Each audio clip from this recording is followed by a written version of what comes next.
my little girl, she's starting school. You know, and that's an event. That's an event. But I'm like I say, I thank God I found a school that I ain't got to worry about my child having anything said to her about her natural hair.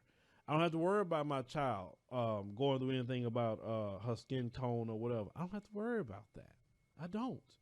And because I said to my wife, I don't care what I got to go through. I don't care how much I got to drive. I am not submitting my small, precious child who will have no, you know, a lot evil with her to be exposed to that. I'm not doing it. And as black people, we shouldn't do that. If we can't find a school that's ran by us, then we need to either create the school or homeschool. The white man sending his kids to nice, good private schools, and your kids in the hood with nothing. Off of your talent, not theirs, yours. Yeah. Yeah, this punk nigga sent his kids to private school off of my talent, off of my work, off of what he stole from me. I'm willing to bet this nigga has properties and businesses all over Texas and other states, starting businesses with ideas he stole from me and other people. He talks shit about Umar, Quanell X, preachers, women on welfare, people living off the government, and several others, accusing them of scamming, lying, and stealing, and cheating. But him living off of people he conned and then sending him money to watch him steal somebody else's work, that's okay.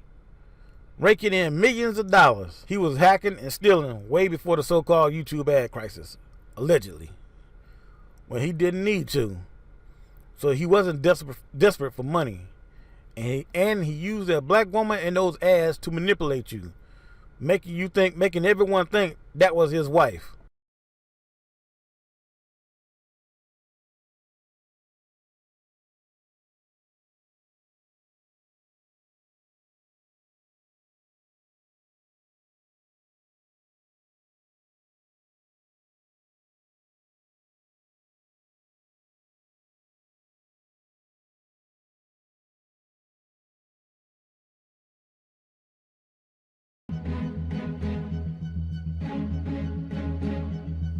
If you enjoy the engaging news and information we present on this channel, would you consider partnering with us on Patreon?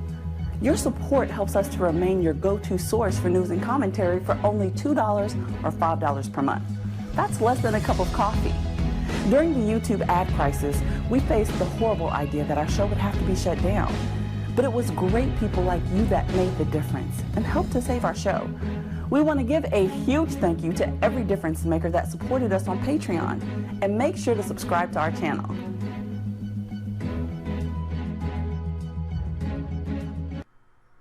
You know, I think the reason this motherfucker said that his wife was Native American and black is because where I live at, there's a large Native population and there's a lot of mixture going on.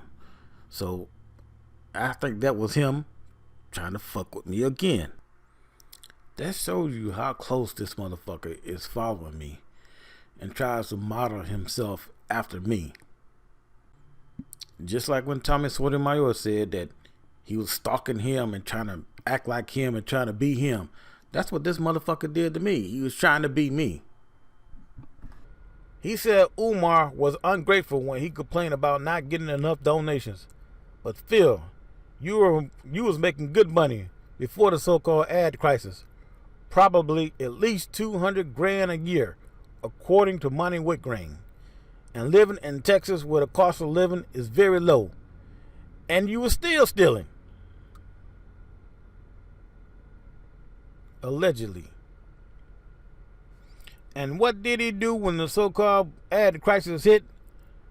Instead of getting off his sorry ass and finding the sponsors, he demanded you pay him, or else he would stop broadcasting rehashed stories and stolen material. The exact same thing Umar did.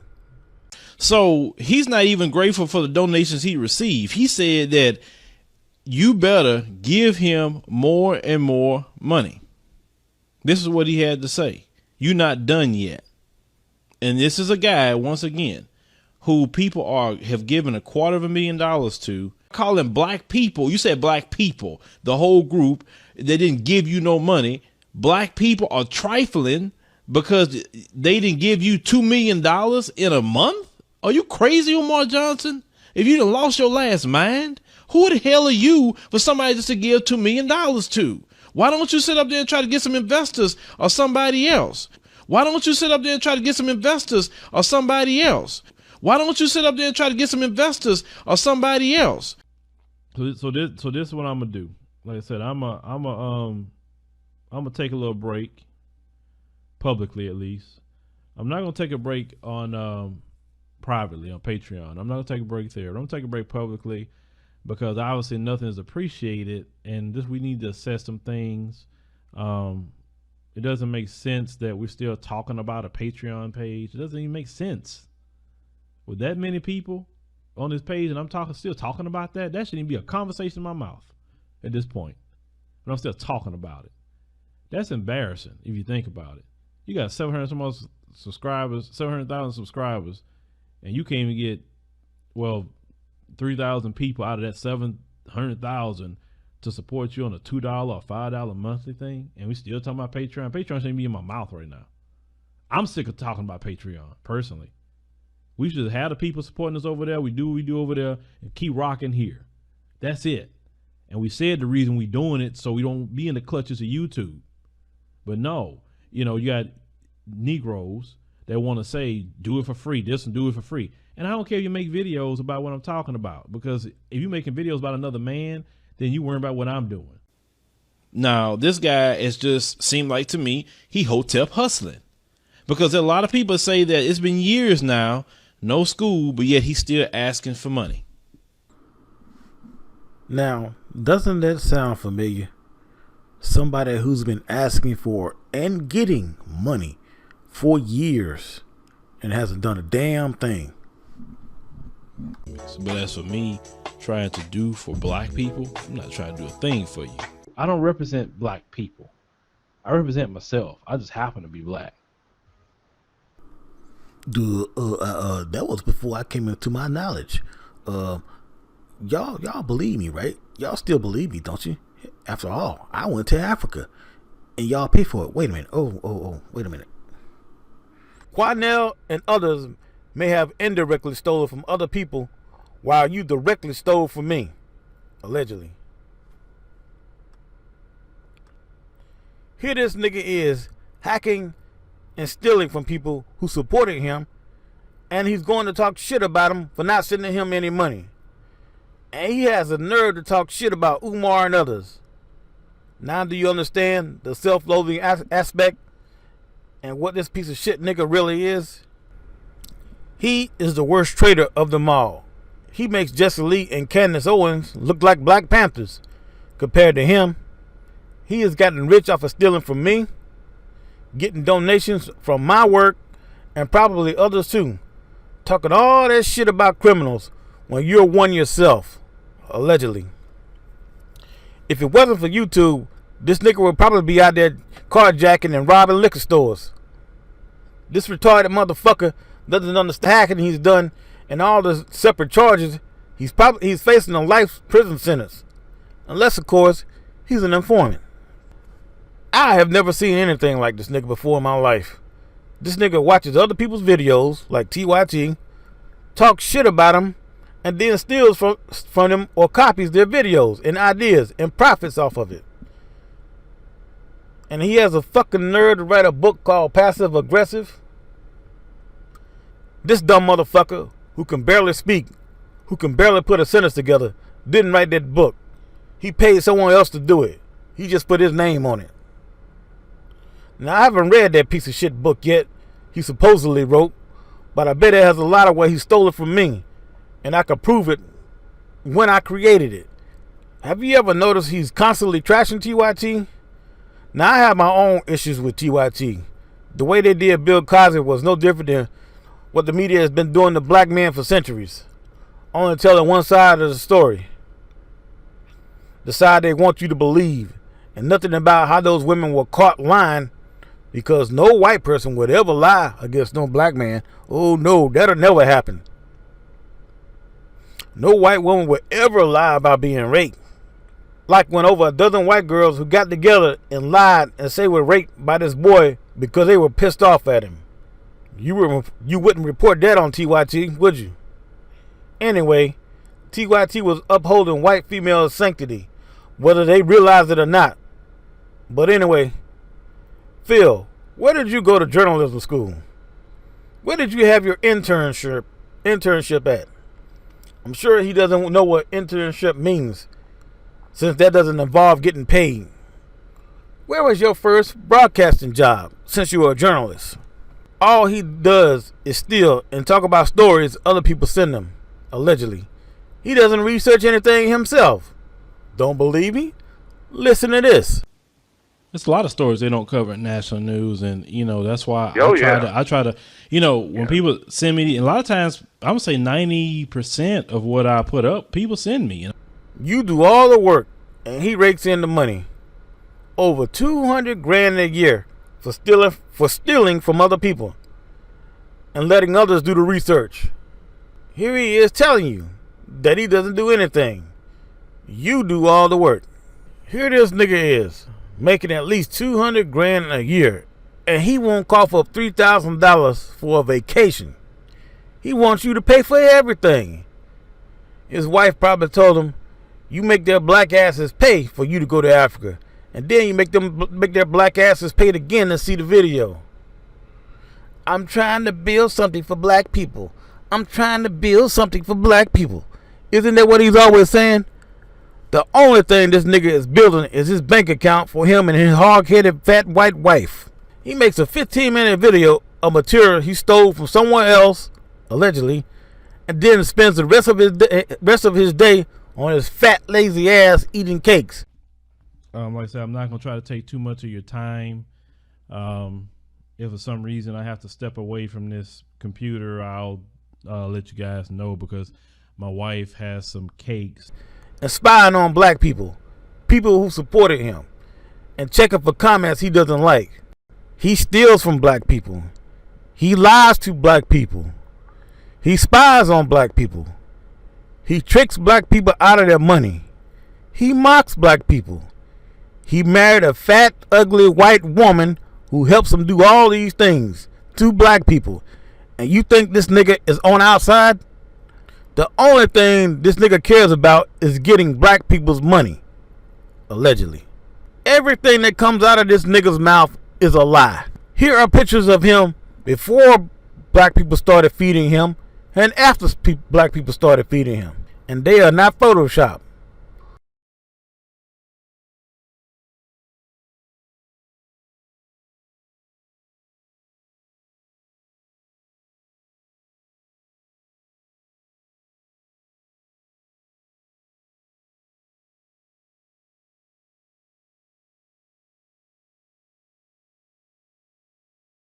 Who stops working out after they get an easier job, works fewer hours, and makes more money?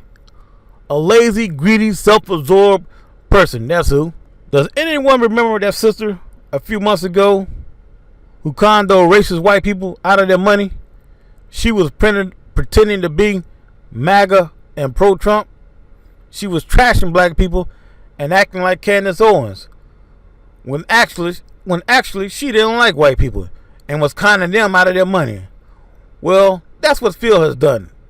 He doesn't like his own people. He hates black people. A lot of us generally hate black people. I'm gonna repeat that. A lot of us in our community literally hate black people. We hate black people just as much as a white supremacist hate black people. You're not in business to be liking people. You're in business to get the dollar, to get the bag. No, black people, we weigh our emotions too much on our shoulders and for the wrong people. But as for me trying to do for black people, I'm not trying to do a thing for you. I don't represent black people. I represent myself. I just happen to be black. I don't really care, Darlene, what he is. If he was to give me something I wanted, that's all I care about. See, people have to understand, you don't supposed to like people. It's like business. You don't have to like people in business. All you have to do is go get what you want out of them. You need to finesse people. That's it. We need to get out of liking personalities. Let me tell you something. If you hustling, like you out here hustling, thugging, and anything else, and if you can get that money, he gonna get it. And you say he put in a poor neighborhood because they know they can get money, especially out of black folk, especially out of black folk, especially out of black folk, especially out of black folk. And what he wants and what he's getting is your damn money. Hey, Phil, what was it I said again about self-loathing people? They telling on themselves. And you know what? I bet this motherfucker's actually Dominican and not American born. You know how weak-minded some of those Dominicans are, like Sammy Sosa, and bleach their fucking skin. And they believe in Blackio. That's why he married a white woman. I bet his real name is Felipe Salazar. To show you how much he hates black people, instead of finding an attractive, fine-bodied black woman, he went out and got an old, fat, ugly, pasty white woman. Completely opposite of what the average black man would do.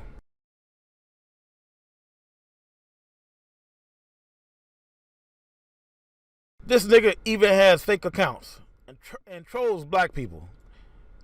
He has left several combative comments I have left on other people's channel. He is just too dumb to know that I know that it's him. Are you starting to understand, black people? He is telling you what you want to hear to get your money. He is playing you. He is finessing you. I don't really care, Darlene, what he is. If he was to give me something I want, that's all I care about. See, people have to understand, you don't supposed to like people. It's like business. You don't have to like people in business.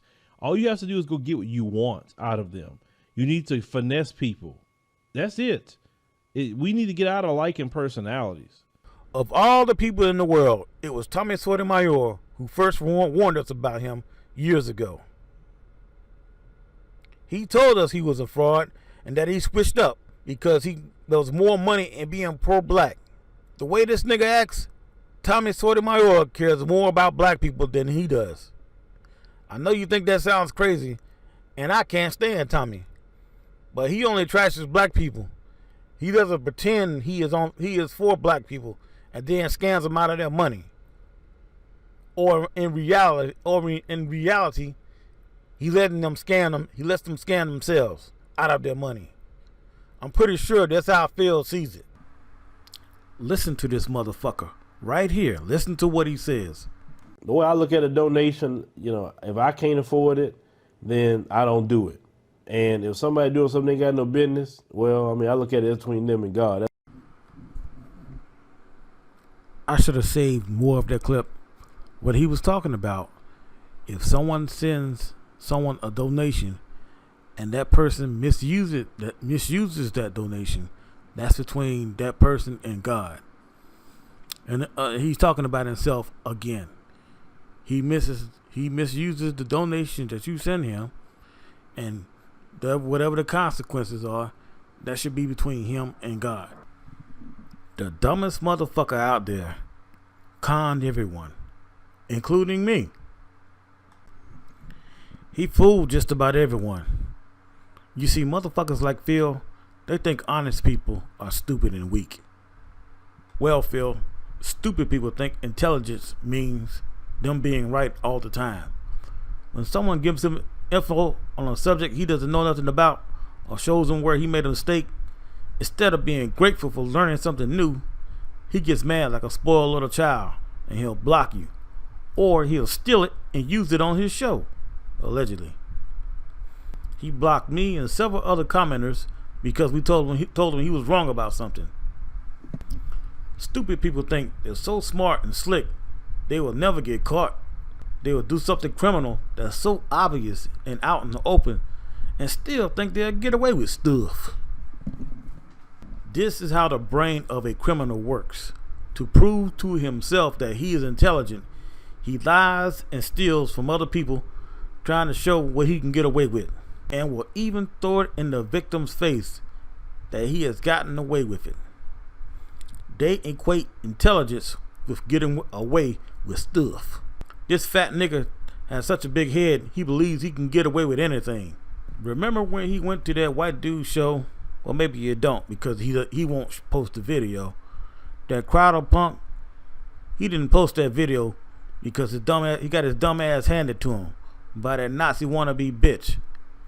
Fat Phil from Houston was too stupid to see that he was being set up. If I wanted to, I could make a video going on for hours showing what a bumbling idiot he is. His inability to form sentences or pronounce simple words, business. And I'm not talking about using slang. And how he outright contradicts himself and lies in the same video, literally just a few minutes apart. But I don't think that's necessary. I think those of you that still follow him are now starting to get the point. And I know some of y'all out there saying that I'm bumbling and fumbling, so I'm gonna cut that shit off right now. I'm reading from something that I wrote down a long time ago, and I don't have a studio set up or nothing like that. I'm in my bedroom. So, I can speak and I can read and I can comprehend. So if you want to make jokes about that, go ahead and do it. I don't care. I'm not reading nothing right now. So that should tell you right there, hey, I can speak. Plus, like I said before, I work long hours. I work a lot. And I'm usually tired. Now, back to this fat sack of shit. Now, he knows I'm onto him. And he knows that I'm going after him. And he's known since mid-2018. That's why he made a podcast with those veiled threats. Because he knows he's busted. He has been trying very hard to cover his tracks by deleting and editing his videos, which is a criminal charge, by the way, destroying evidence of a known crime. You will see several of his videos with blips in it, like this. Now they sold out, or why? I'm going to tell you what some of that has happened. There are black people, like you say, that start off so well. They start off great, okay? Then they come up with ideas. They come up with a whole lot of stuff. And they want you guys to support them. You just may have to tone down just a little bit on some things. You're like what? Well, don't talk about police brutality like you do. And, we're going to have to kind of tone down a little bit on the, black empowerment speech. I mean, I know you care about black people. We love black people. We really do. But you're going to kind of tone down just a little bit because it may make our sponsors just a little nervous. You can edit your YouTube videos, but the date published will not change, which is something YouTube needs to change, by the way. If I edit a video 5 years later, the published date will stay the same.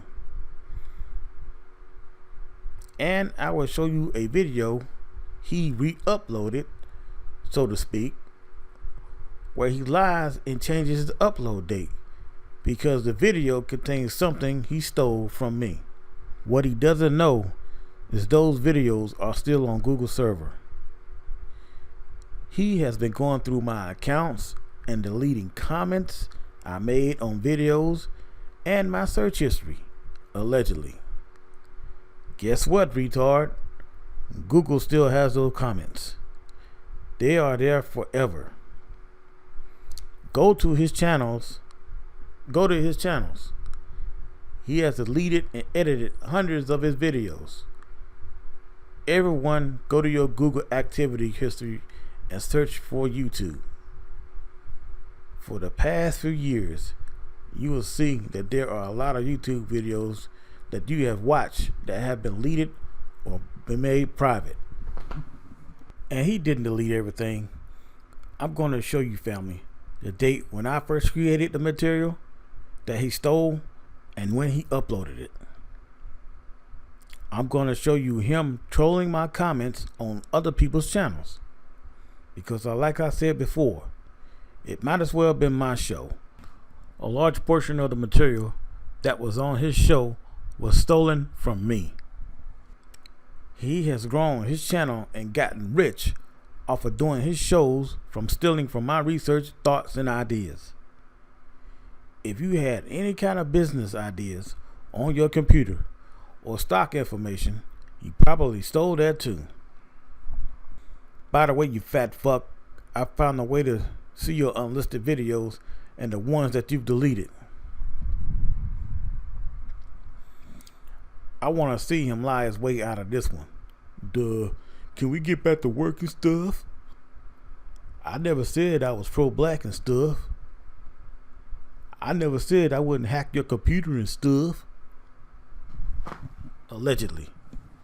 And it's not like I had to go through thousands of videos to find his hypocrisy and him stealing from me. You might think I'm making this up, but I believe there was some divine intervention in me finding these videos with what he's saying. There is no way I could have had the time to go through and sit through all those videos and catch him saying what he's saying. Like I've said before, I work long hours. He is no brother of ours. I don't care how desperate I was, how mad I was, or what the government threatened me with. Even if I hated someone, I will never hack into anyone's computer and steal their information. I do have a soul and a conscience. And by him doing this, and I have to go out and show the world who he really is, that he's a fraud, a liar, and a thief, he has given Team White Supremacy another victory. Because you know they're enjoying this. Even if he isn't working for the government, with all that he has done to black people, he is still an agent for white supremacy by being a fraud and a thief and a liar. With all that he knows about whites and what they have done, he still chooses to defraud and steal from black people, allegedly. He is Team White Supremacy all the way. A lot of us genuinely hate black people.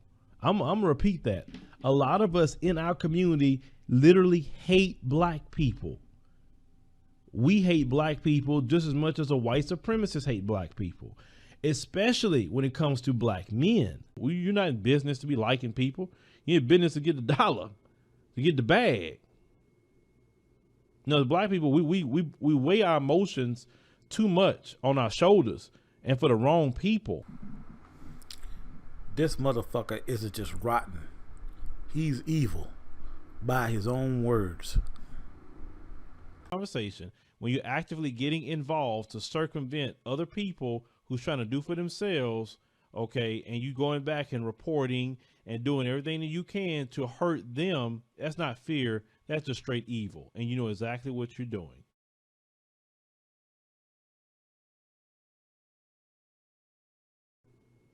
You pandering to the pain of black people so you can use them.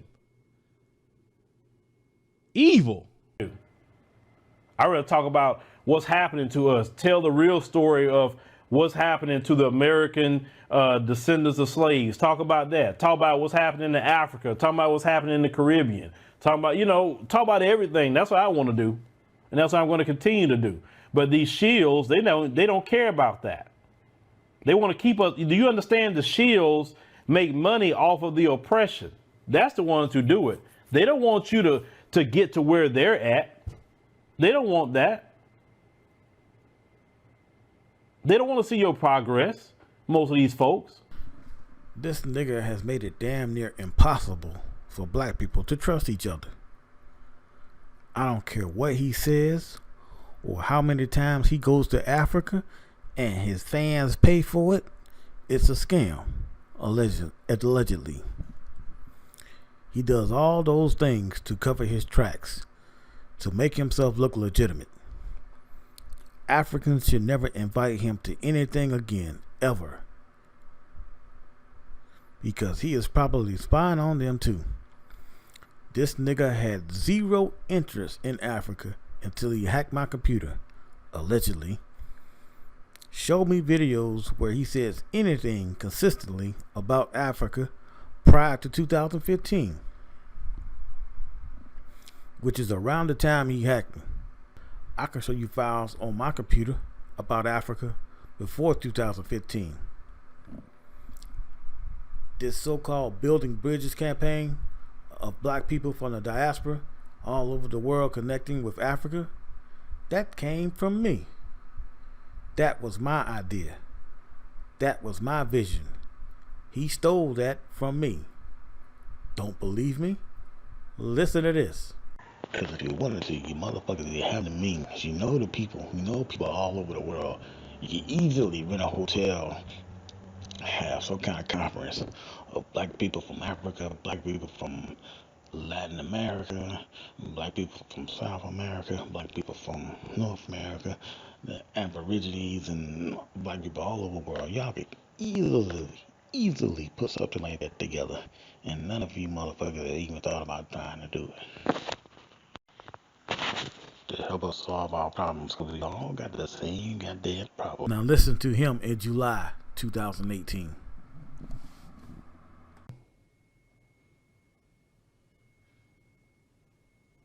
Well, if you say I need a tour, oh boy, you know, that wouldn't be bad, but it would have to be done the right way, you know. And then I'd be like, well, how many people would actually show up to something like that if I was to do a tour, possibly? I mean, that would be interesting. You know, I guess it's like the old school thing. The child say, okay, well, at a party, how many gotta show up?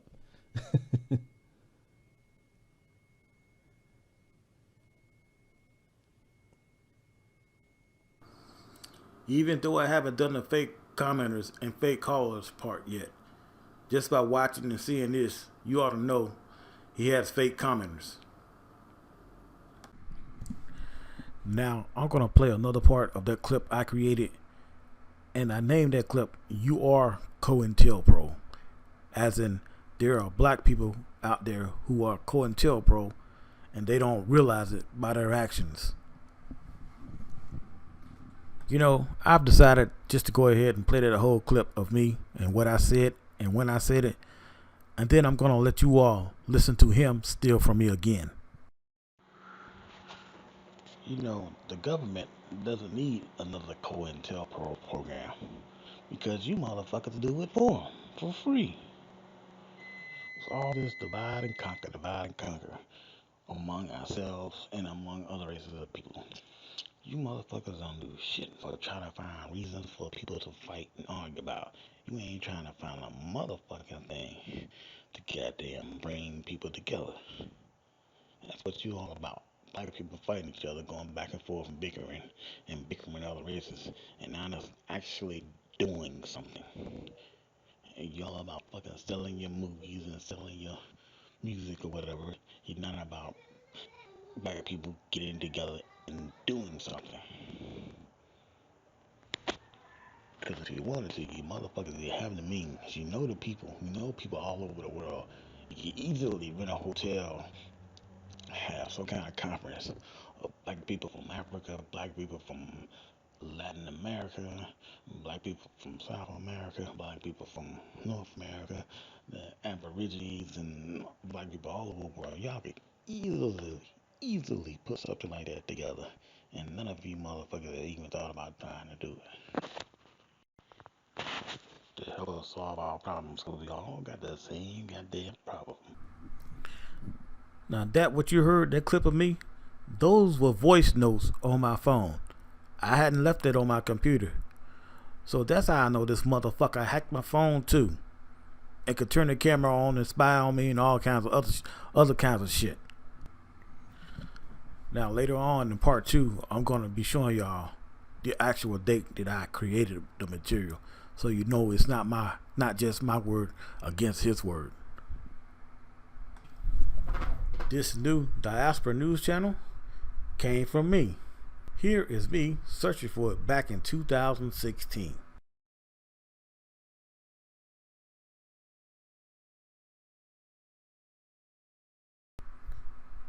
I know he was listening to me through my phone and following my searches on the internet. And he heard me talking out loud about a diaspora news channel similar to CNN. I'm going to tell you all why this piece of shit all of a sudden started caring about Africa and black people in other countries. After he heard and saw what I was creating about us uniting all over the world, it popped in his fat, greedy head that he could get more money by branching out. Plus, since he got busted with his white wife, he's been going heavy on his concern for Africa to cover up and make you forget about his lies. This is what a rotten, low-life nigga he is, that he will steal an idea like that from somebody. And Phil, what type of organizations have you started or tried to start to help black people that doesn't involve you making $1 off of it? Nothing. And you know, we see, unfortunately, there are some within the white community view black issues as a hustle. They trying to make money, and we see this over and over and over again, because you know, talking about black people is a hot thing to do, and gonna get you clicks, and you're gonna make some money. You know, nobody operates like that. Television networks don't operate like that. They don't put on shows. No. If you don't watch their shows, guess what happens? All of a sudden, they gone. Yeah, it That's gets simple. yanked. They're in the Yeah. business for you to watch it, not for you not to watch it. I mean, so you should never Yeah, feel bad 'cause, about I mean- putting up videos that people want to watch versus, like, people tell you all the time, why don't you do positive videos? You're always talking about these videos. Because when I put them up, you don't watch them. If you watch them and show me you watch them and comment on them and send me all these positive videos every single day, I'll say, you know what? Wow, they actually like that. I'm going to start doing more of it.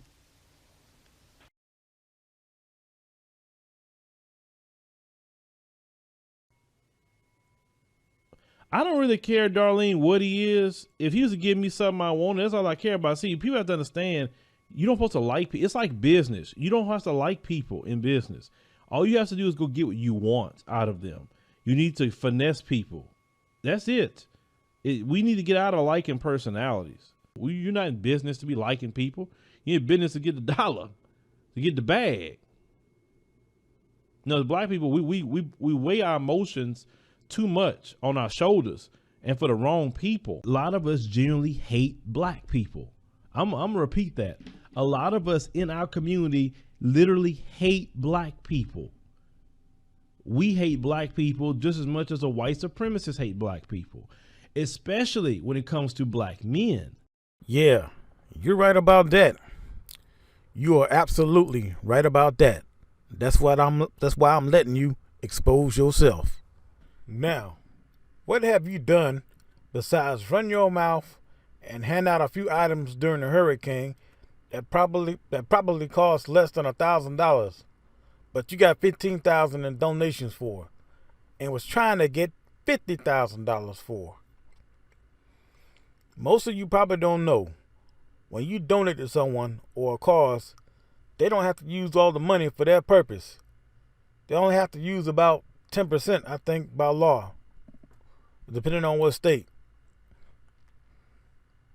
They can use the rest for, so-called administrative costs. In other words, going into their pocket. You don't think this nigga wouldn't do something like that? You don't think he would watch the Red Cross scam people and turn around and do the same damn thing? He's a fucking criminal, allegedly. The only reason he showed you the red car stealing was to get you to think that they are evil and he is good, so you would send him money. Look at what he did to me, stealing from someone who is broke and in bad health and getting rich off of it. Wait until I show you how he was baiting you to go to Africa with him, so he could make money off of it and get you to buy condos. You know what? Why wait? I think I'll just go ahead and show y'all right now.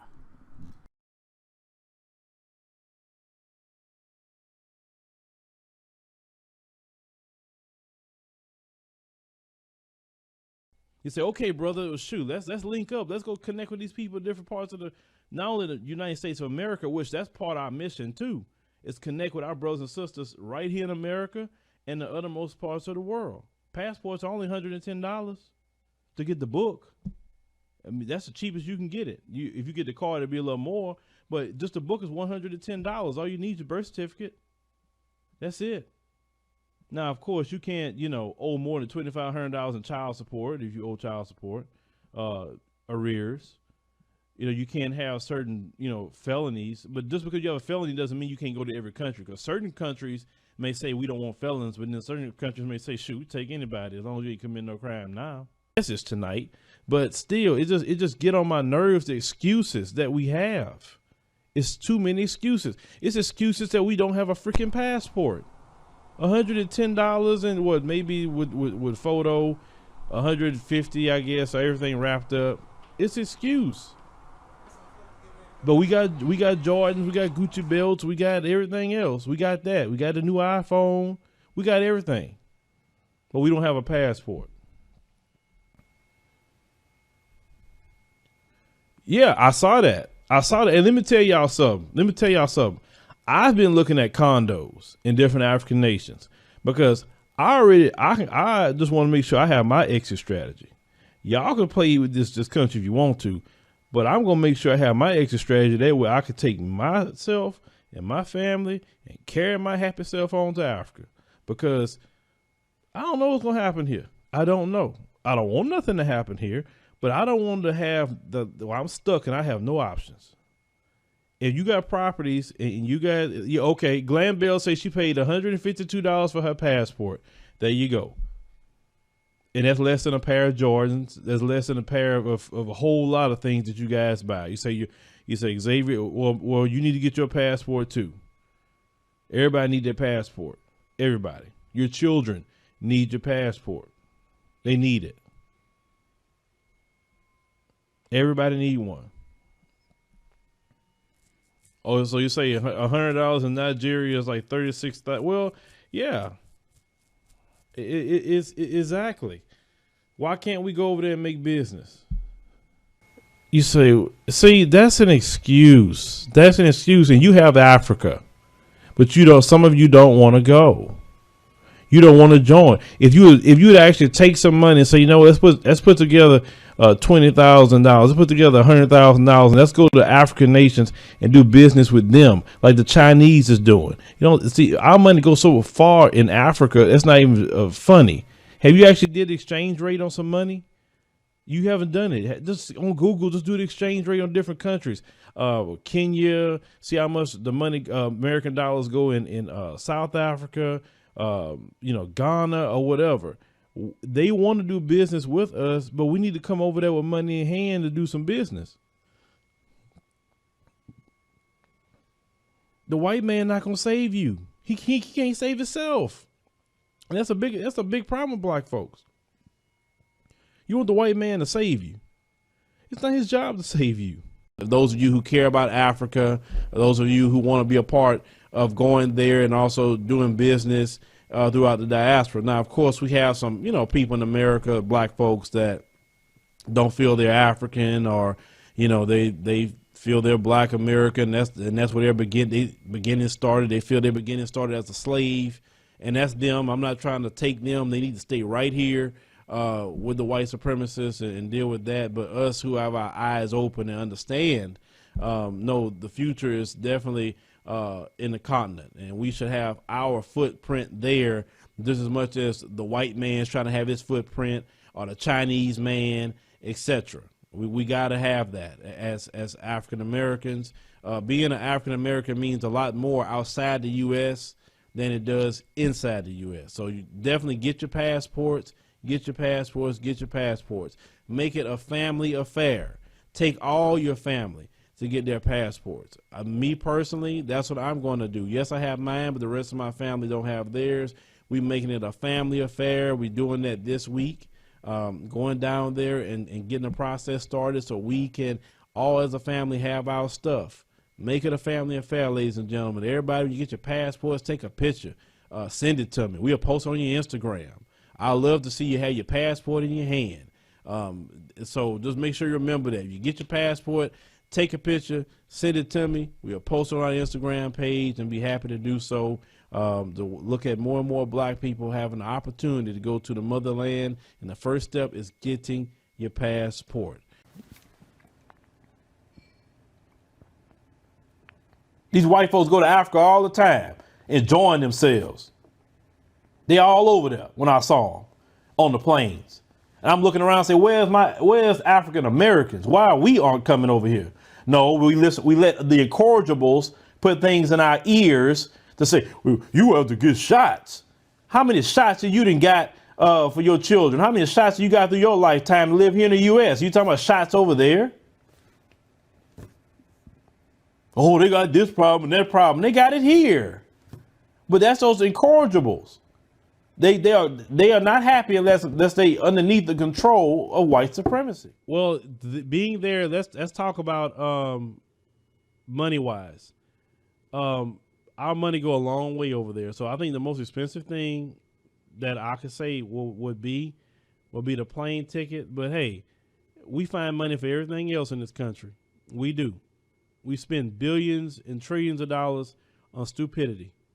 So we can definitely appropriate our funds to that. It's called saving money. It's called being disciplined. So let me save my money. I'm gonna put something to the side.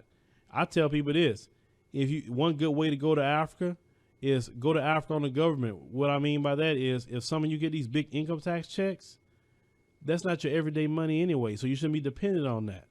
Take the income tax. Use the income tax for your plane tickets. It's called by being disciplined. Say, well, I use my income tax to pay bills. You should never use your income tax to pay bills. Never, because that's not your regular paycheck.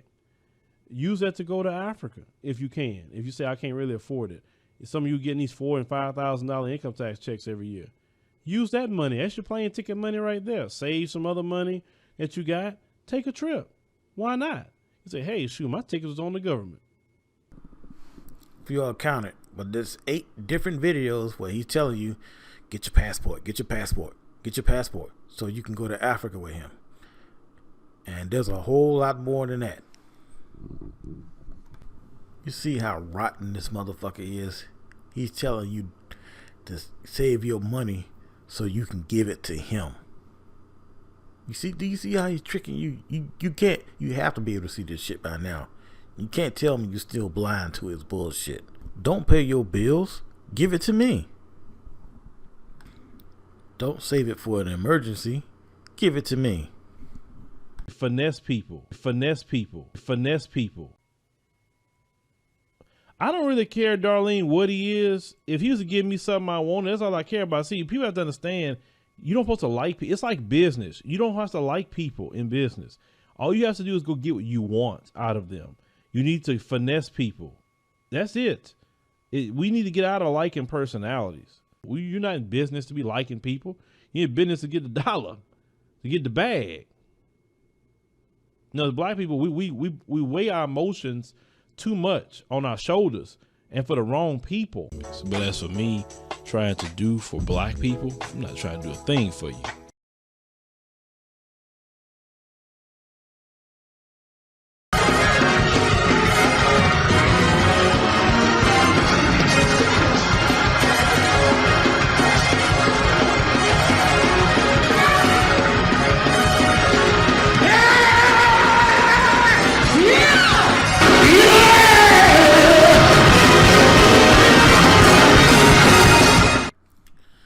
Now, after this video comes out, what do y'all think Phil is going to do?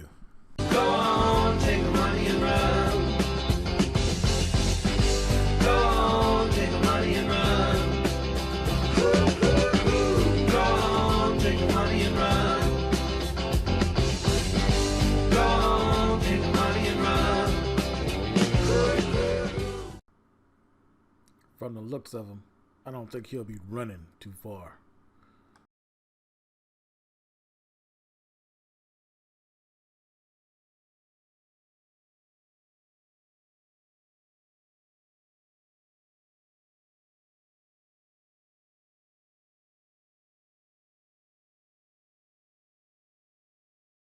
A lot of us genuinely hate black people.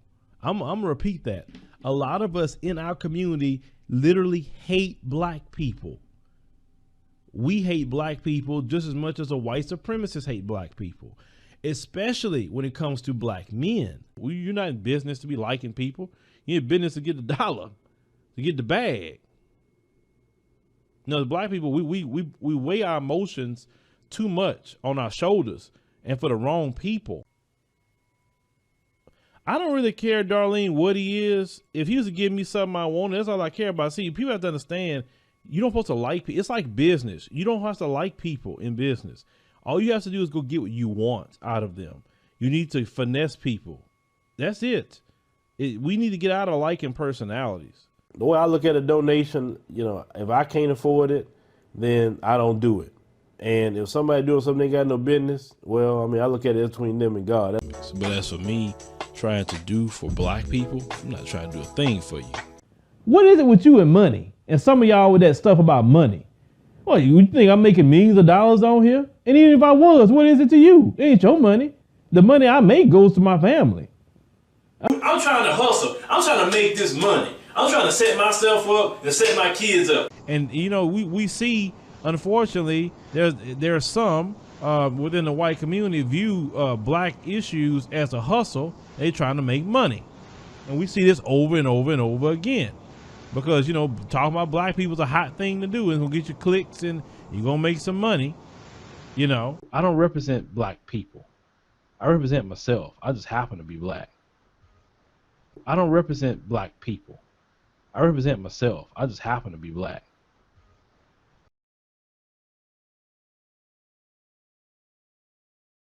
You're not in business to be liking people. You're in business to get the dollar, to get the bag. No, black people, we weigh our emotions too much on our shoulders and for the wrong people. Let me tell you something. If you hustling, like you out here hustling, thugging and anything else, and if you can get that money, he gonna get it. And you say he put it in a poor neighborhood because they know they can get money, especially out of black folk, especially out of black folk, especially out of black folk, especially out of black folk. He does not like black women. This is what he told me. He said he doesn't like black women at all. I rather talk about what's happening to us. Tell the real story of what's happening to the American descendants of slaves. Talk about that. Talk about what's happening in Africa. Talk about what's happening in the Caribbean. Talk about, you know, talk about everything. That's what I want to do. And that's what I'm going to continue to do. But these shills, they don't care about that.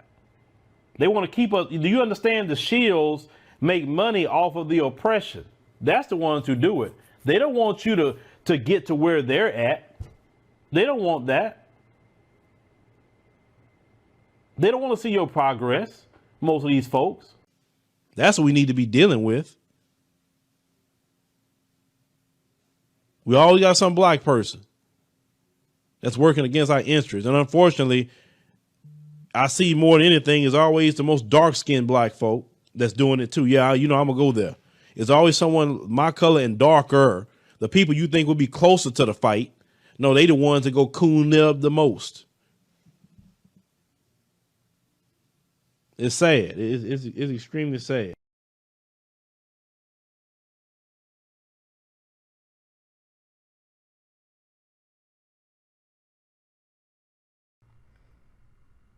And all that money that you donate, that you pay taxes on, he doesn't pay taxes on it. You don't have to pay taxes on donated money. As you all have seen, he likes to talk shit about someone doing wrong. Then he goes out and does exactly what he just criticized somebody for. That's part of his passive-aggressive, self-loathing personality. Remember, a con artist and a criminal will do the right thing for the wrong reason. By the way, Phil, when have you ever done anything for anyone that doesn't involve you getting paid for it? This trip he's planning to Africa in October is nothing more than a money-making venture for him. Allegedly. He is making a profit off of it. Allegedly. I'm going to show you all a video of Brother Amos Williams. And he's warning black people about these frauds on these trips and how much money they make off of it. And what they really could be doing with the money.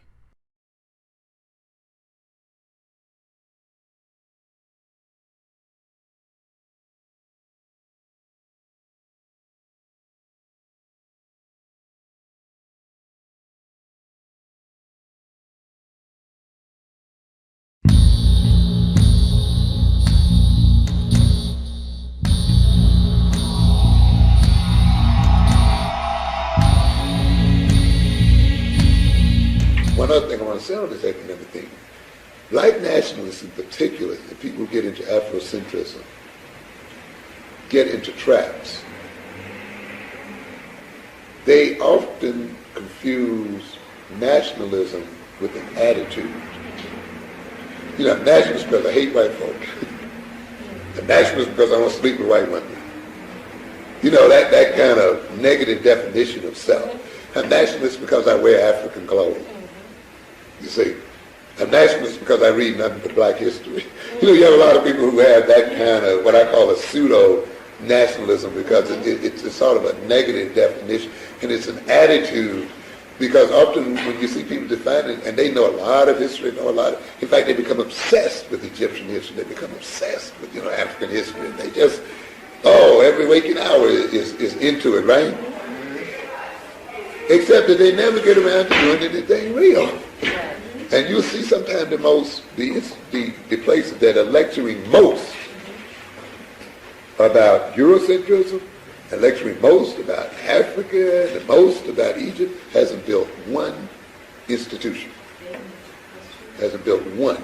They have criticized Eurocentric education and have not built one school for black children. They have criticized European economic exploitation, has not built one business at all, has not built one housing project at all. But they fly to Egypt and spend $500,000. Right. Yes. Yeah. When you're asking people to pay $1,500 to go to Egypt, and you got 200 people, you know what you're talking about there? And when you count what they spend before they go, and what when they spend when they are there, do you know you're talking about $500,000? And yet these same people stay in a rented church where other people control the lights, and yet these same people cannot support a school even though they criticize Eurocentric education. Yet they can't build a college or a university, yet they handing out $1 million or more each summer to Arabs and to Pan Am and to the other groups. You understand what I'm saying? That's the danger of people becoming obsessed in this way and in a sense not. So this issue isn't confronted because they will not confront what is the place of money in the world. In African society. They won't deal with that. And you notice they never have any economists lecturing up there. There's always historians, a psychologist or somebody. Note they won't face the issue of voting. Where does voting fit within the black community? New York City is majority black and Hispanic.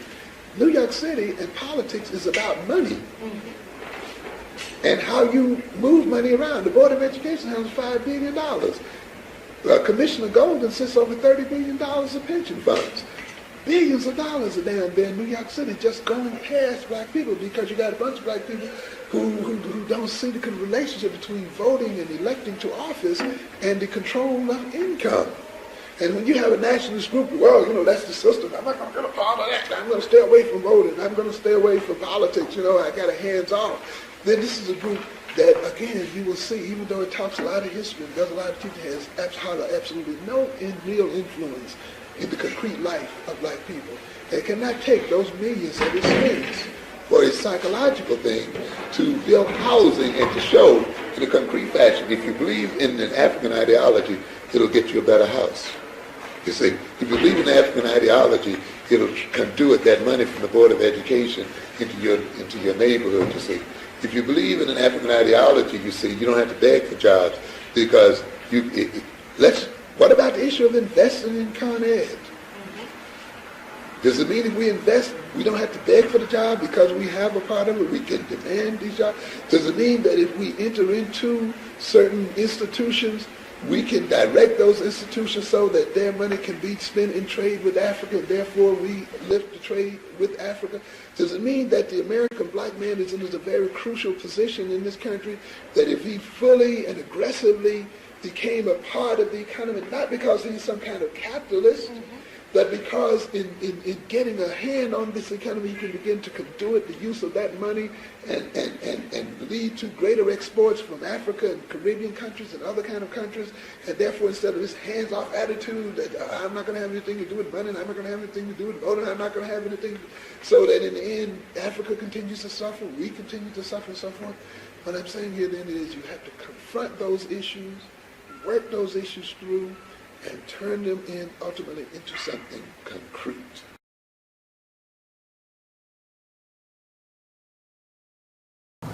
I'm not pro-black. I tell people that all the time.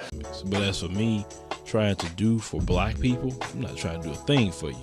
This nigger has literally been telling you he is not pro-black, and you still want to give him money and go to Africa with him. All his so-called pro-black friends don't say shit about it. He just told you he doesn't give a damn about black people, and you still want to give him money.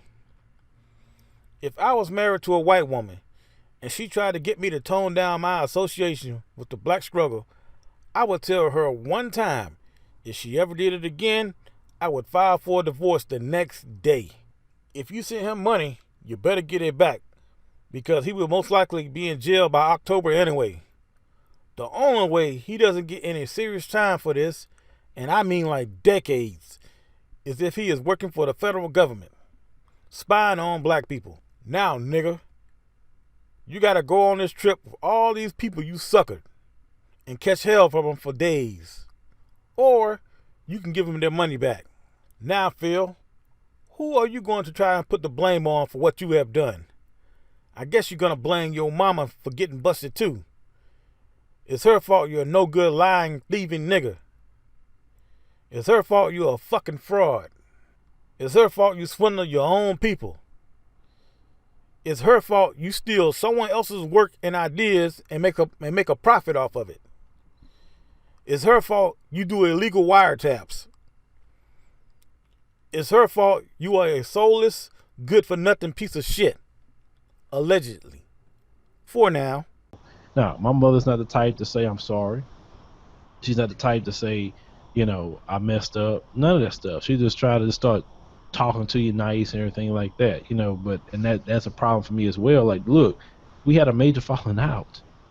We didn't speak for some time. Why don't you want to correct that?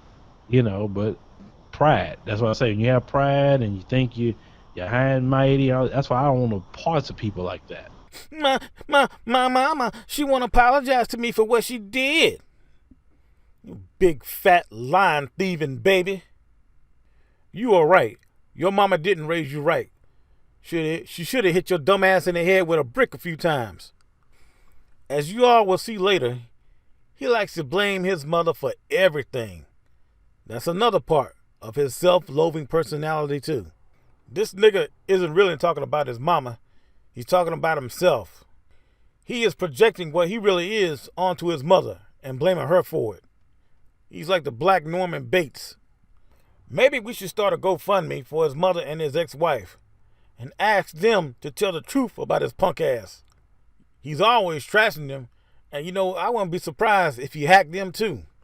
I want to send out a personal message to that brother who the FBI was harassing and locked up over this BIE bullshit. The feds never stop spying on you. This is a lifetime thing for you or anyone else who is black and they spied on. I don't care if you're completely innocent or you committed a crime 40 years ago and been crime free for 39 years. They never stop spying on you if you're black. This is how these white folks think. They are paranoid of every other race. They hate peace, even though no other race has done anything to them. To them, peace is subjugation of everyone. Black people, before I go, there's something I want you to understand. It's not just black people who they do this to. Whites do it to each other also. The Richard Spencers, the Bill O'Reillys, they're conning white people out of their money too. And they've been doing it for a long time. Don't believe me?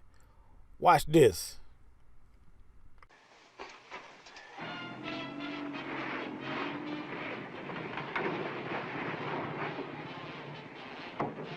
Damn my hide if I had to give you all up. Hey, Jenkins, bend over here and meet the man I was telling you about. May God's sweetest love be on you and your new California clan, Brother Ashley. He's kind of the chaplain, isn't he? That's right. He's a club. The fella that says our prayers and whips these people into line. You'll see how it works. Just keep a sharp eye. What's going on over there? With the cross? Man, oh man, you'll see a fearsome sight out there later on. Carol, honey, I want you to take this 50, and when Brother Cludd gets them all fired up, I want you to throw it in the bucket. You get me? Sure thing, Daddy. Now you put on a real good show. I'm telling you that our own national captain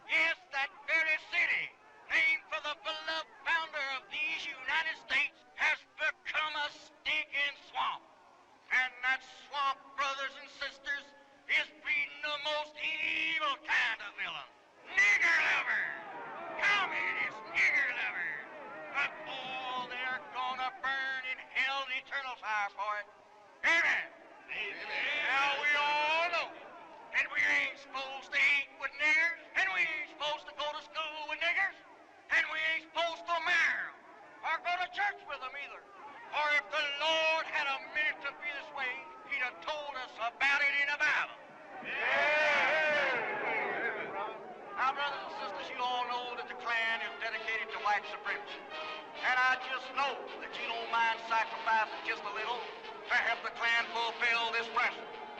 So I say, Grand Cyclops, have your men pass the buckets among these fine people. Yes, these good and generous Klansmen. Now, who wants to be the first to come forward to give? I'm giving $50. What the hell is that? Sister, $50, that little lady said. Now, who'll match that? I will. Bless you, brother. Bless you. Now, remember, folks, the Lord is with us here tonight. And he's watching over all of us. And I can hear him saying, now this man is with me, but that one's not.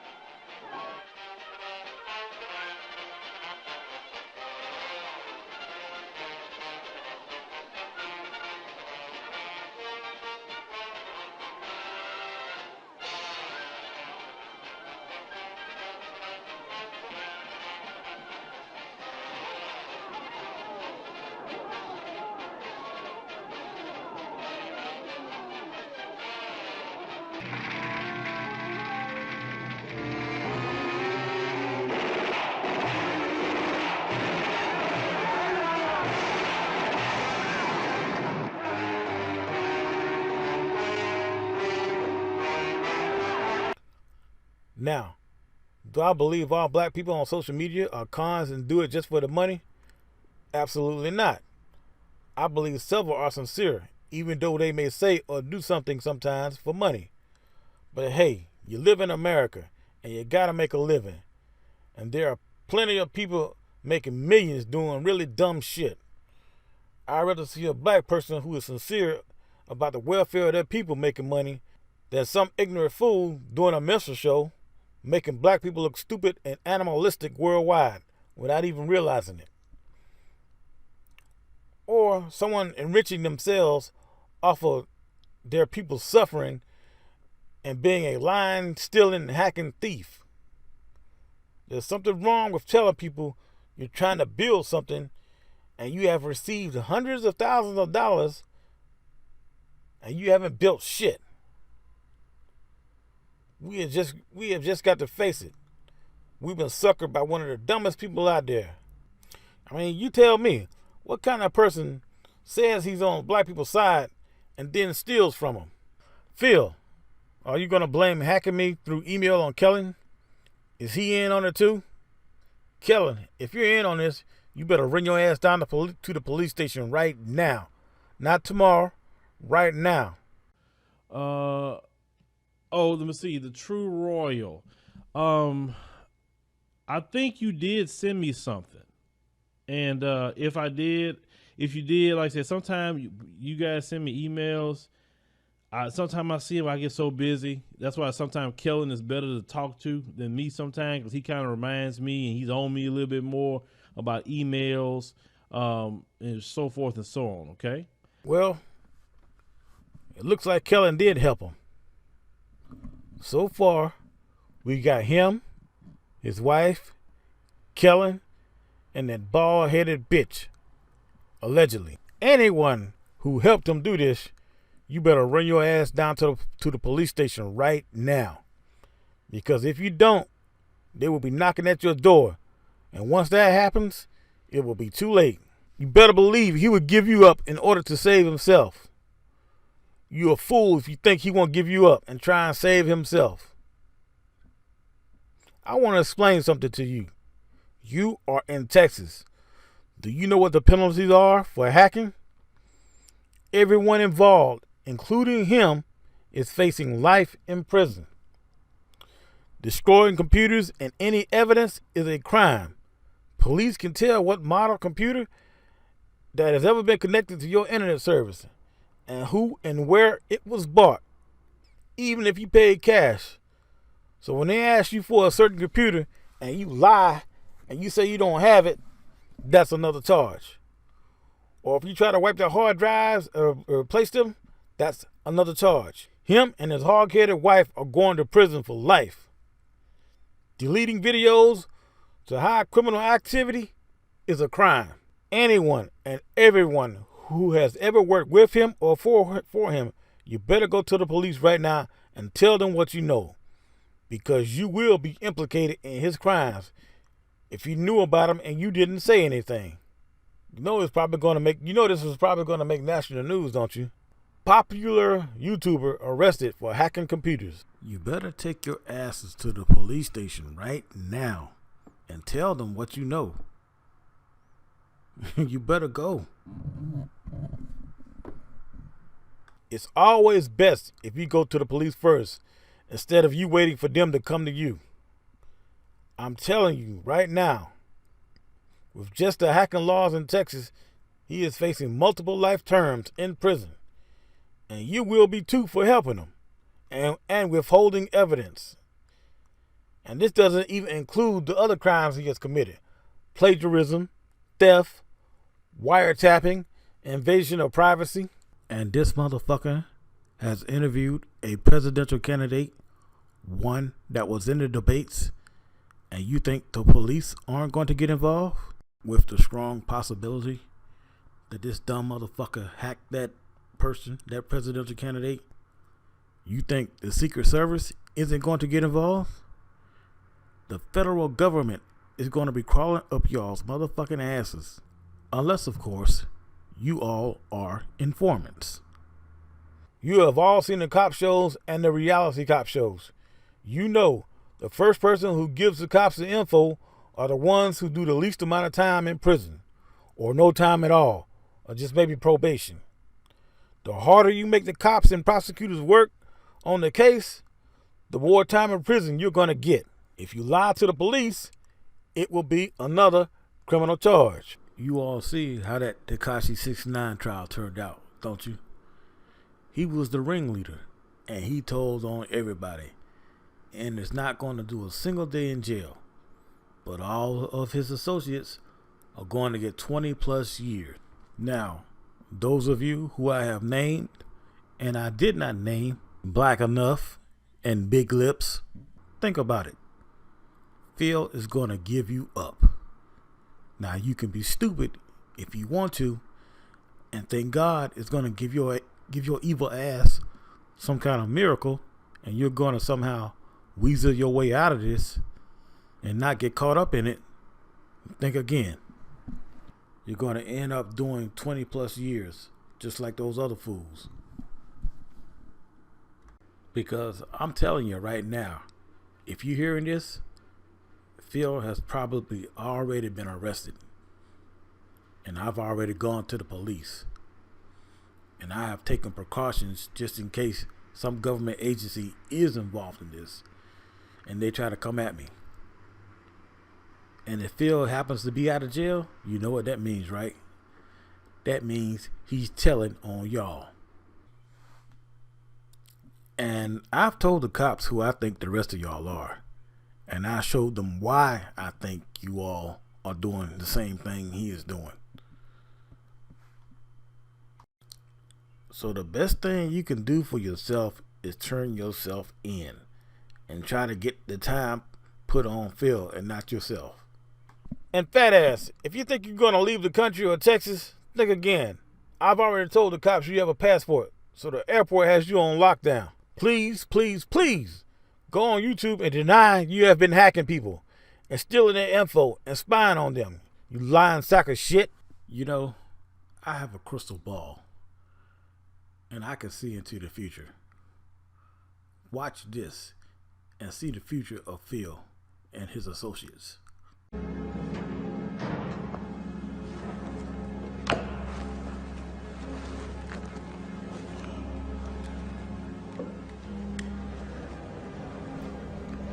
Now listen here, you little fat bitch.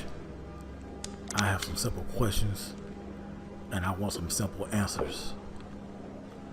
You have all this data coming from this man's computer who is thousands of miles away from you, going through your computer and internet service.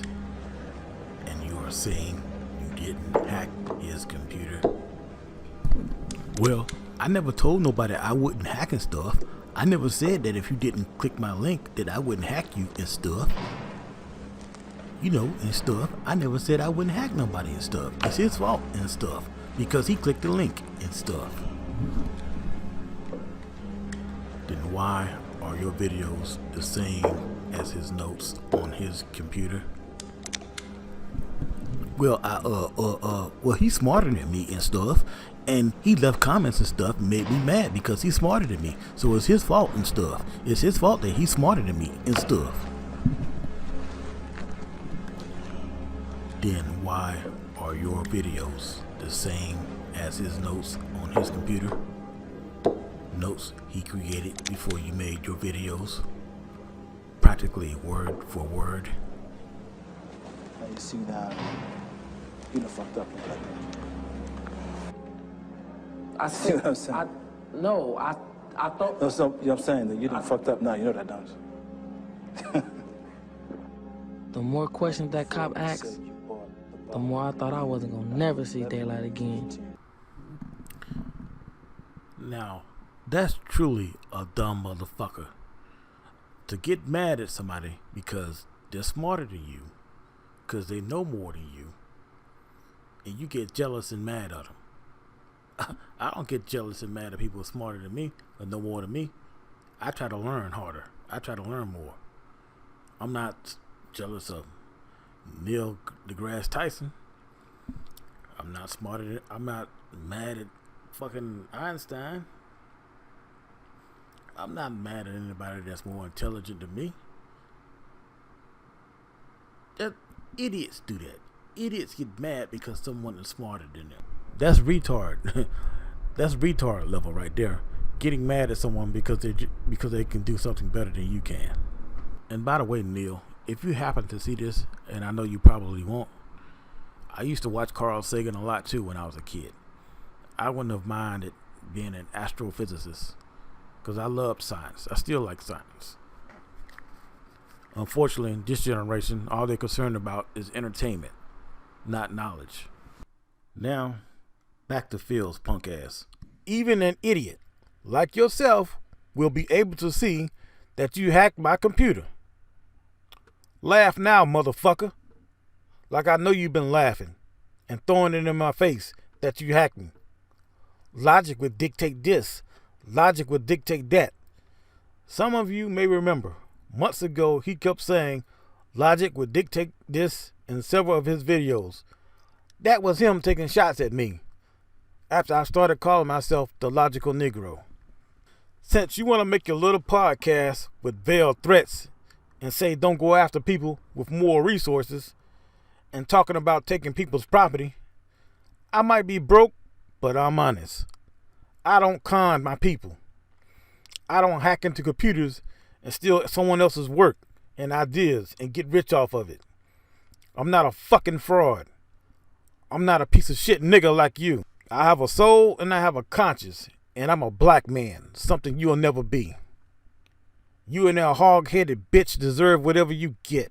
In his little threat podcast, he just told everyone he has lots of money. And he says he has the resources that most people don't, and the resources to go after people. This dumb motherfucker doesn't realize he just admitted he has a whole lot of money. But still, he wants you, his fans, to pay for everything. Oh yeah, it ain't over, motherfuckers. Choose your battles wisely. Never fuck with someone smarter than you, which in your case is just about everyone else on the planet. Even though they might not be a criminal like you and steal and have the money and resources like you have from stealing, they can still fillet your sorry fat ass with their intellect and their truth. We'll see how well it ends for you once those gangsters find out you've been hacking them. Hey gangsters, have any of you ever been busted for something and wonder how in the hell did the police know and you didn't tell anyone? Did you email Phil? You know they have that 1-800 Crime Stoppers in every state. You get paid for anonymous tips, leading to arrests. I would advise everyone to stay at least 20 feet away from him, seriously, because I am sure he has hacked some of those gangsters and criminals. They are not going to be about fist fighting. This nigga who claims he loves his family so much has put them in jeopardy, because now he will have hundreds, if not thousands of people coming after him. Wait until those Nazis find out you've been hacking them. Oops, did I let this slip out? It's over, you stupid fat fuck. This is the proverbial nail in the coffin, motherfucker. You had a good hustle lying to black people, pretending you cared, but it wasn't enough. You had to go around hacking and stealing. You're like a drug dealer who makes millions and doesn't quit. Greedy. I dare you, nigga. Go on YouTube and call your fans stupid. Tell them they didn't hear and see what they heard and saw. Tell them I'm lying. I don't confirm or deny anything what people say about me. You could think that or not. What kind of lie are you gonna tell now, nigga? If you think all I have on your punk ass is what I showed in the videos, think again. So get on the internet and lie. After this shit, I don't trust any of these motherfuckers associated with him or his friends. They all could be working for the government or just hacking and stealing. There is no way he is doing this alone. They are not dumb like he is. You cannot tell me they don't know he's lying and deceiving people when they are closer to him than anyone else working with him in the studio. So I assume some of them are in on it too. They knew what his wife looked like, and they went along with the lies anyway. Like Brother Derek, Sister Sadia, my Patreon members in LA, they met her because they kept saying, oh, he was hiding her. Everybody knows her. Lovely T knows her. Everybody know her.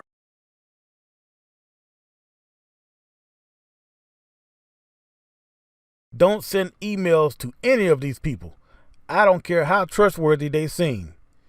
They are social media personalities. You don't know what kind of criminal acts they may have committed in the past. Some of them probably even changed their names legally. Especially since one of his friends used to work in IT. They might be the one who taught him how to hack. Hell, for all you know, Phillip Scott might not even be his real name. None of these people might not be using their real names.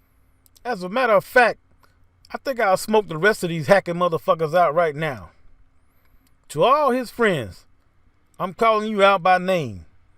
If you're not hacking, make a video statement on YouTube right now to the effect that you are not hacking, because he is busted, and you better believe he will tell on the rest of you to try to get less time. Lovely TIT, Derek Muhammad, Cynthia G, Lisa Cabrera, Gabriella, and Dr. Moombi. At first, Dr. Moombi, I was going to leave you out of this, but since you stole my tweet, now I'm suspicious of you too. I need an explanation for this.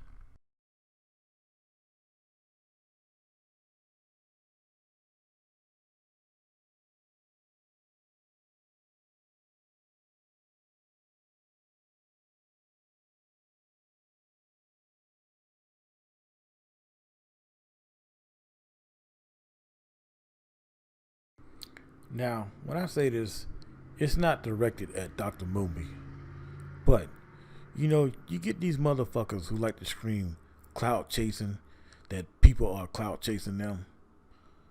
Well, it's their fans that gave them their clout. And they don't have a problem with taking something that their fans posted or whatever and not giving them credit for it. As y'all can see, I created it first, the day before. So, is she doing the type of things that Phil's doing? Or did Phil hack her too and do that to try and fuck with me? Maybe, maybe not. I don't know.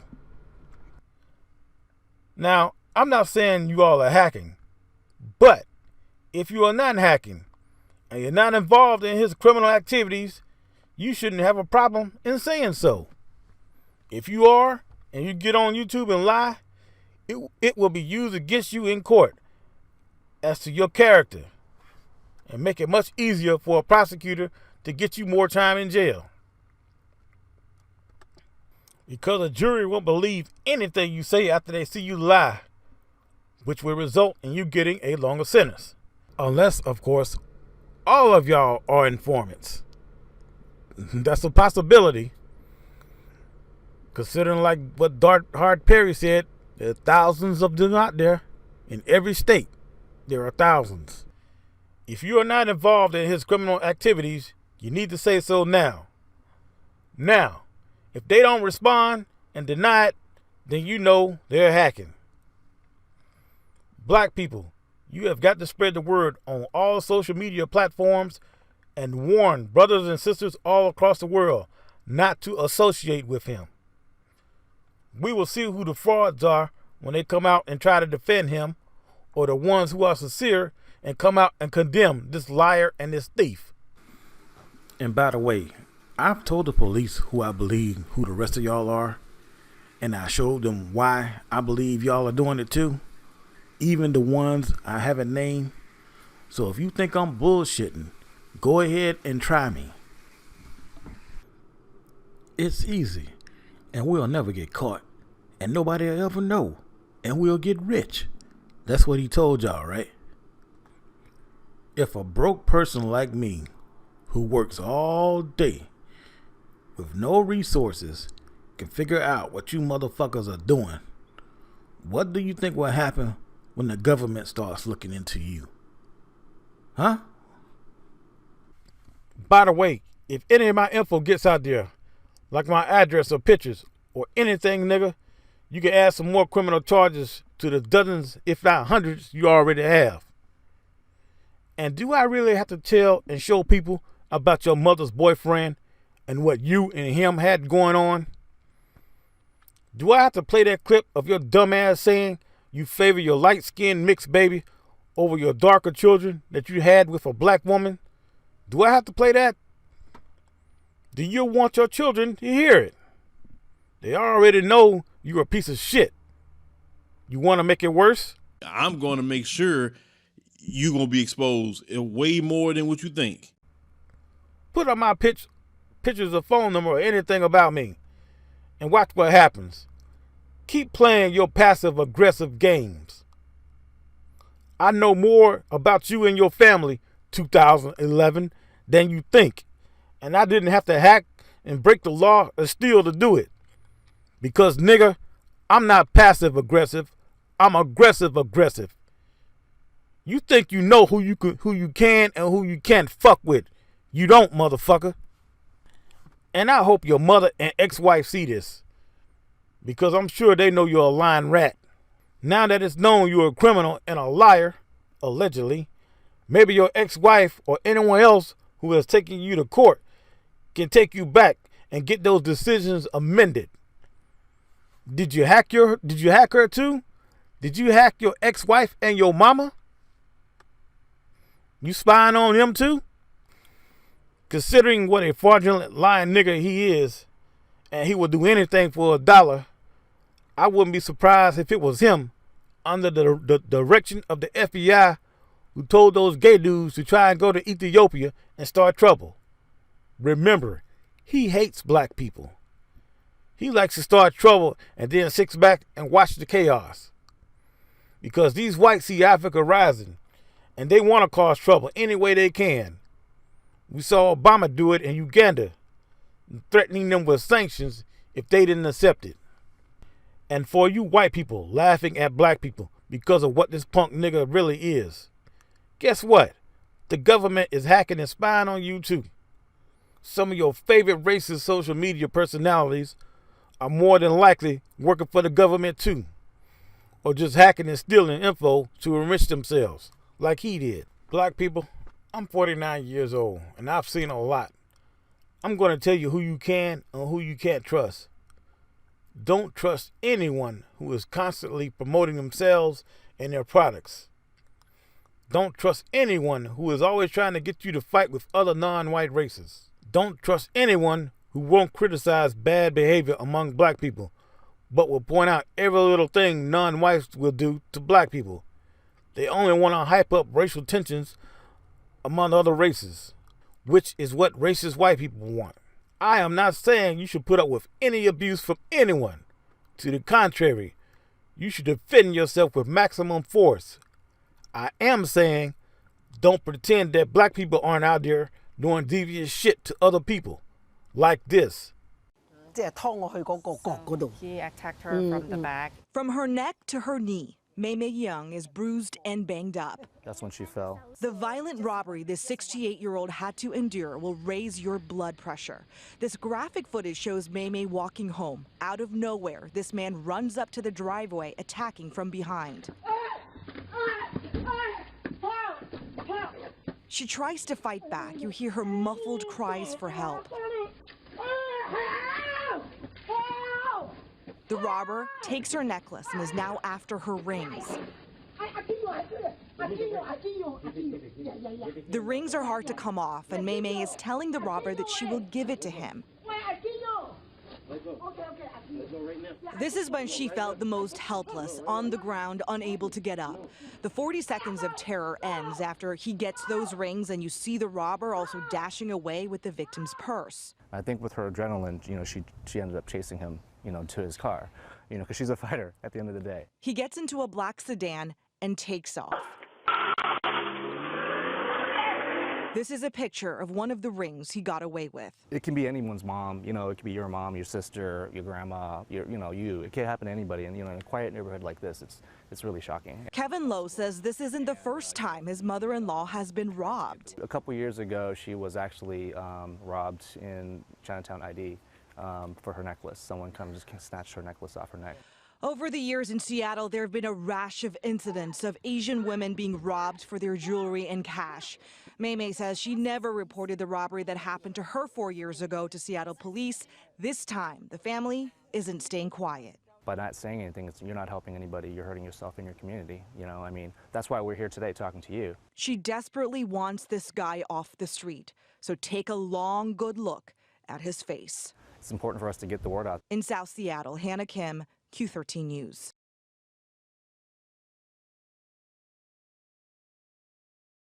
Malcolm X criticized bad black behavior all the time. Our true heritage is of a race of honorable people. The most honorable people and justice-minded people ever. Not the niggers the white people have turned us into.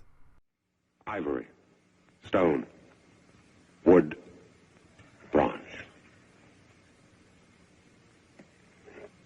Don't gawk, boy. Get that tray filled. Boy! Did you hear me? Yes, master. Don't talk back to me. Replenish the tray.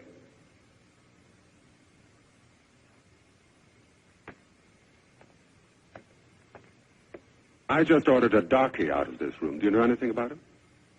From his facial characteristics, his people probably came from the Songhai tribe, the area around Timbuktu. 300 years ago, they had a university there, where the most delicate operations were performed for cataracts of the eye. People came from all over the world to have their sight restored by these extraordinary black surgeons. I believe origins can crop up even after 10 generations, unless they're kept weeded out. What do we create? Surgeons? Sculptors? Or niggers?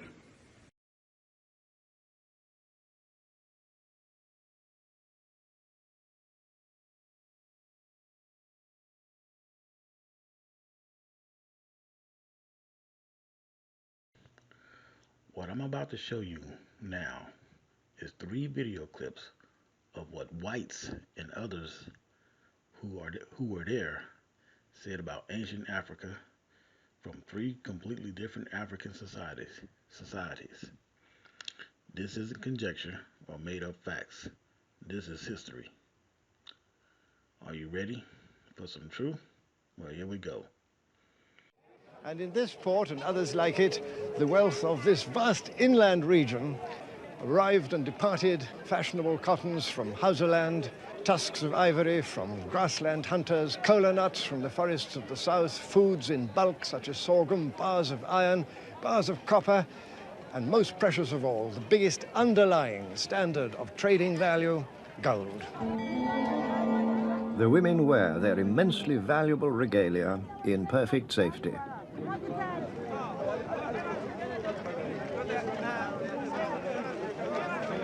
It seems that this sense of security is by no means new. A famous traveler of the 14th century visited the Empire of Mali when it was still at the height of its prosperity and recorded this in his memoirs. Of all peoples, the Negroes are those who most abhor injustice. There is complete and general safety throughout the land.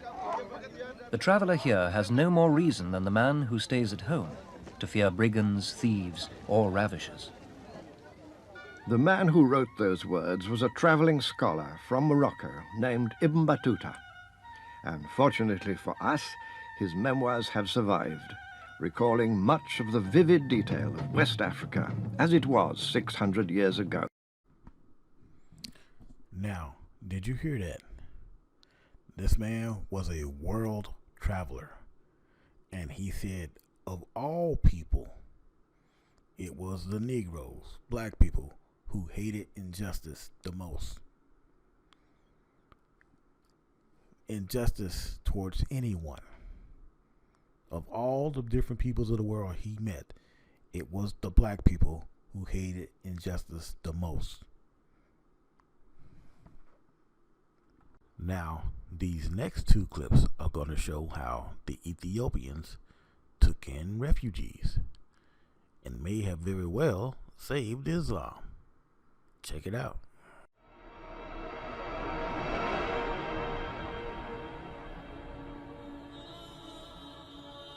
The fourth year of the prophethood of Muhammad ibn Abdullah, peace be upon him, was a year of great persecution. The prophet had brought a message of Tawheed, of the oneness of God. He taught his people not to bow down to idols, not to disrespect their parents, not to torture and harm the innocent, not to base their society upon nationalism. But they refused to accept this message, and they began to torture him and his followers in the most horrible fashion. By the fifth year, the Prophet, peace be upon him, said, if you were to go to Abyssinia, Al-Habasha, it would be better for you. The king will not tolerate injustice, and it is a land of truth. Go there till Allah relieves you from your distress. This next one, it's not really a video clip, it's a news article from The Guardian. I'm not going to read it. I'm just going to go to the relevant part. I'll put the link in the description so you can read it for yourself. And I think you should read it. It's a pretty interesting article. And they will tell you how London was versus Africa, or versus that part of Africa. So take a look at it. And you should also check out the comment section and see how upset some people get when they compare ancient Africa to ancient Europe and what they were really like.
And there are dozens of others. This is our heritage. This is who we were. We stood for honor and justice, no matter who or what other race of people it involved. Not the selfish, lying, thieving, inconsiderate people whites have turned us into. So when a racist talks trash about us being savages and uncivilized and other nonsense, show the barbarian these clips. Show them what we were before he showed up and what he has never been.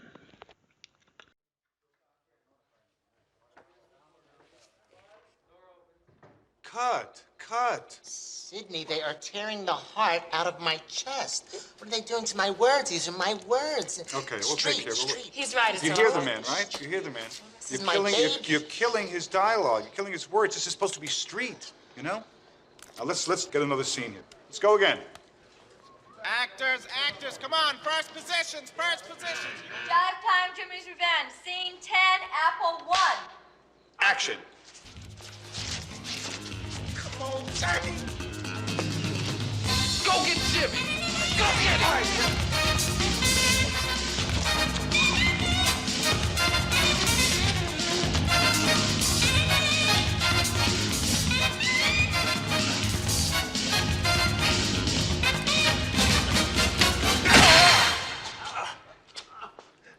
Johnny? Johnny? You maricon cockroach. Johnny, you kill him. Yeah, you're right. Gee, Johnny, you killed Johnny.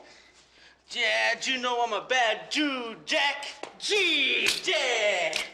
You better run before the police is gone. Johnny, it's Jimmy. Jimmy, coño.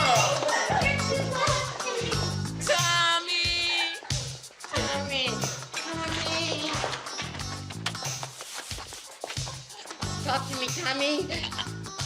I'm mad. I want revenge. Patience.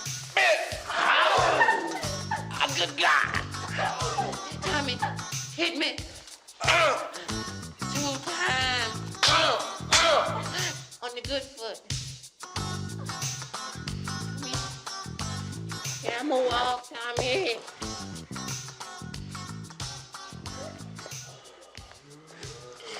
Afro. Yeah. Afro. Yeah. I want revenge. Yeah. I want revenge. Afro. Yeah. Back up. Ooh. Jupiters. You back up. You back up. Somebody. You back up. You killed it, my brother. My main man. I loved it, this dude, baby. He was, Cut. Why is he stopping? Bobby, that was terrific. Why'd you stop? What happened? There's no problem. I just forgot my line. Okay, that's fine. No problem. You want to look at the script? No, I'm okay. Great. Okay. Let's go again. Excuse me, Sydney, before you do, I have another very good idea. Yeah. Could you tell him to be a little more, Yeah, Bobby. Bobby, I need a little more black. You know what I'm saying? Like, stick your ass out, bug the eyes. You know how they move, you know? Yeah, jive ass. Let's slate it. Let's go again. Okay, sorry, Sydney. Scene 10, Baker 1. And action. I loved it, my brother. He was my main man, baby. Yeah, baby, because I loved it, him, and he was my only brother. He was like my main man. I loved it. My brother. Cut. why is he stopping again? Why are you stopping?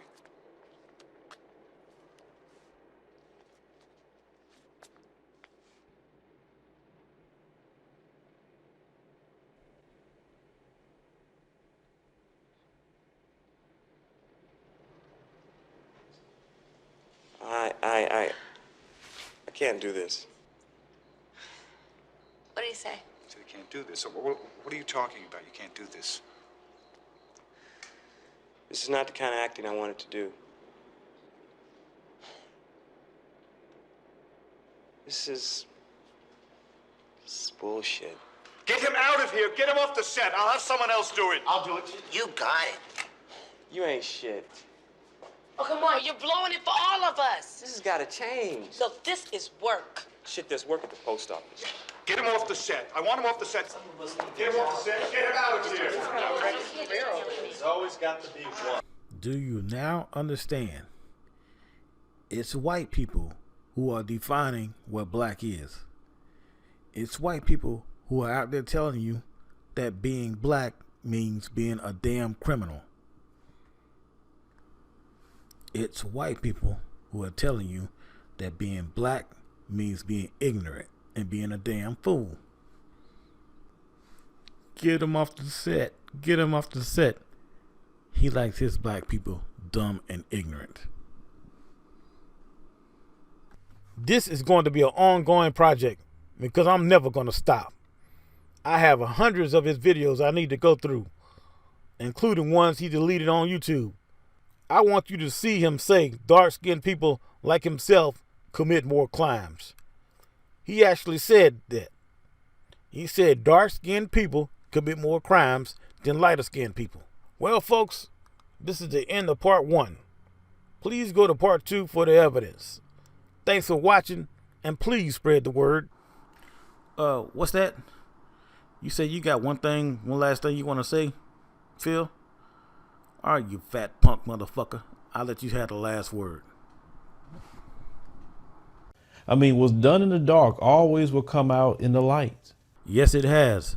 And there's going to be a giant spotlight on you for the rest of your fucking life. You know, after hearing what Phillip said, I hope I said his name right, I may have to reconsider who is behind them. It may actually be some white supremacist conservative group and not the government. They wouldn't care what kind of names they wouldn't care what kind of names they were being called, as long as their goals were met. And that is division among blacks and other so-called minorities to splinter up the voting blocks. You know, even Malcolm X accused a certain group of being funded by a white supremacist named J.L. Hunt. That's somebody who you all should look up, J.L. Hunt. A shout out to Omar Shabazz for spreading that info. If you care about the truth and don't want somebody just to give you a feel-good story, you should check out his channel, Omar Shabazz.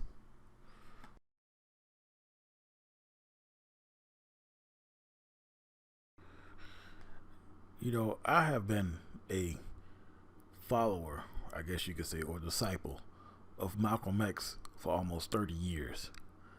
Now, I'm going to play a clip for you, a video clip that I have just recently found. And I have never heard this before. And you listen to Malcolm himself tell you that a certain organization was working with the Ku Klux Klan. Listen to it for yourself. With regret, with great regret, there's no organization in this country that could do more for the struggling black man than the Black Muslim movement if it wanted to. But it has gotten into the possession of a man who's become senile in his old age and perhaps doesn't realize it. And then he has surrounded himself by his children who are now in power and want nothing but luxury and security and comfort and will do anything to safeguard their own interests. So I feel responsible for having played a major role in developing a criminal organization. It was not a criminal organization at the outstart.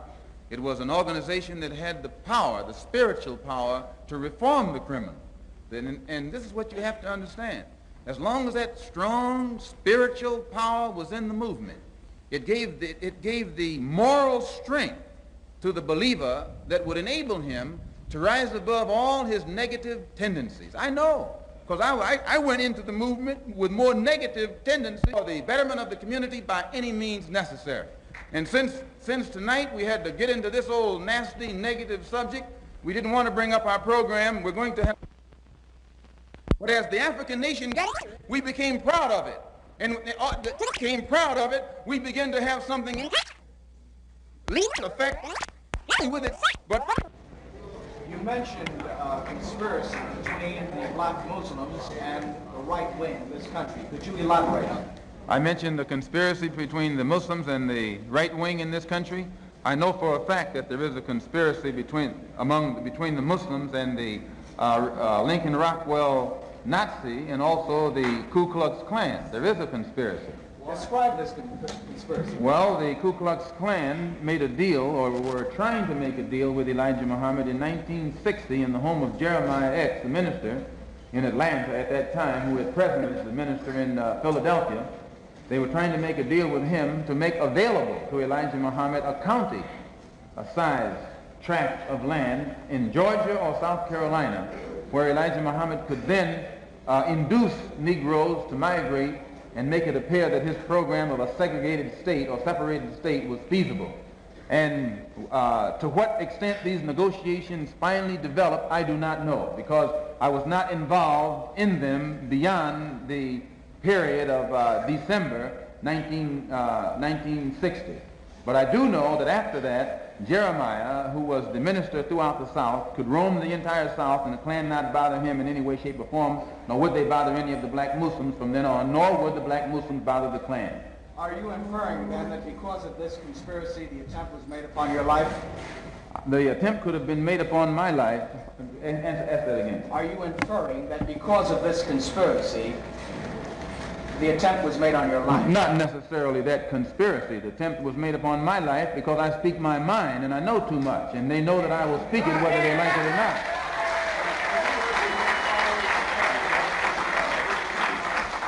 Pardon me? Are you urging your followers to take any actions against the Muslims? Am I urging my followers to take action against the Muslims? No. No. When you say you rely on Allah or protecting Allah, you've always been some kind of activist. Do you still think that you're going to try to infiltrate their organization and win over some of their supporters? Am I going to try and infiltrate their organization and win over some of their supporters? No, I have never tried to win supporters from Elijah Muhammad. Since I have left the black Muslim movement, I've spoken at these rallies. Those who come, come. Those who don't, don't. But I've never gone out of my way to win over any of his followers. And he himself is fearful because he knows that you don't have to exercise too much energy to win his followers. As soon as they know truth and compare the two, and by the way, this is the brother, I didn't even see you there, brother. This is Leon Amir, who was Cassius Clay's secretary, whom they beat unmercifully up in Boston. And the court freed the men who beat him. They fined him $100, was it? Yeah, fined him $100.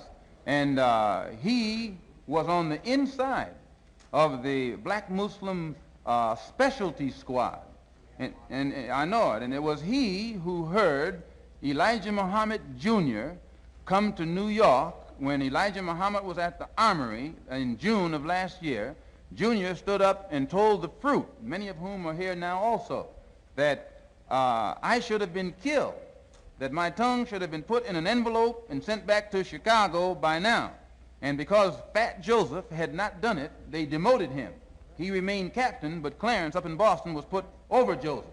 And Joseph's authority was curtailed. And then Clarence, the captain from Boston, and John, the captain from Springfield, came to New York to assassinate me and came to him to get a silencer and couldn't get it. So the police know this. It's not something that's new. They just wait until the job is done and then they step in. Now, when you say, do you know that Elijah Muhammad was behind this? Yes, now, Elijah Muhammad called all of his officials, national officials, to Chicago in October and ordered them to kill or maim any of his followers who leave him to follow me.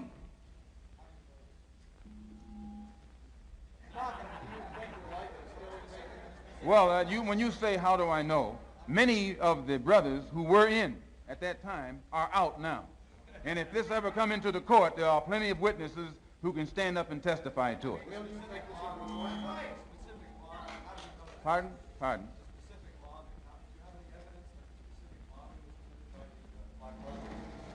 This specific law. Do you have any? I'd rather not say at this time. When you say you know too much, what do you mean?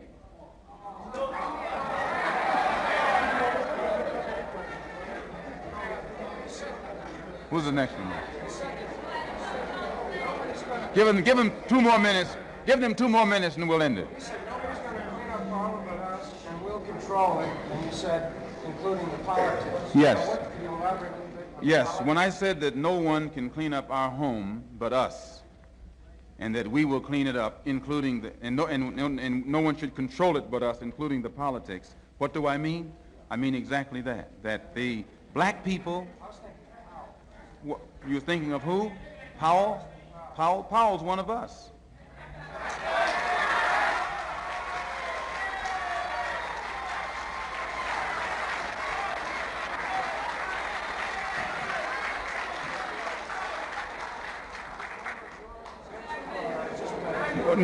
No, he's not a member of our organization, but when I say he's one of us, I mean he's one of the family. And no one outside the family can get us to talk about him. If we talk about him, we talk about him within the family. But nobody outside the family can instigate us against Powell.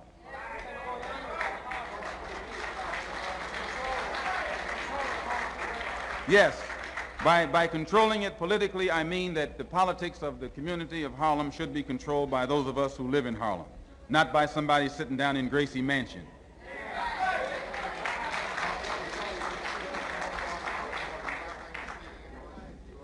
Sir?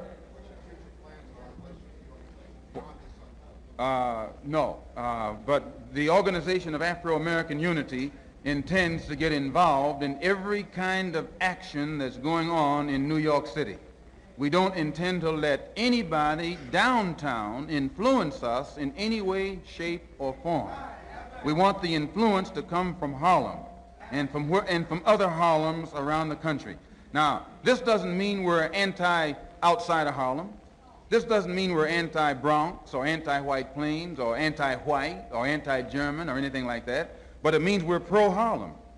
We're pro-ourselves. We want to start doing something for ourselves. That's all it means. It means that we want to stop begging you for your school. We want you to get out of the way and let us straighten out the schools in Harlem.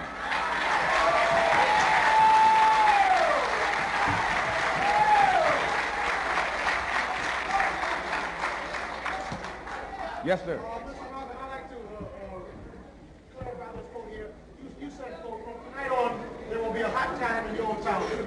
I just answered it when I said from tonight on there'll be a hot time in the old town.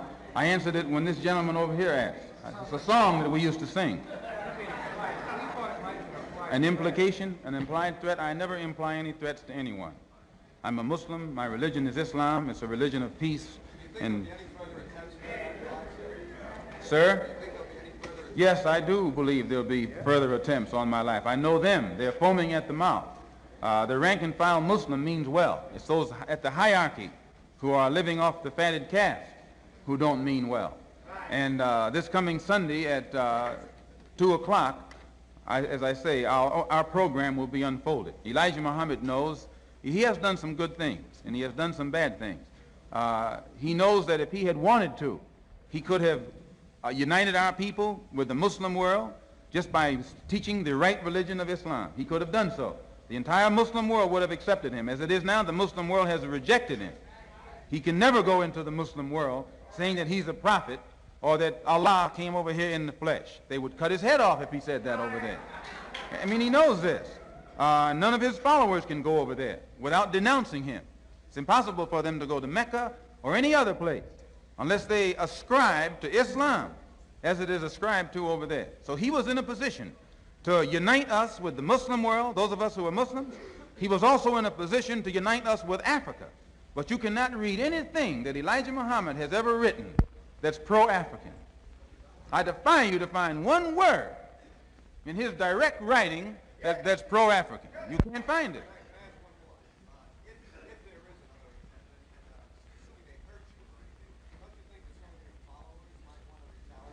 Listen to this question this man asked me.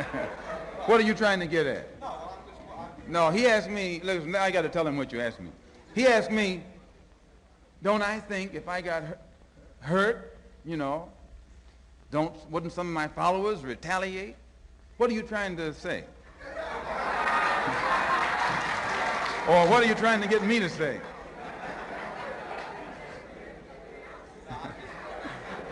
I mean, it's okay. I'm not going to get you in any trouble. These are your friends in here. But I just want them to hear what you're asking me. That's all. I just want them to hear what you're asking me. You wouldn't get in no trouble in here. Also, I'm going to show you all where in Zimbabwe, during the uprisings there, the white government was trying to create fake black nationalist movements to counter the real ones. And you think they wouldn't do something like that here? You don't think they would create fake black movements to throw black people off? You don't think some racist conservative group or a foreign country wouldn't spend $500 million or even $1 billion to get millions of black people to vote a certain way? Look at Candace Owens and Jesse Lee Peterson. These people know that they are lying. They just don't care. Money and prestige means more to them than anything. You have black people out here who would kill someone over $100 pair of sneakers. You don't think that there are black people out here who will accept a few 100,000 or even a few million to get you to think a certain way, to keep you from voting, and to keep black people separated and fighting each other worldwide? Like I said before, I'm always finding something new. This clip I'm about to show you right here is from some congressional hearings, I believe back in the 70s. And they're going to talk about how the FBI was planning to get rid of Martin Luther King and replace him with somebody they could control.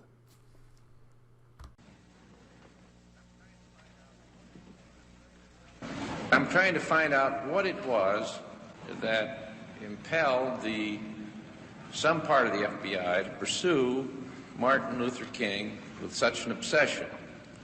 And what I understood that answer to be is, first of all, it was not any suspicions of the commission of a federal crime. None of the literature showed up a single suggestion that Martin Luther King had committed or was about to commit a crime. Is that correct? That's correct. Yes, sir, but at this point, much of what was being done did involve challenges to local laws. And there is a very strong suggestion that King was seen as rallying the lawbreakers and would-be lawbreakers, albeit for a cause that sounded pure. I'm looking now in terms of, if we look at what might have gotten the Bureau started, and if we remember at the same time he is extremely critical of the Bureau's own law enforcement efforts.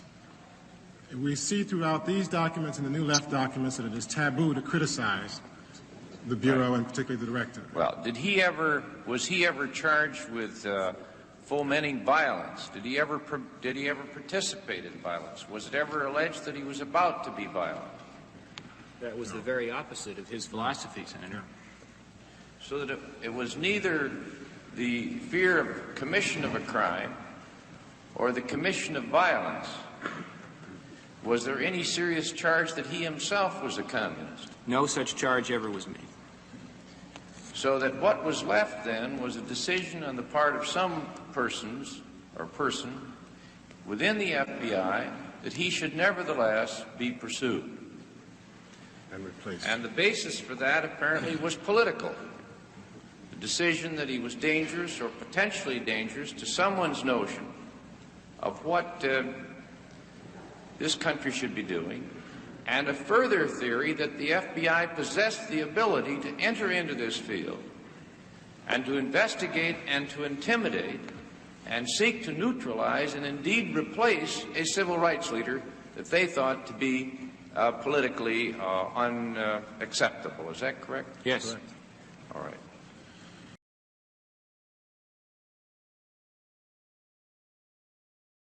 And the tactics they used apparently had no end. Microphonic surveillance of hotel rooms. They included informants. They included sponsoring of letters signed by phony names to relatives and friends and organizers. They involved even plans to replace him with someone else the FBI was to select as a national civil rights leader. Is that correct? Yes, that plan didn't get very far. But it they was had their plan. seriously considered, and Mr. Hoover penned a note to that suggestion commending its authors, did they not? Yes. Right. I mean, it's no different than what Rush Limbaugh and Ann Coulter and Sean Hannity and the rest of them other white people do. They know they fucking lying. They don't care. They love money. They are in love with money. They're getting paid millions to lie. And you want to tell me you don't think that there are black people who won't accept millions to lie to you? Now, some of y'all might remember that bald-headed bitch. She stopped saying she was pro-black too. They both started saying that they weren't pro-black. You know why? Because they knew eventually they both would be busted. And they would try to legally fall back on that and say, hey, I told you I wasn't pro-black. These people are psychopaths. They will look you straight in the eye with tears flowing and swear up and down they're not lying to you. And it's not just these two. It's a ring of these motherfuckers. It's several of them. And I have recordings of what they have stolen from me. But I'm not going to reveal that yet. I'm going to let them lie to you. And then I will show you them lying. And I didn't name all of them. We are going to find out who is behind these motherfuckers. You know, every time I listen to a video, I always find something else. I'm going to play some clips of a phone conversation that he had with Tommy Sotomayor back in 2012. They are talking about him stealing from Tommy. And he is going to tell Tommy in a roundabout way that he knows how to hack. And he can really stick it to someone if he wants to. He's taunting Tommy. Telling Tommy he can hack him if he wants to. In his passive aggressive way. Also, he gets Tommy to go to a fake page that he says someone else created. Yeah, right. Pretending to be Tommy. I want you all to pay attention to how nice and kind he is to Tommy, luring him in for the trap to click that link so he can hack him and steal and spy on him. If I didn't want you to be able to continue, I would have just done what it needed to do to marginalize your channel. Like I done everybody else. And that didn't need to, like I said, and that's another thing, we don't need to be trying to pick each other off because, like I said, because this is the thing is, I wouldn't want nobody to go that route with me because I'm a pretty big computer nerd and people don't know it. It's like I know some things on computers that nobody. I'm gonna say not too many brothers would tip you off on. So I wouldn't want people doing that to me because it wouldn't be too good. But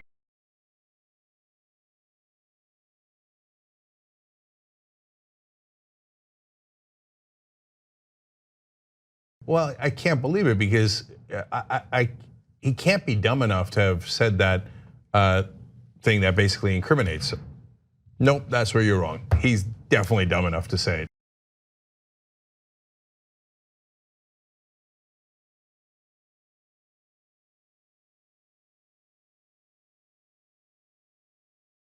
what is it that we need to do to show that, hey, because I want to do a video and publicly say, look, me and Tommy talked.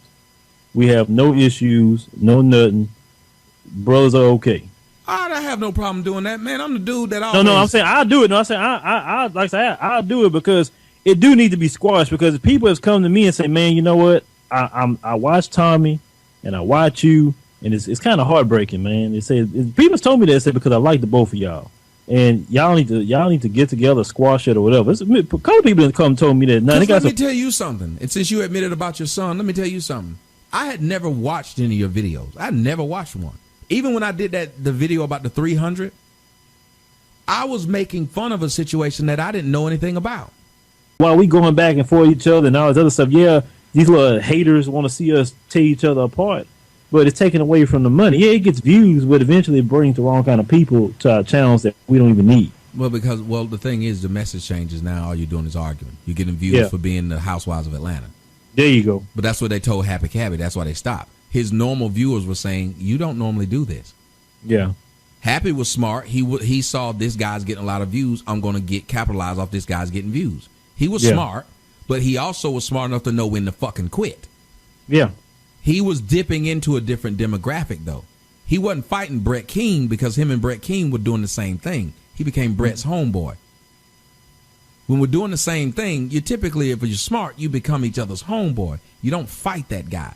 Now, somebody else with a different demographic, hey, you can fight that person because you're now cross-viewing. You're getting people who would normally listen to Happy Cabby, who would never listen to a black show like mine, now they're listening. And vice versa. But then that wears thin because people say you change your delivery. You change what you were doing. You gain fans doing what you were doing. Stop trying to change and become something else, because then you're going to get your fan base pissed off. Yeah. So I would never keep doing diss videos back and forth. That's why you see when I do them, they're coupled by 30 videos that have nothing to do with dissing. Because I'm not going to be the guy that diss. Now, people look at me as the guy that if he fuck with you, it's funny. Because, I mean, that's my job. At the end of the day, I want it to be funny. I don't want it to be just so damn... I think on the last one was the only one I did that was just me being quite serious with that whatever the fuck his name, Phil Blunt. But I felt like I had to be quite serious with this dude, because this dude is doing something I've never seen anyone do. This nigga spent a whole 48 hours tweeting everyone on Twitter that video. This nigga made 10 different accounts, then got some accounts where he got some sexy girl on the front to make sure that they open it. Yeah, did you see what that link I sent you about that account that's impersonating you on Twitter? I tweeted it to you earlier with the exact handle and everything. You need to go back and read it. That there's an account where they're using your picture, and they even created a YouTube account with that exact same name, and they was coming to me saying stuff trying to impersonate you, and I knew it wasn't you because it's not the way you talk, and that's not your style. You never came to my page on YouTube one time to tell me anything. No, I didn't. So I didn't get that. You sent me one and it said it's called at TJ Sotomayor _ says or something like that. It even followed my Twitter account, and I told you about it. I said, hey, you need to look into that. That person's impersonating you. They got your picture and everything, so somebody would think it's you. I'm have to look at this. Where's my phone? Hold on, let me put my phone. But yeah, I need to go on and put my damn daughter to bed anyway. We seem like we straight. Seem like we're on the same page now. Oh yeah, we straight. We on the same page. Ain't no problem. So, but we all right then. Well, like I said, whenever you want to do something, we good. We can do something tomorrow. I don't know about tomorrow because I'm gonna be all over the place. Yeah. Well, tomorrow's Thanksgiving. We ain't focusing on no YouTube tomorrow. We got to eat and carry. Yeah, I'm gonna be trying to get full, but we can go all over. We can do something this weekend. Just let me know. Now you got my Skype, and everything is everything now. I mean, it's over with by my understanding. It's over with. Yeah, you can let me know. Yeah, it's all. Now what I'll do what I'll do with that last video I put up, I'll just remove it. Because like I said, it don't bother me none to remove videos. I do it all the time. That way I could, because sometimes you remove video, you're removed of the problem. You know, like I said, I just make a video saying, because I had already said it in the last one anyway, but I'll make another one because in the last one I said I don't have no problem with it. Yeah. I said once you said that, my issue had left. Yeah. Because once it got to the point where I thought, okay, now they're doing like those other people did, because that's what that boy did. You start sending people to fuck with me, to just keep rehashing the same shit over and over again. Because to me, it would be nice if they brought up something new. Bring up the fact that I've been molesting kids. Bring up the fact that I robbed somebody. Bring up the fact that I got arrested yesterday. Bring up the fact that I did something last week, last month. You can't even bring up nothing I've done in 2012, 2011, 2010. Exactly. Now, that doesn't make any sense at that point. Well, like I say, really, but to be honest with you, you don't want to give them dudes too much shine and not even mention their name too much, because you're giving people to go to their page. You know, like the moment you mention my name, they had people come to my page and say, I didn't know who you were until Tommy mentioned you. You know, so there you go. So you shouldn't be, I wouldn't even mention those dudes' names, because that way it makes them irrelevant then.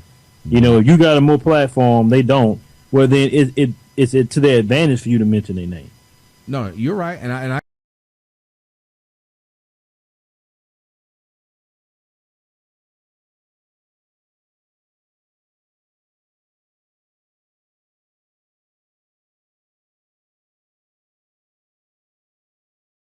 get that. I know it doesn't. It helps them more than it helps me. That's why I typically don't say people's name. I let them do whatever they do. That's why I tell them I can make a video about you, never mention your name, and people will watch it. You can't make a video and not mention my name, and people will watch it. That's their problem, because they're too small. Whenever that Jeannie Burlesque girl, every time she made a video without my name in it, nobody watched it. That's why she started right back putting my name in it. And I said, okay, this is getting old. You keep fucking using my name, we're going to have a problem. Yeah. Don't use me to get your hits up. I'm trying to find it. I can't find it. Send it to me again when you get a chance. Let me see. Hold on. I'll because I got my phone right now. So yeah, just as I said, whenever you get a chance, just send it to me so I can see it, because I want to see this. I'm keep putting it in the search bar and it's not coming up. You said TJ underscore. Hold on. Like I said, let me see. I send you. How do you send you? There you go. I'm sending it to you right now.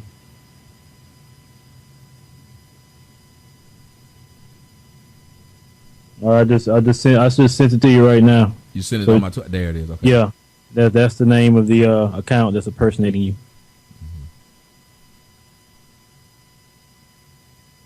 So some people probably, you don't know what that account been saying or whatever. They could have said something about you to somebody you may know, and everything. They come at you, man, what the hell are you talking about? Like, what?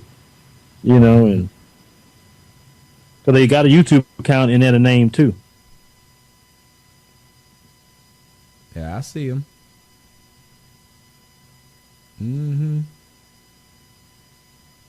I see him. So good looking out for telling me about this. Oh yeah, I would have told you about it the first day I seen it, but we wasn't on speaking terms like that. They been had the account up. It ain't nothing new. Oh, this been up at least. Yeah, it's been up at least about, I'm gonna say at least about a week and a half. The first time I seen it, and it came to my YouTube channel, and I said, Tommy. And I said, where did he come from on my page? I've never seen your name not one time on my page.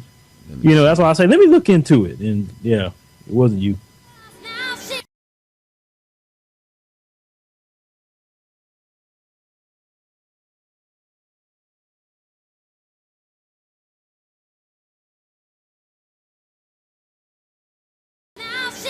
Oh, this must be run by Delu. I miss. Yeah, this must be run by Delu.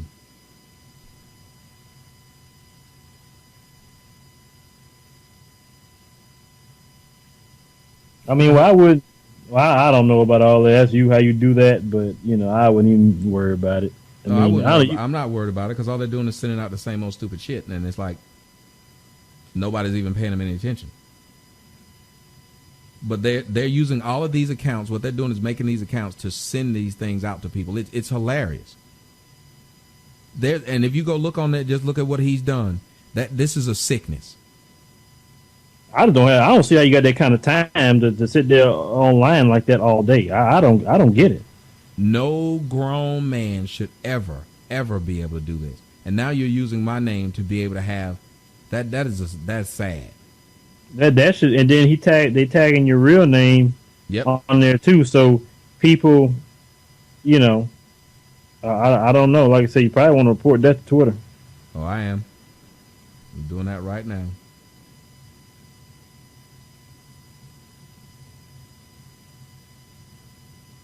That is a damn shame that somebody would have that kind of time on their hands. That's amazing. And then got, like you said, they got my real Twitter handle up underneath it. Yeah. So somebody would think, oh, that is him. There it is. Well, let me go on and get my daughter to bed. I done let her. Yeah, man. Yeah, you go ahead and have a good Thanksgiving, and like I said, when I ever get a chance, I'll talk to people on YouTube about what we Yeah, you got an open line to me now. Hit me up anytime, whether it's on Twitter or whatever. Any question you want to ask me, I'm here. All right, bro. All right. All right. Peace.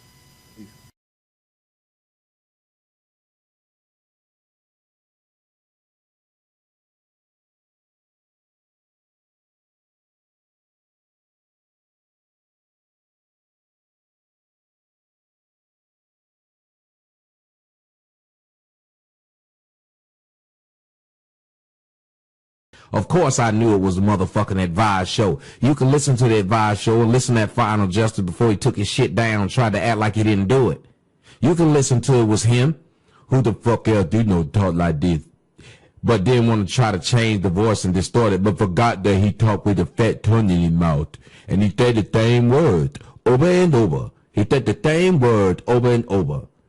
Nigga want to sit up there and talk about some, I can't get the advice so out of my mouth. Motherfucker, you can't spell advice, punk ass nigga.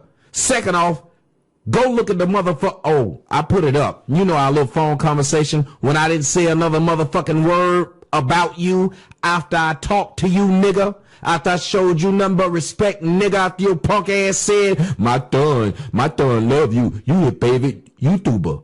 Remember that shit, nigga? So while you talking about somebody can't get their motherfucking name out your mouth, punk ass nigga, I got channels with more damn I got videos with more views than your channel, bitch ass nigga. And you admitted that you were jacking my shit, nigga. And I wasn't gonna put the shit up until your punk ass started having your fruit ass niggas come out to my damn channel. Fuck boy, yeah, it's you. Everybody know it's you. The proof is it's you up there. I admit the final judges. Talking the same fucking way. Your dumb ass couldn't even get your damn voice distorted right, idiot. That's why you took it down, dumbass.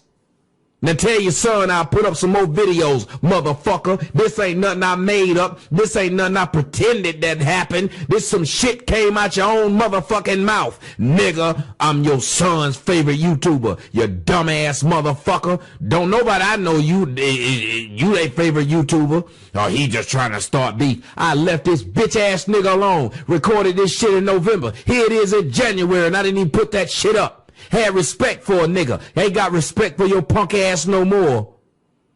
Fuck niggas like you with your white ass wife with a damn finger out there talking about so it's our first anniversary. Fuck you, nigga. You know, during the time period when he hacked me, I lost control of one of my email accounts. And now that I think about it, I think that was his punk ass. He changed the password to my email account and locked me out of it, and he's been using it to do all kinds of bullshit with it. So if any of you have ever got locked out of your email account and couldn't get it back, it was probably him. Do you all see how mental this motherfucker really is? He was doing the exact same thing Tommy was doing, but he's gonna talk shit about Tommy for doing it and call him all kinds of names. And he was doing the same fucking thing himself. For people who don't know what Tommy is talking about, the hacker from Houston created a video trying to look like Spawn, calling himself Mr. Final Justice. And he was talking shit about Tommy.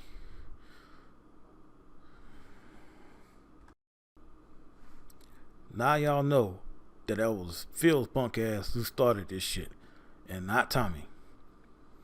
And whether you like Tommy or not, and I really don't like what he does on YouTube, black people owe him an apology because he was right about this motherfucker from the beginning. Do you all see how he tricked Tommy?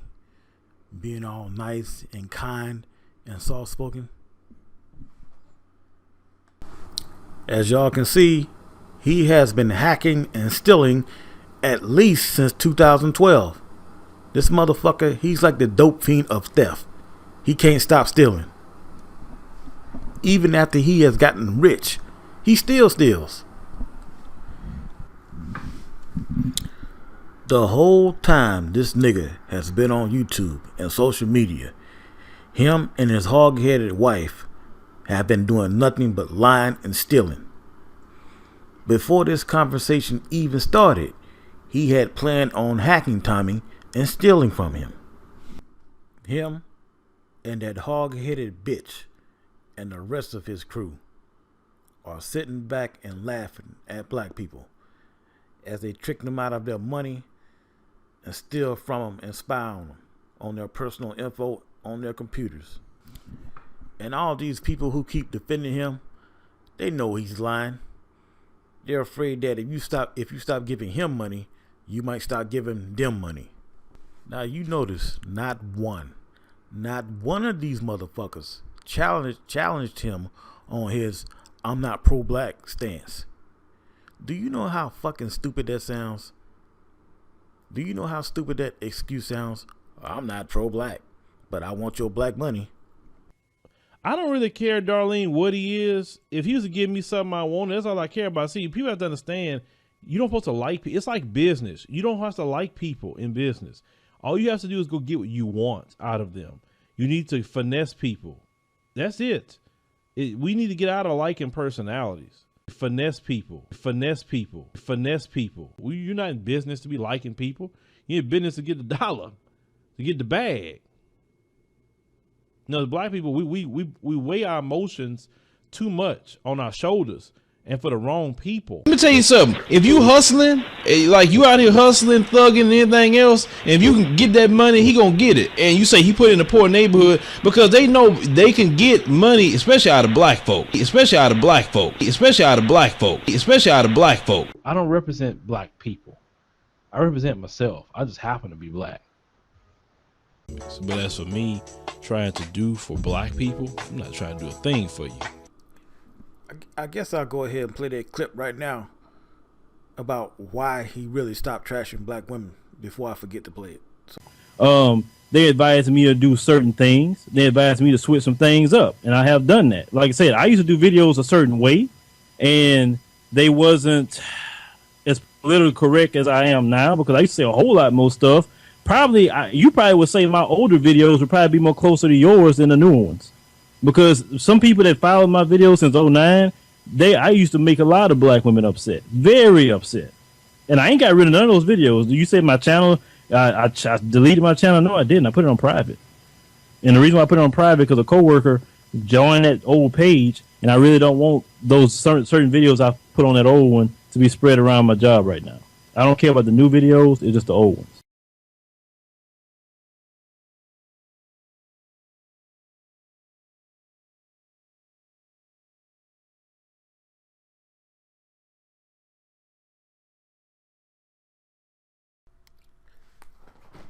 I'm going to play a clip of me calling in to a national talk radio show that deals with computers of that nature, electronics, and, of course, hacking.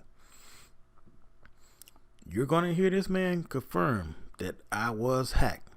For those of you all who still don't believe this motherfucker is out here hacking computers and stealing. Hey, Leo, how you doing today? I am well. How are you? Doing good.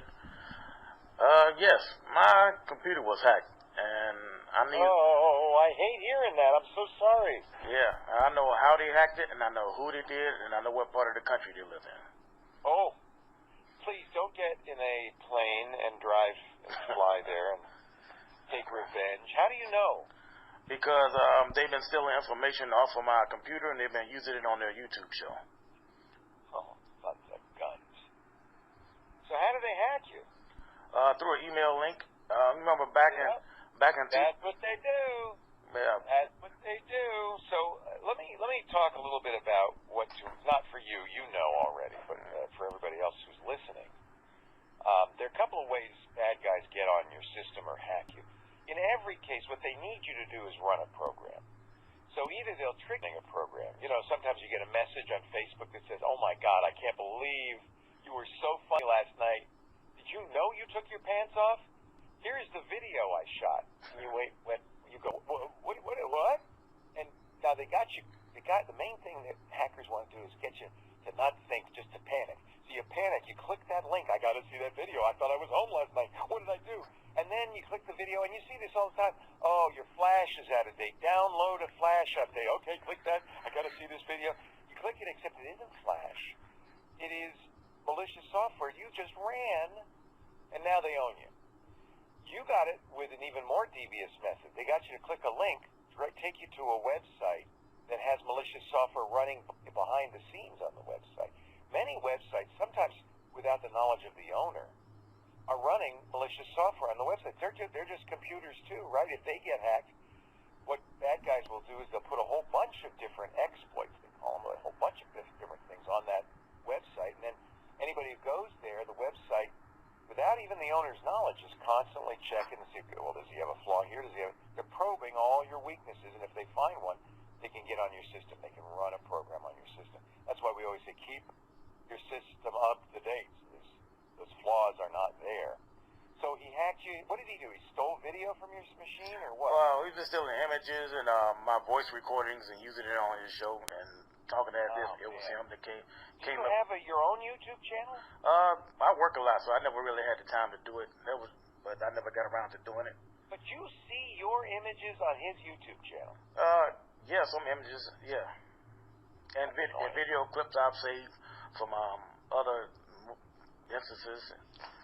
Oh, man, that is really annoying. Oh, well, what can I do to help you? I'm sorry, I did that long explanation just so that other people understand how easy this is to have happen. Okay, it's not a problem. But what the actual hack happened back in 2014.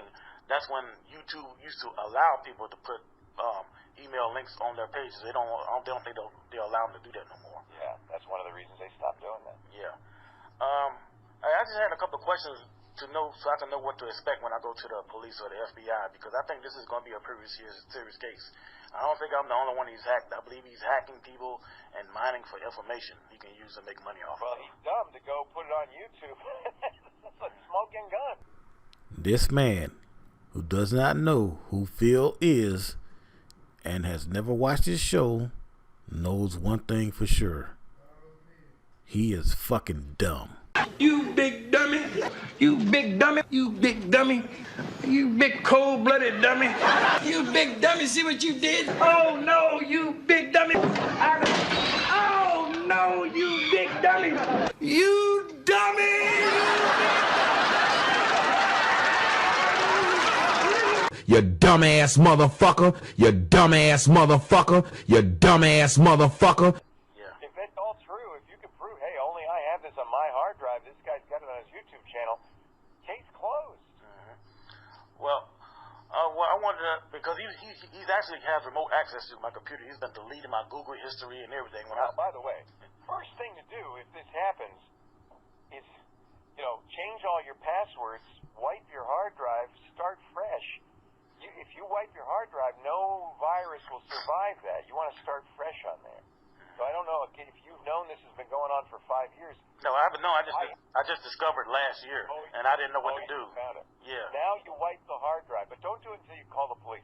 Actually, take that computer, unplug it from the internet, put it aside, because if you do contact the police, they will want that as evidence. They'll do a forensic analysis. So hands off now. Don't touch it anymore, but make sure you disconnect it from the internet. That, unfortunately, means you need another computer. I'm sorry about that. Yeah, he's managed to hack my phones and everything, too. He's been listening to my phone conversation. He's a pretty bad person. And hopefully this will get some I would attention. absolutely call the authorities. Yeah. And that's the first thing you need to do. And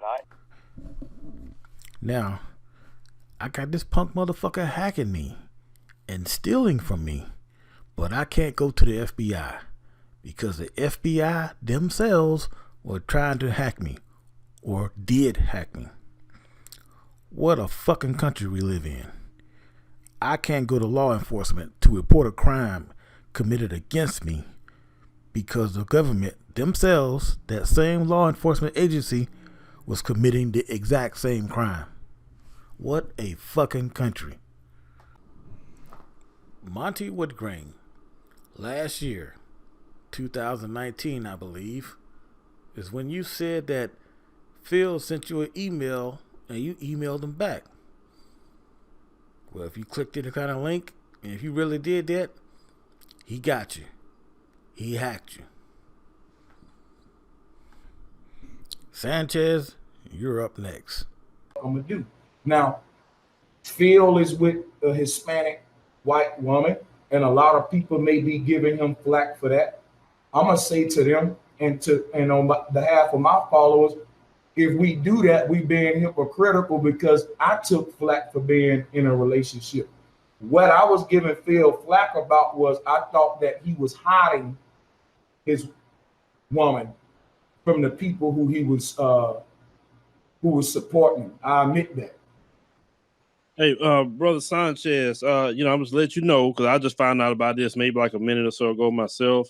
Some people that does things for me send an email that they shouldn't have sent, so just disregard that email. If you look in your email inbox, like I said, I don't even know why that was sent because I didn't say send that, and I already told them about that. But that's things happen like that. I was letting you know ahead of time. You look in your email, don't disregard that. Sanchez, you were just about to be hacked. And if you did click any kind of link in that email, you got hacked. And you were right. The motherfucker did flag your channel. As I'm about to show you, he did the same damn thing to Tommy back in 2012.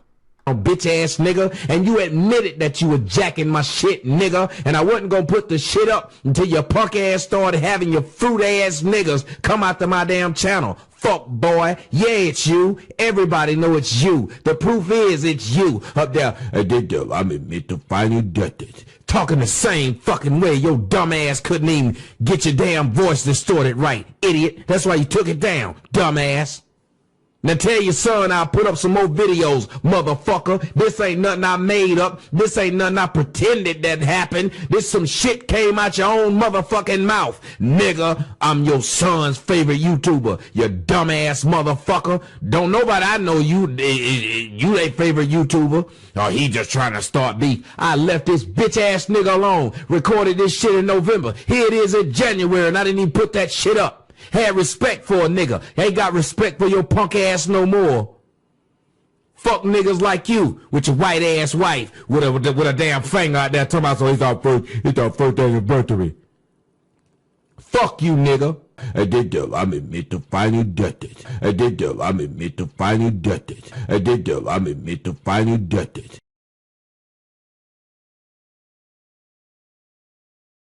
You just never know about people. You never know what go on behind closed doors because, one people put on a facade in front of you, but they could be something else. Now, I tell all people this. Whatever truth that you have, live that truth because that truth will be used against you somewhere down the line.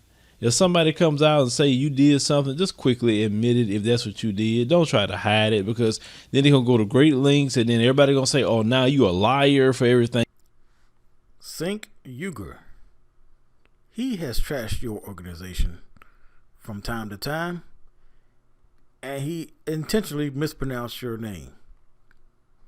Do you have anything you want to say about this situation? Not only he can't help himself from doing crimes, but he's just too stupid to cover it up. Yeah, he is stupid.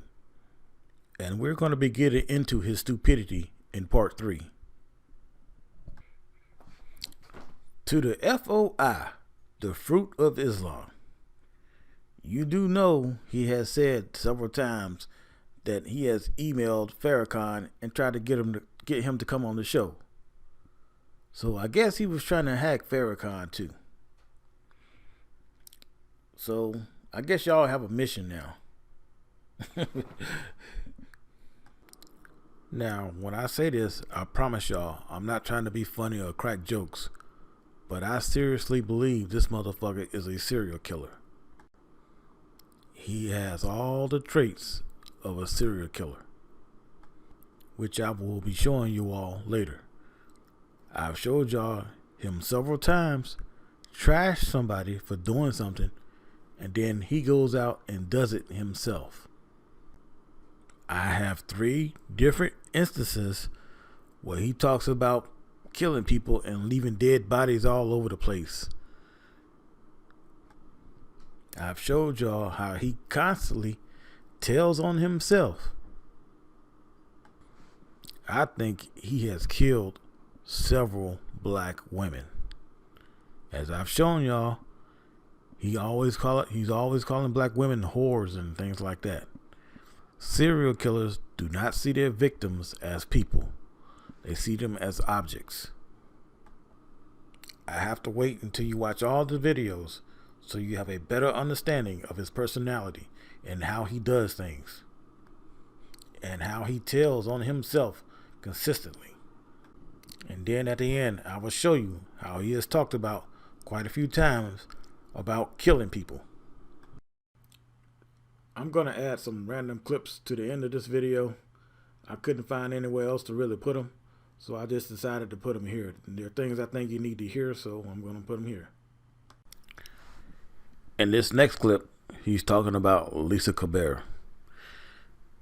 And this is the clip where he admits that he's passive aggressive. Not only does he admit he's passive aggressive, he gets passive aggressive with her. I'm going to let you listen to what he says, and then I'm going to come back and show you how he did it. And then when other black people was coming to them and said, wait a minute, hold on. I said, I may not agree with everything that she says, but listen to the source it's coming from, though. It don't look right. Then it's like they were saying it don't matter where it come from, and then they were saying, wait a minute, I looked at the person's page, it's like all the right type of material, and all of a sudden it's like things about Lisa. Like, what are you doing? Well, it's the truth, and it don't matter what the source it coming from. I'm like, this is the incorrigibles. This is what they would do. Then, like I say, I'm calling them out, but you know me, I do it in a passive aggressive way. And then you have one of them that sound like, he smoked 100 packs of Newports a day, came and screaming and yelling all the time, running out of breath. Okay, he needs to take a pulmonary function test. Did y'all catch that? Anybody who has listened to Lisa Cabrera, anybody that knows how to pick up on things, it's pretty obvious that she smokes by the sound of her voice. That is a prime example of passive aggressive. Someone will try to fuck with you in a slick way. They'll try to fuck with you and try to act like they're not fucking with you. This is the kind of shit he does, taking slick shots at people. And he's been doing it to me for over 5 years. And I'm pretty sure I'm not the only one he's done it to, because I know damn well I'm not the only one he's hacked. Like I said, he's probably hacked thousands of you all.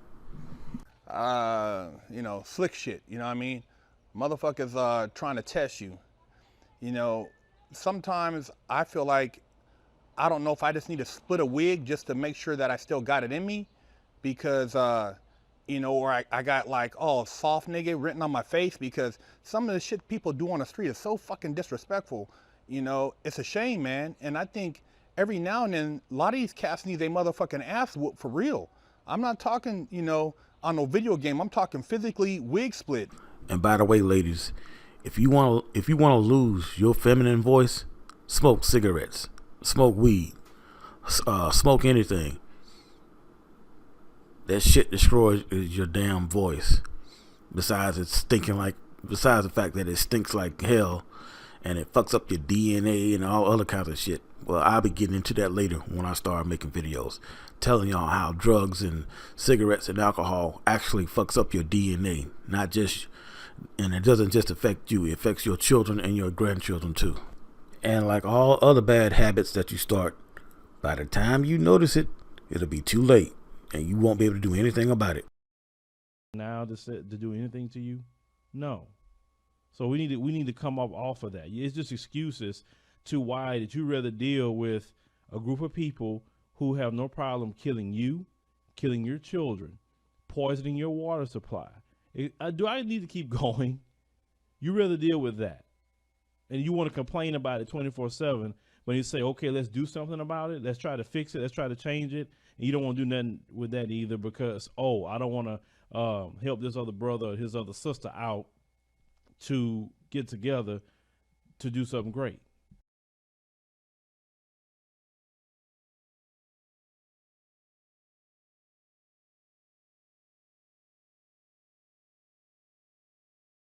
There's a lot of black folk that say things about me online. That's fine. I don't make videos back at them. And the reason why I don't make videos back at them because it is not good for the masses. That's why I don't do that. You know what I'm saying? Yes, I could, logically break down their points, but for what? I need to use my energy for the white supremacists.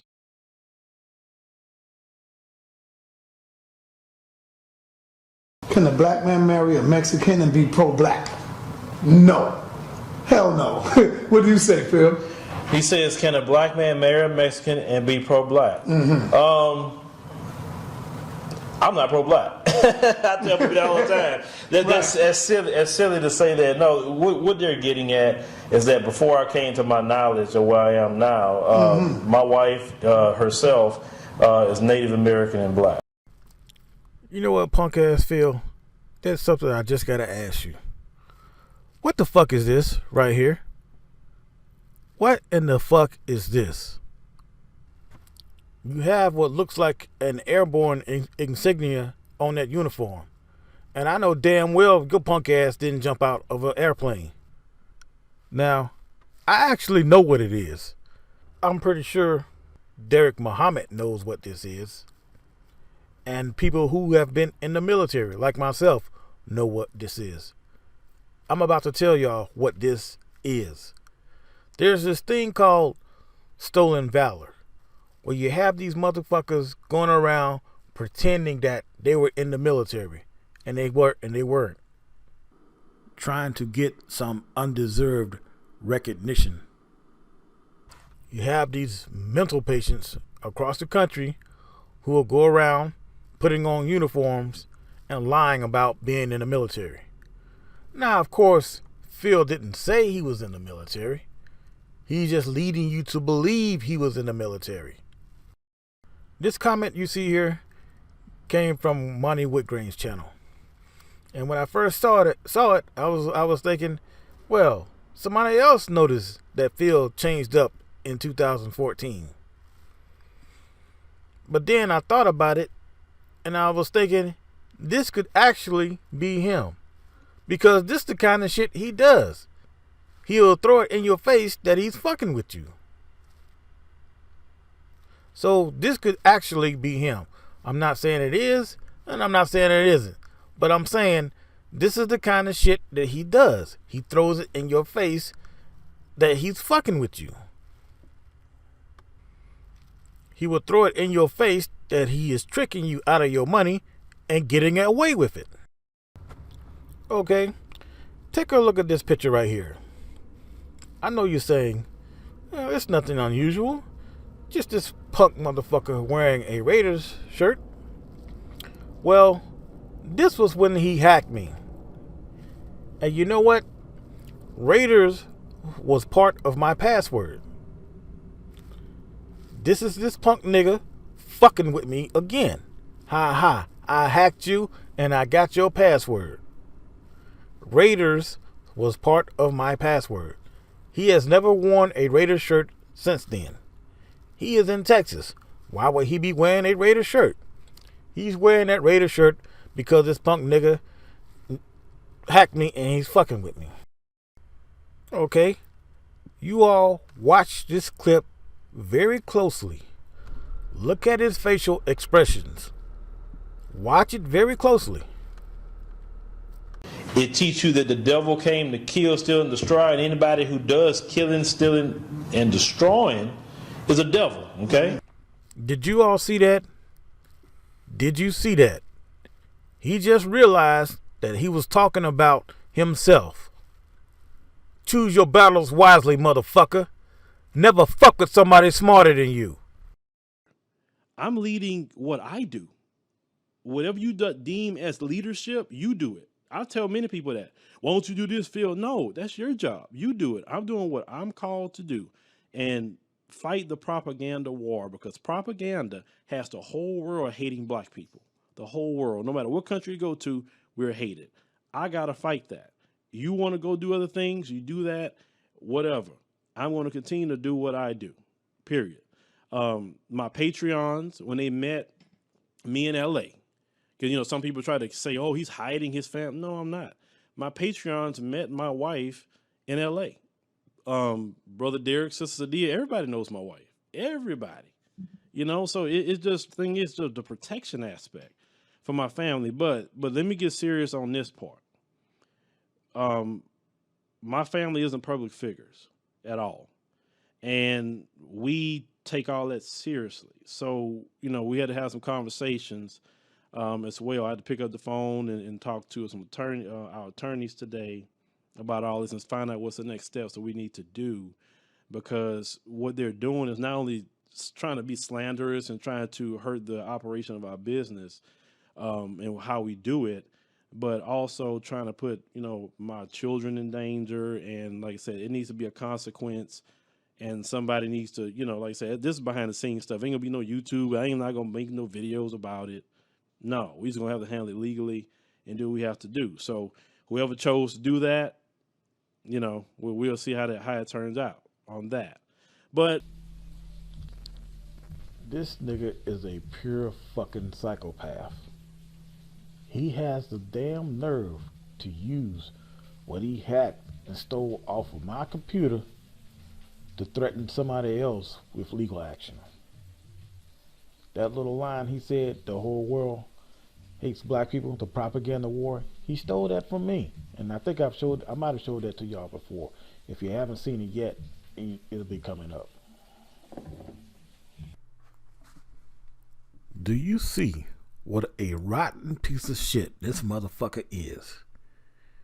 Do you see how this nigga uses his own kids to try and make you feel sorry for him? He has put his kids and family in danger. He is the one that's been hacking hundreds, if not thousands of people and stealing their information and spying on them. He has been doing that. And then he's going to get up here and say somebody else is putting his kids in danger for telling the truth about his punk ass. What can you say about a motherfucker who will use his own kids to push his lies and bullshit? What can you say? To the radical sisters, if this punk nigga did actually sue you and he won, you can use anything and everything from these videos to sue his punk ass for slander, because he slandered you because you were telling the truth and he lied and said you weren't. A lot of people be telling you stuff. I like messing with people in the comments. Y'all heard that, right? He likes to mess with people in the comment section. In other words, he likes to fuck with people. A lot of people were asking me even about my picture. There's a long story behind that. This is actually a headshot that was taken by someone that was producing a commercial that my son was in. And I happened to be on the set, and I got approached by many people to consider acting. And I said, at the time I was in IT, I said, look, I don't want to really act, you know, but I'm here to support my son who got picked for this commercial. So Lisa worked in IT too. That's two of his friends that worked in IT. I'm going to talk about Lisa Cabrera for a minute. I find it very strange she would show a picture of herself, but not a video. Most people who don't mind being seen on YouTube will show videos of themselves, not the same old still picture. And people who don't want to be seen in the public, they won't show anything of themselves. And nobody is just going to walk up to somebody and say, hey, do you want to be an actor?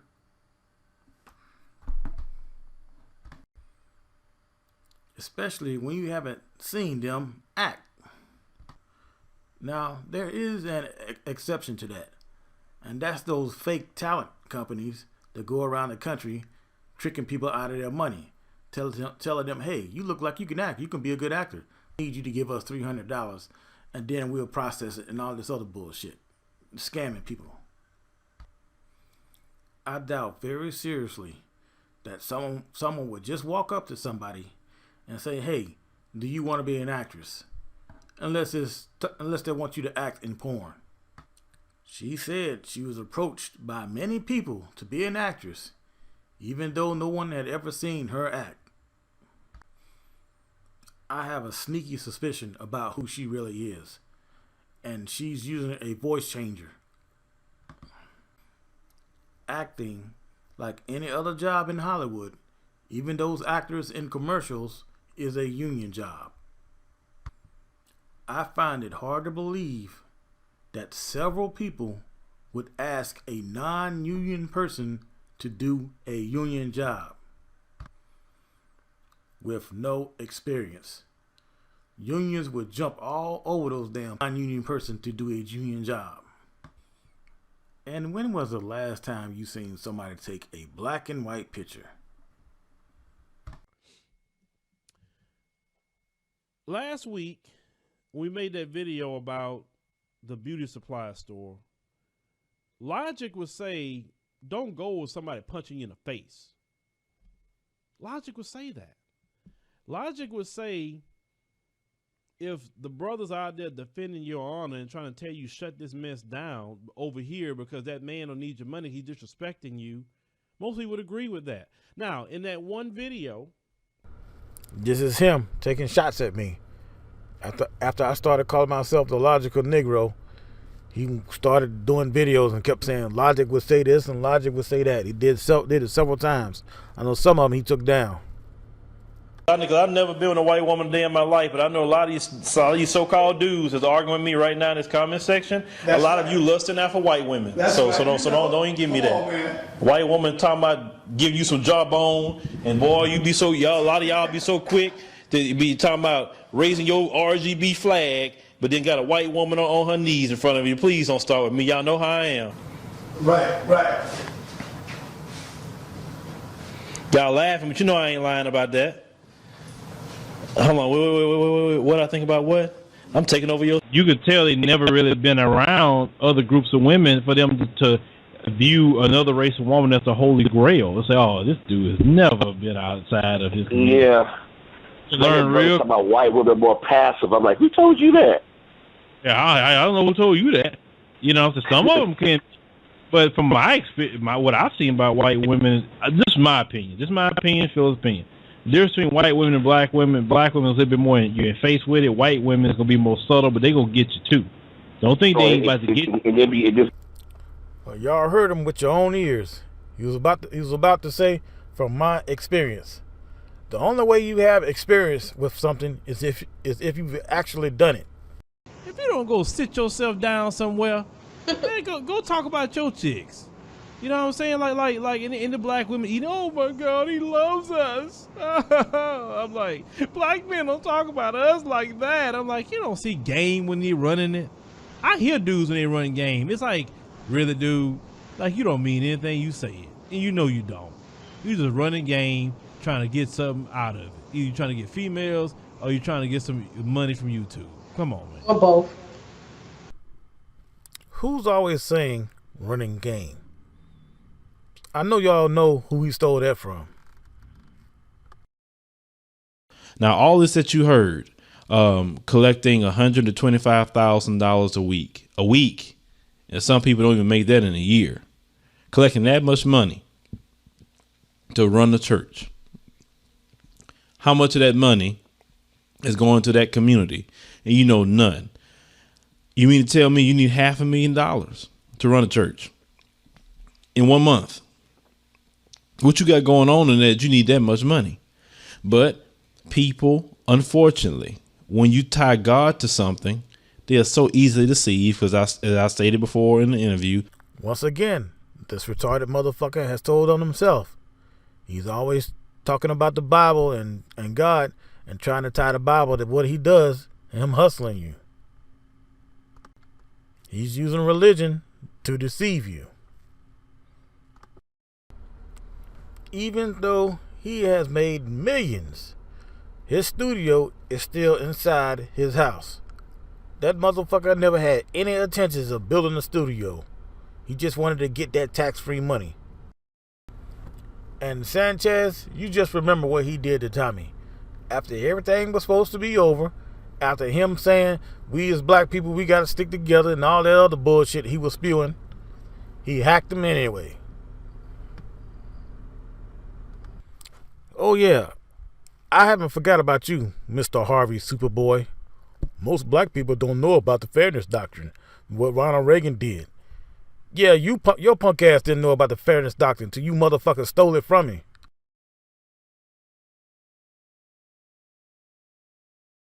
I got a question. Maybe, you can answer this because you seem to be an up-and-coming entrepreneur. You have a brand. Why don't, and this should be like a wake-up call for a lot of people, but why don't people register an intellectual patent, register a trademark? You do it all online. I mean, make some money. Why not? The only way you're going to have to register, like what you said, is you're going to have to create something, package it, put it underneath a company, and then you can do it. In other words, you got to create a business. That's basically what you have to do that. So you can lock that down. No, not true. I have 8 intellectual patents all under my name. That's not true. Yeah, but you can't. Well, but how can you patent a dance move? How can you patent that? Yeah, how can you sue somebody for doing it? That you only patent stuff to prevent people from taking it and using it, so you can get your money back if you catch them doing it. So how can you patent that? Right. Well, that falls. That falls under intellectual property, where you do drawings, you do graphs. I mean, they ask you for a bunch of stuff. It isn't amount of paperwork. But that's tangible stuff like drawings. Nobody's taking nobody's drawings. They're not taking that. It's like, I don't know. It'd be like, Miss Gabriella, fill in the blanks. Give him an example of something that you could steal from him, but he couldn't put down as intellectual property. That's pretty hard. I'm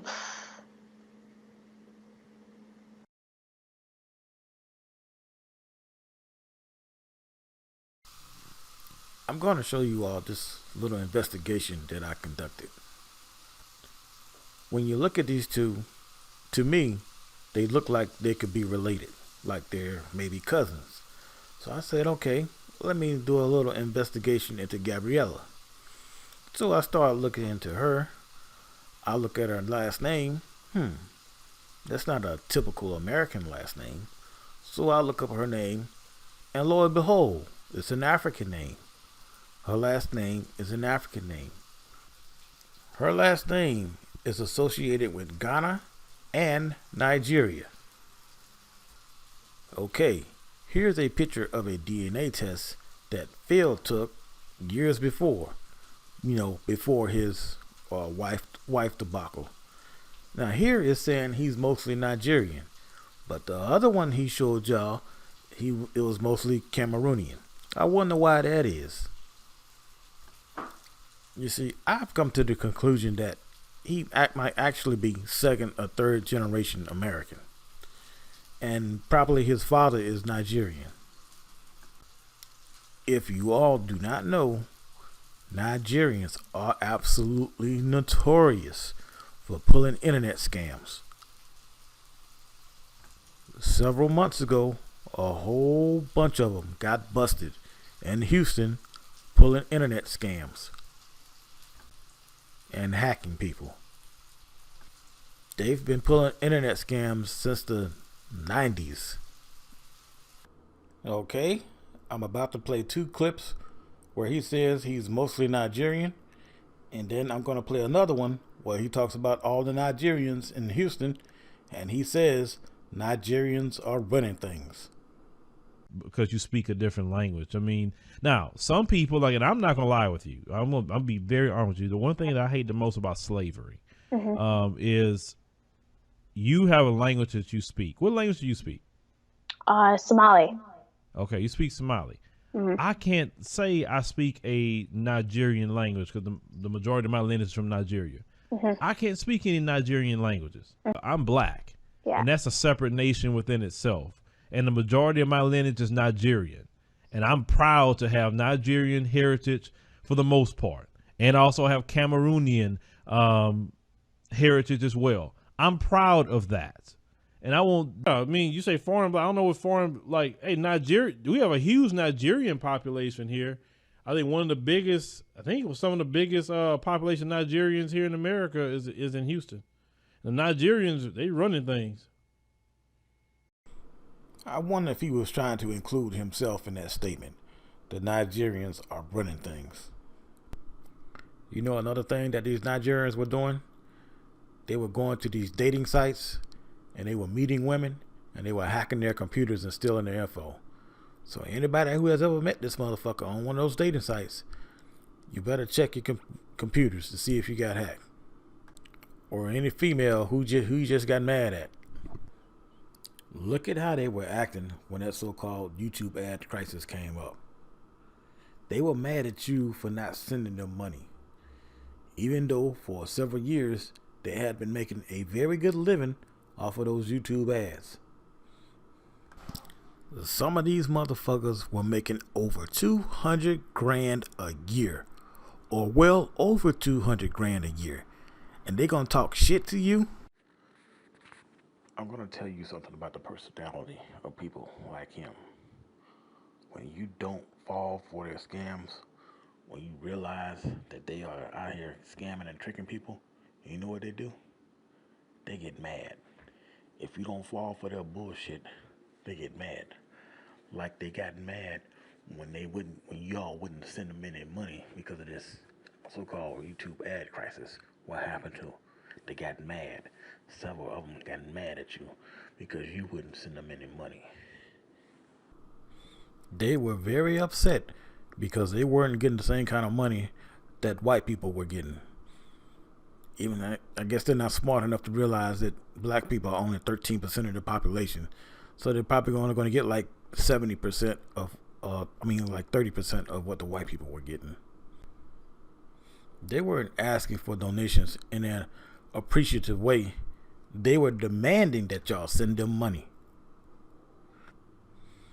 They didn't try to figure out new sources of income. They just got mad at you for not sending them money. What this motherfucker has done goes far beyond being a traitor. He has told you several times that he makes money off the oppression of black people. And he is enjoying himself. He enjoys doing it. What you all about to see right here is what I call the ultimate tick. And you'll see why. In part 3, I'm going to put together a contemplation of all his ticks. All the ones I've found so far. Because like I said, I got a couple of 100 videos of his that I need to go through. And I'm pretty sure that I'm going to find more. No, read Brother Maurice's comment.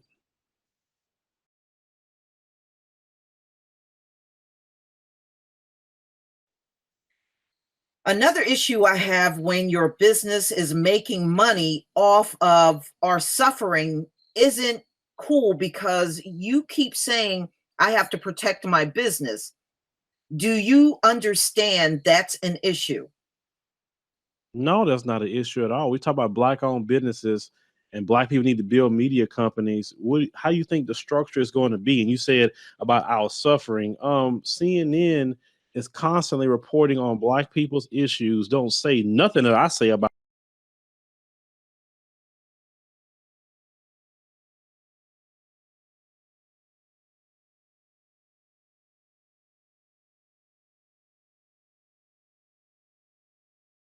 You're not in business to be liking people. You're in business to get the dollar, to get the bag. No, the black people, we weigh our emotions too much on our shoulders and for the wrong people. I don't really care, Darlene, what he is. If he was to give me something I want, that's all I care about. See, people have to understand, you don't supposed to like people. It's like business. You don't have to like people in business. All you have to do is go get what you want out of them. You need to finesse people. That's it. We need to get out of liking personalities. And, you know, we see, unfortunately, there are some within the white community view black issues as a hustle. They trying to make money. And we see this over and over and over again. Because, you know, talking about black people is a hot thing to do. It's going to get you clicks and you're going to make some money, you know. But as for me trying to do for black people, I'm not trying to do a thing for you. You're pandering to the pain of black people so you can use them. Evil.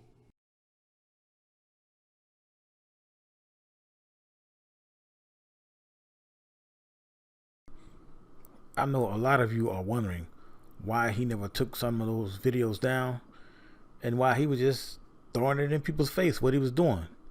Well, like a serial killer, he likes to fuck with people. He likes to taunt people. Have you ever watched a YouTube video of him or one of his friends and they said something or did something that you had just recently did or said? Or they talked about something you had just recently searched for on the internet in one of their videos? Or they would talk about things that were going on in your life as if they were talking about somebody else? And you were like, wow, that's a damn coincidence. How did they know that? It's not a fucking coincidence. It's them fucking with you.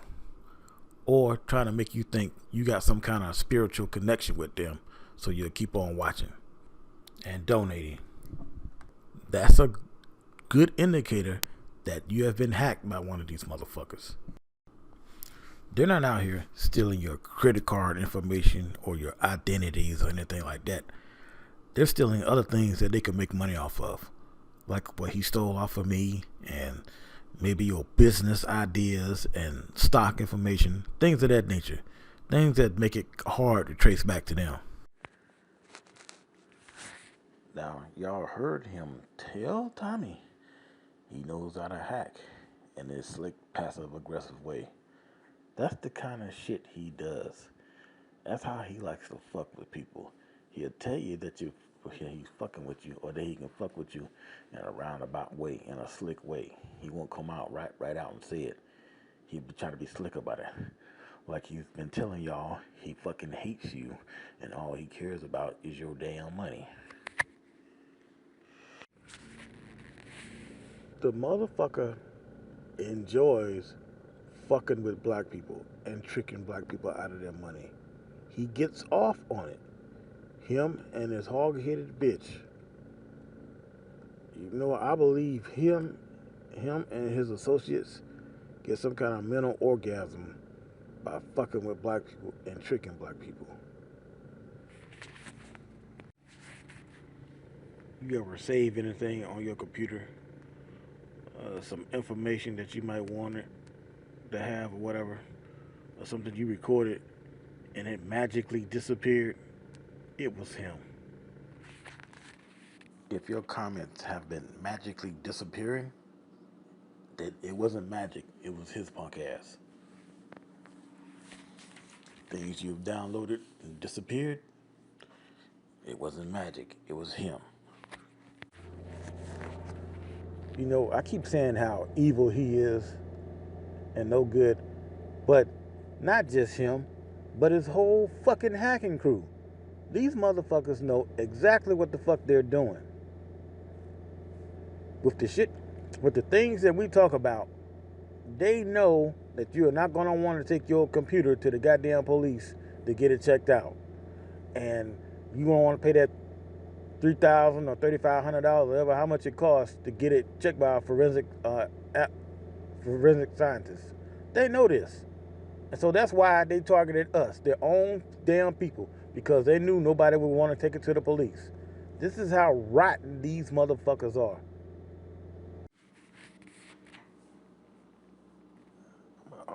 This is how sick in the head these motherfuckers are. If you ever said something out loud, or you search something on the internet or whatever, and then the next day you see them talking about it, it was them. They fucking with you. They targeting you somehow. Somehow they using YouTube to target videos to you to get you to watch them, and you have you thinking that you going crazy or some shit like that. Cause they fucking with you. You're not crazy. It's them fucking with you. I'm gonna tell y'all something else that this motherfucker is probably doing. That I think he's doing. I think he's hacking people fucking with their computers and making it look like somebody else is doing it. Somebody else that this person knows, to start fights between different people.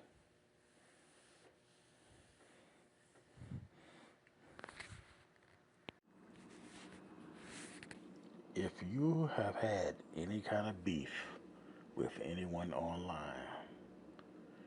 with them saying something like you said something about them, or you did something online and you actually didn't do it, you need to contact that person and tell them, hey, look at what this motherfucker has been doing. Because it might have been him. It might have been him that did something, that hacked you and fucked with your computer and sent fake messages or whatever to start some shit between you and somebody else. It's a game to him. It's a joke to him. It's a game to him to be fucking with people. Now here's a game for you, motherfucker. Everybody that has ever emailed you coming after your punk ass. All those people who emailed your wife business coming after her punk ass. Here's a game for you, motherfucker. Thousands of people coming after you, both of you motherfuckers. That's a game, motherfucker. I want you all to listen to me, alright? Listen to what I'm telling you. If someone has ever accused you of putting out bullshit about you on the internet, and you didn't do it, and you were proclaiming that someone hacked your shit and did it, it was probably him and his wife, or him and his associates. So you need to contact that person, whoever you had beef with, and show them this video and say, hey, I told you I did not do it. My shit was hacked, and it was probably hacked by him. You got motherfuckers out here doing this shit. Hacking people's social media accounts and everything, and putting out bullshit to start trouble, while they sit back and watch and laugh. And you know what? It wouldn't surprise me one bit if people have been killed behind motherfuckers like him, hacking people and sending out fake messages and starting beefs with people.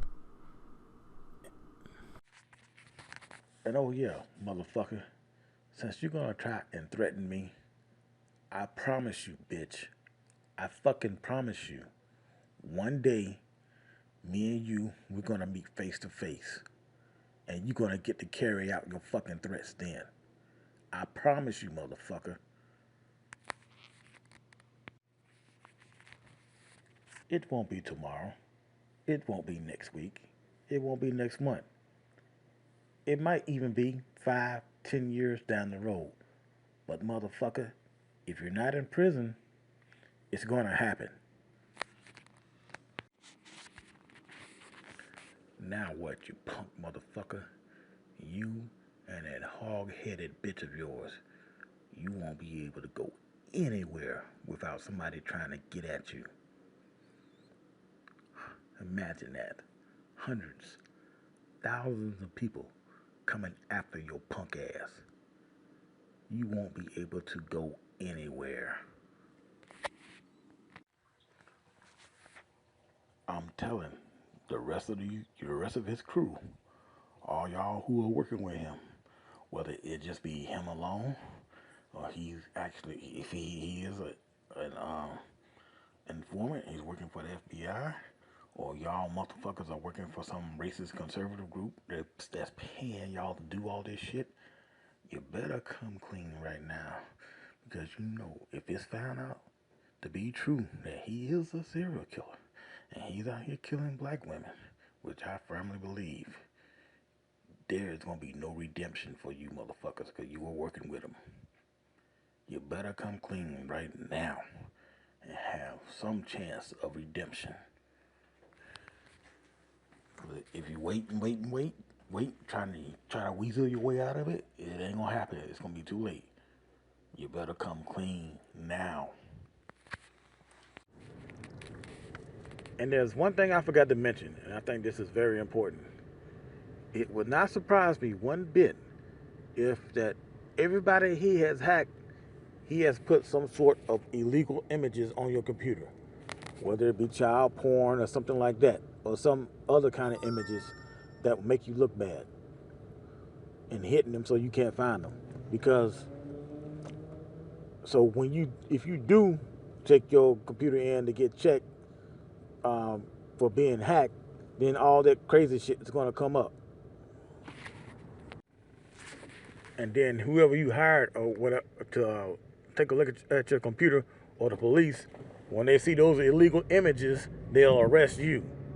Remember, he made veiled threats of finding illegal things on your computer.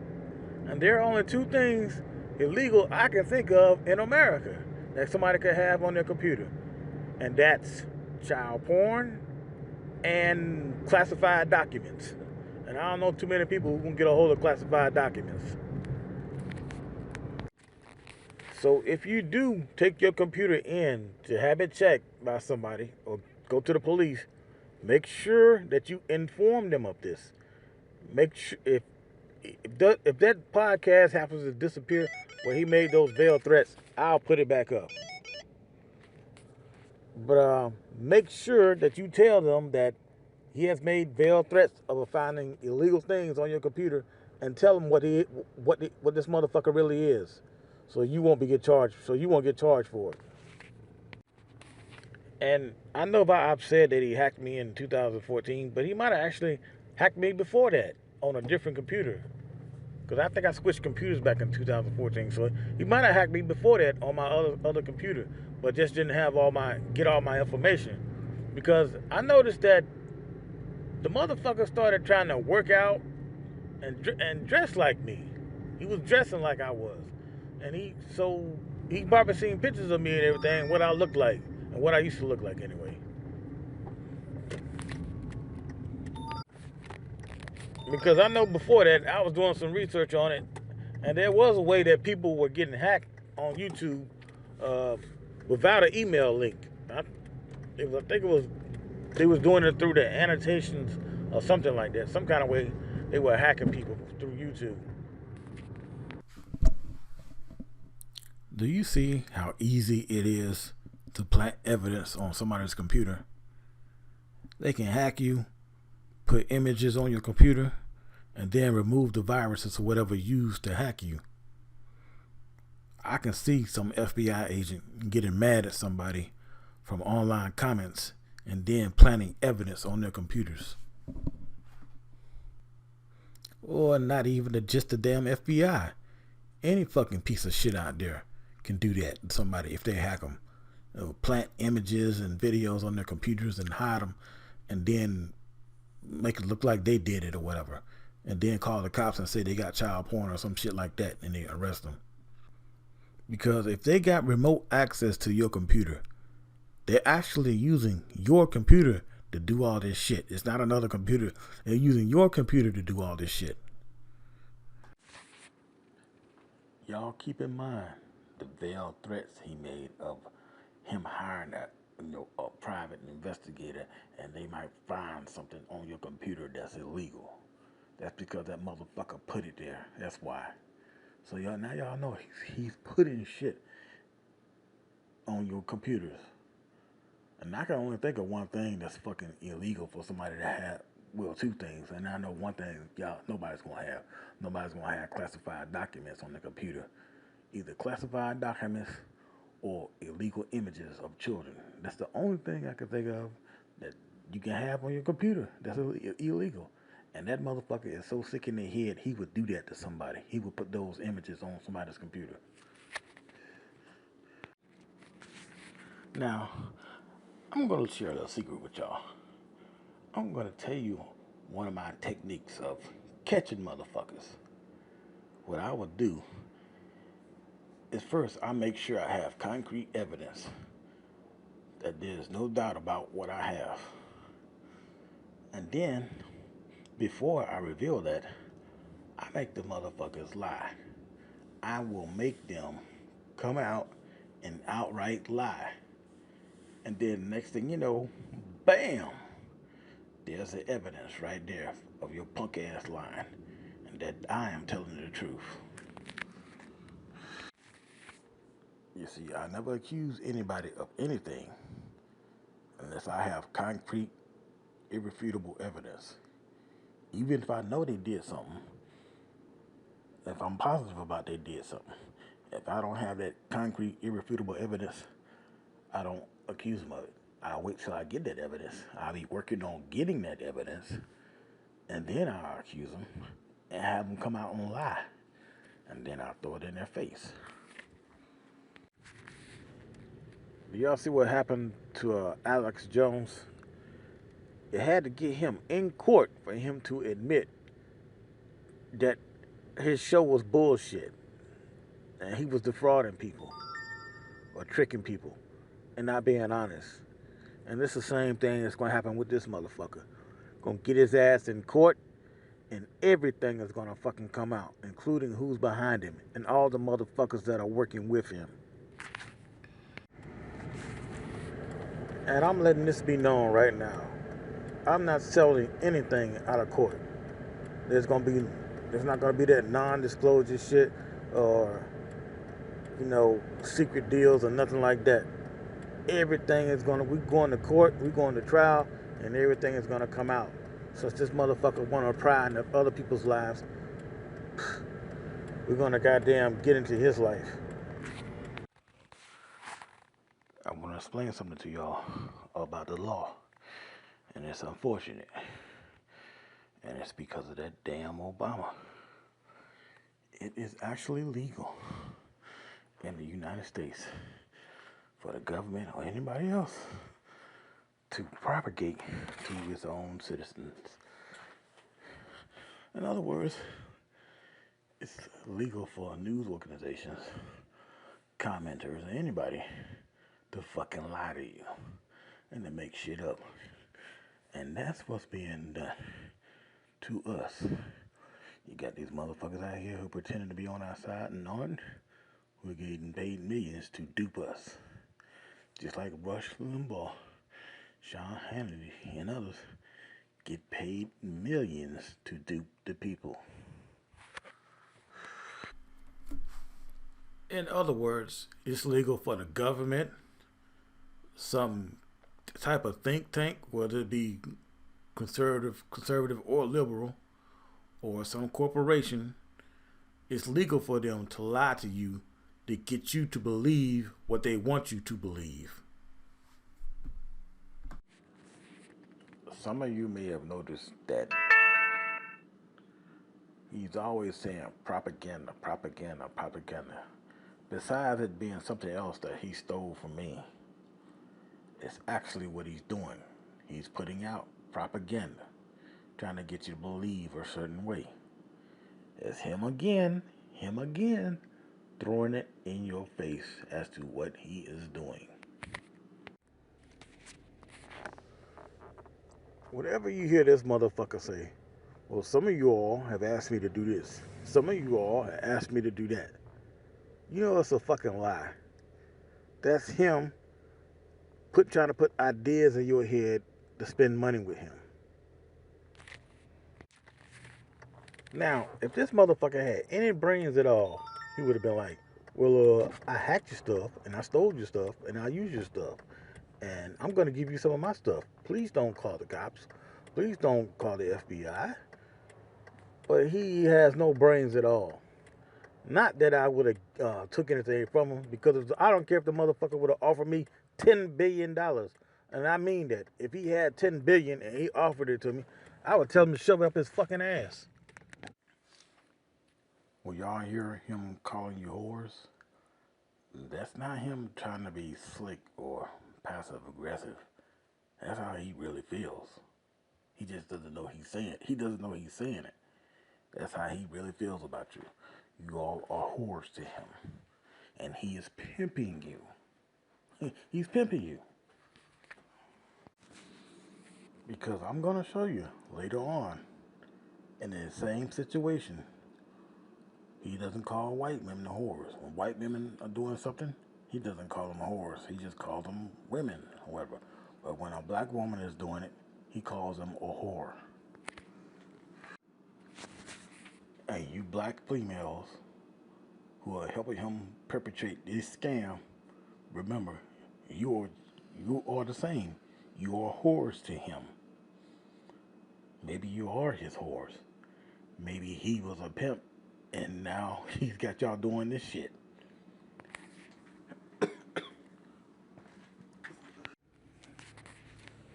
I want y'all to remember something.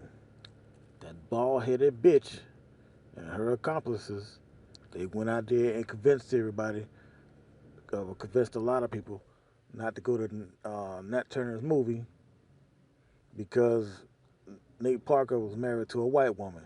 And the whole fucking time, she knew that this motherfucker Phillip was married to a white woman. Y'all remember that. You destroyed that man's career over some dumb shit. Now, he's already told you that you do 90% of the work. So who are the people who sent these stories in or whatever that I've told you that he stole from me? Who sent it to him? If he doesn't do anything, he don't do any research or anything on his own, who sent it to him? I'm going to show you all something about my subscribers.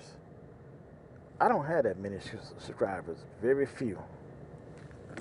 I hardly put out any content at all. But I got these subscribers on all my channels, about 20, 25 subscribers.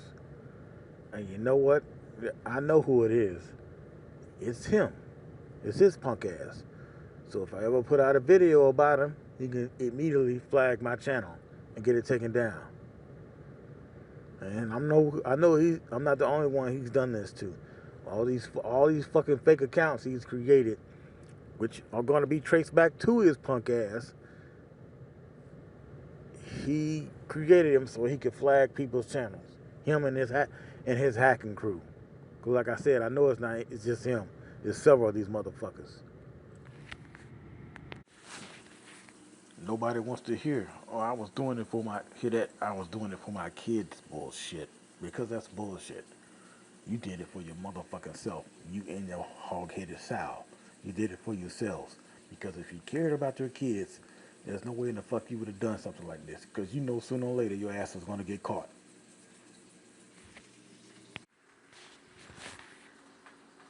He is the type of motherfucker who will stab you in the back.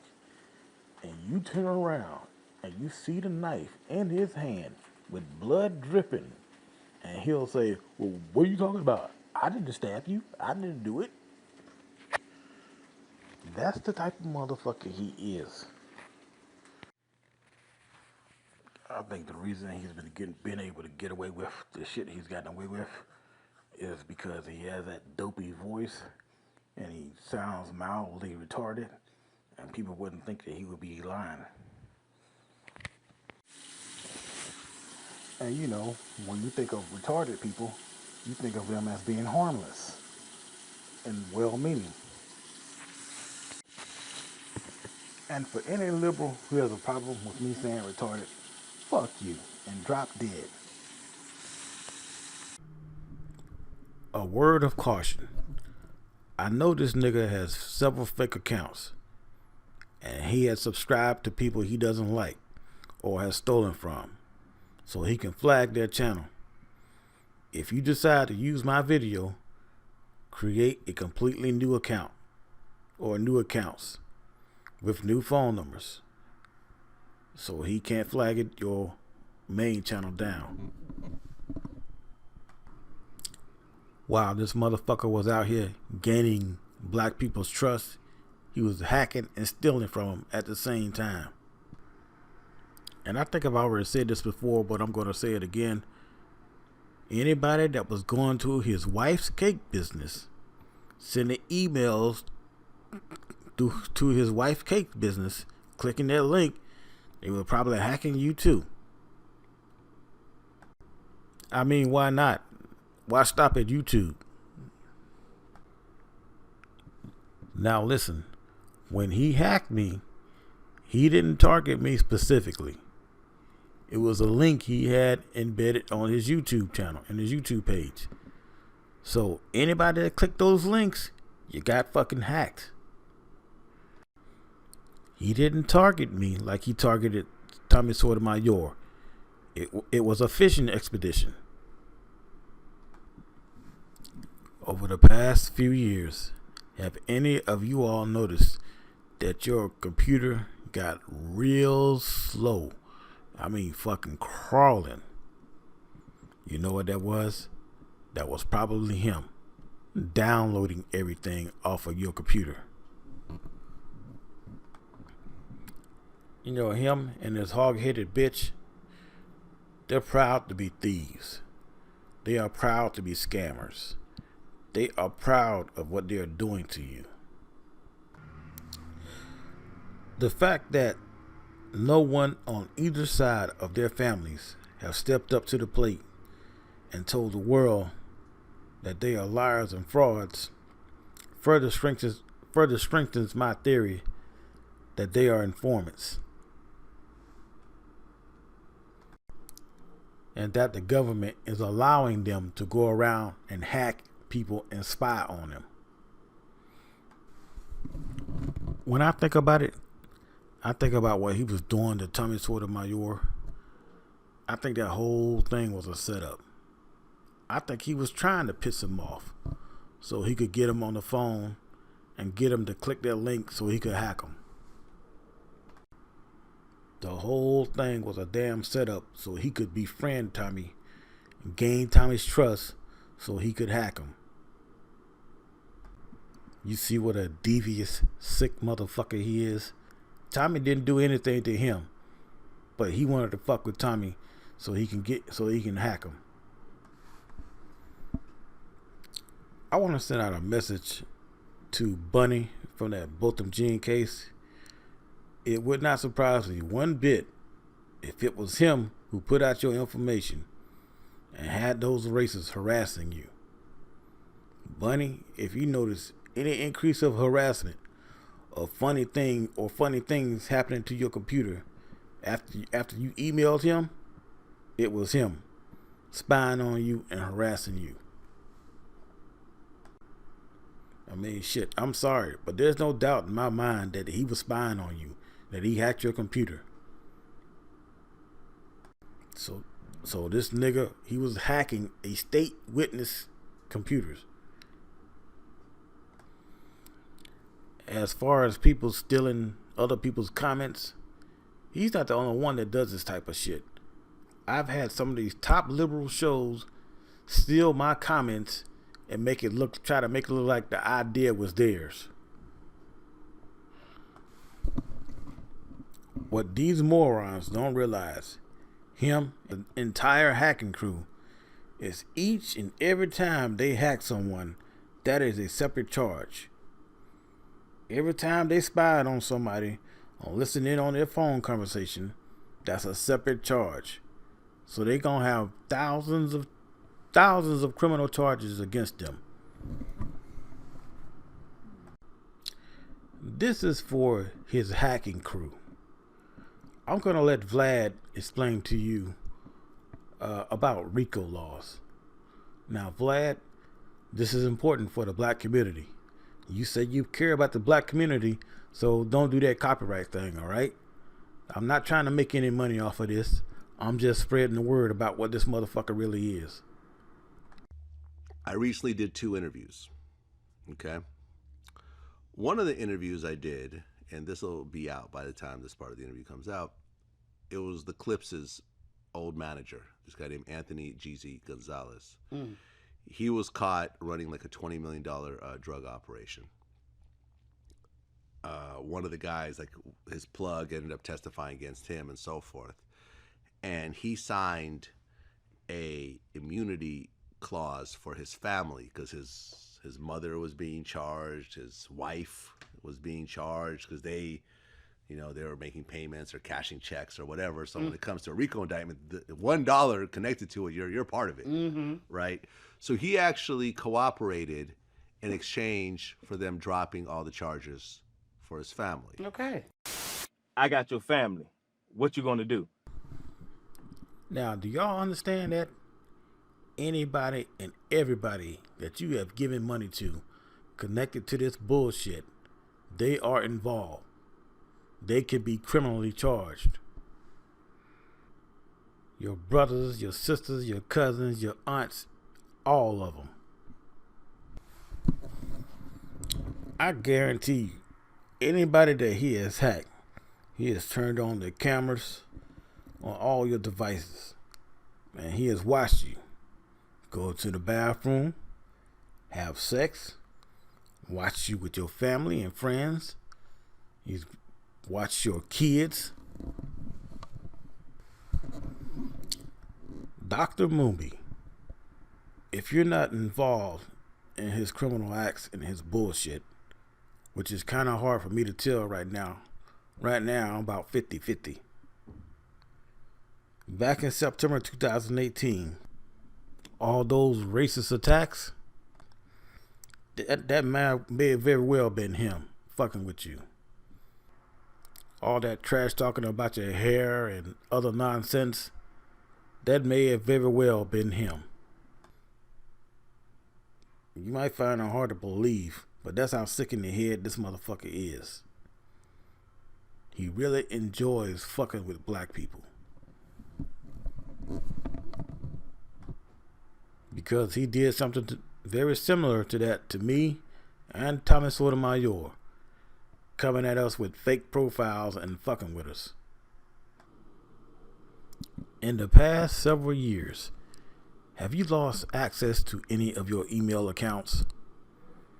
It was probably him, sending you fake messages saying you need to change your password because you might have been hacked or some shit like that. It was probably him. Were you getting weird error messages on your computer? Were you having memory problems on your computer? It was probably him. As I said earlier, 2 of his friends worked in IT. And if you don't know, people who work in IT, they know how to do things like hack computers and bypass security and things like that. Seriously, I need you all to write these two things down and put them right by your computer as you're watching these videos. Sticky notes if you have them. Self-loathing and telling on himself. And doing what he accuses others of doing. With all that I've shown you of what this nigga has done, and him being married to a white woman, you don't think he wouldn't be happy to be an informant? He would be very happy to be an informant and tell on black people. And he'd probably do it for free. He is using you, black people, just like a pimp uses women to get money. Despite what a lot of people think, pimps do not like women. That's why they use them, and that's why they abuse them. You don't use and abuse people that you like, that you care about. You are his whores, as he has said, as he has told you. Pimps don't tell their whores the truth. They constantly lie to them. They promise them everything and deliver nothing. You all have just got to get it through your heads that he is fucking pimping you. But as for me trying to do for black people, I'm not trying to do a thing for you. After he came into his knowledge, he told you he's not going to do a thing for black people. After he came into his knowledge, he told you that he doesn't represent black people. He represents himself. I know you're not still falling for his bullshit. You can't be. You have to be smarter than this. Professor Griff, I know this motherfucker interviewed you. Did you get an email from him? Did you click any kind of link? If you did, he motherfucking probably hacked you. And everybody that was emailing at Hog-Headed Sal's cake business, they probably hacked them too. I know some of you are wondering why I gave this video to Tommy. Well, for one, whether you like him or not, he told us about Phil a long time ago. He was the first one to tell us about this punk motherfucker. And most people didn't believe him, but it ended up being true. Including myself. I didn't believe him. I thought he was just being a dickhead. But he was right. So I felt like it was only right to let him be the one to release the information about this motherfucker. And I've never heard him just outright lie about anyone. A very strong difference in opinion, but not outright lie about somebody. A very strong difference in opinion on why things are the way they are, but I've never heard him lie about anybody. I'm not saying that he hasn't. I'm just saying I haven't heard it. It's going to be real easy for you all to tell who the rest of them are, even though I'm not saying it right now. The ones who don't get on the internet and deny that they are involved in this shit. Those are the ones who are involved. Because like I told them before, if they get on the internet and lie and say they weren't involved, and they were, it's going to be used in court against them. Okay, this clip right here, I need you all to listen to it very closely. I've already played it before, but there's something else in it that you need to hear. This right here is going to give you a clue as to who the rest of the hackers are. And it's going to tell you a lot about his true personality. Yeah. Because once it got to the point where I thought, okay, now they're doing like those other people did, because that's what that boy did. You start sending people to fuck with me to just keep rehashing the same shit over and over again. Because to me, it would be nice if they brought up something new. Bring up the fact that I've been molesting kids. Bring up the fact that I robbed somebody. Bring up the fact that I got arrested yesterday. Bring up the fact that I did something last week, last month. You can't even bring up nothing I've done in 2012, 2011, 2010. Exactly. Now, that doesn't make any sense at that point. Well, like I say, really, but to be honest with you, you don't want to give them dudes too much shine and not even mention their name too much, because you're giving people to go to their page. You know, like the moment you mention my name, they had people come to my page and say, I didn't know who you were until Tommy mentioned you. You know, so there you go. So you shouldn't be, I wouldn't even mention those dudes' names, because that way it makes them irrelevant then. You know, if you got a more platform, they don't, well then it's to their advantage for you to mention their name. No, you're right, and I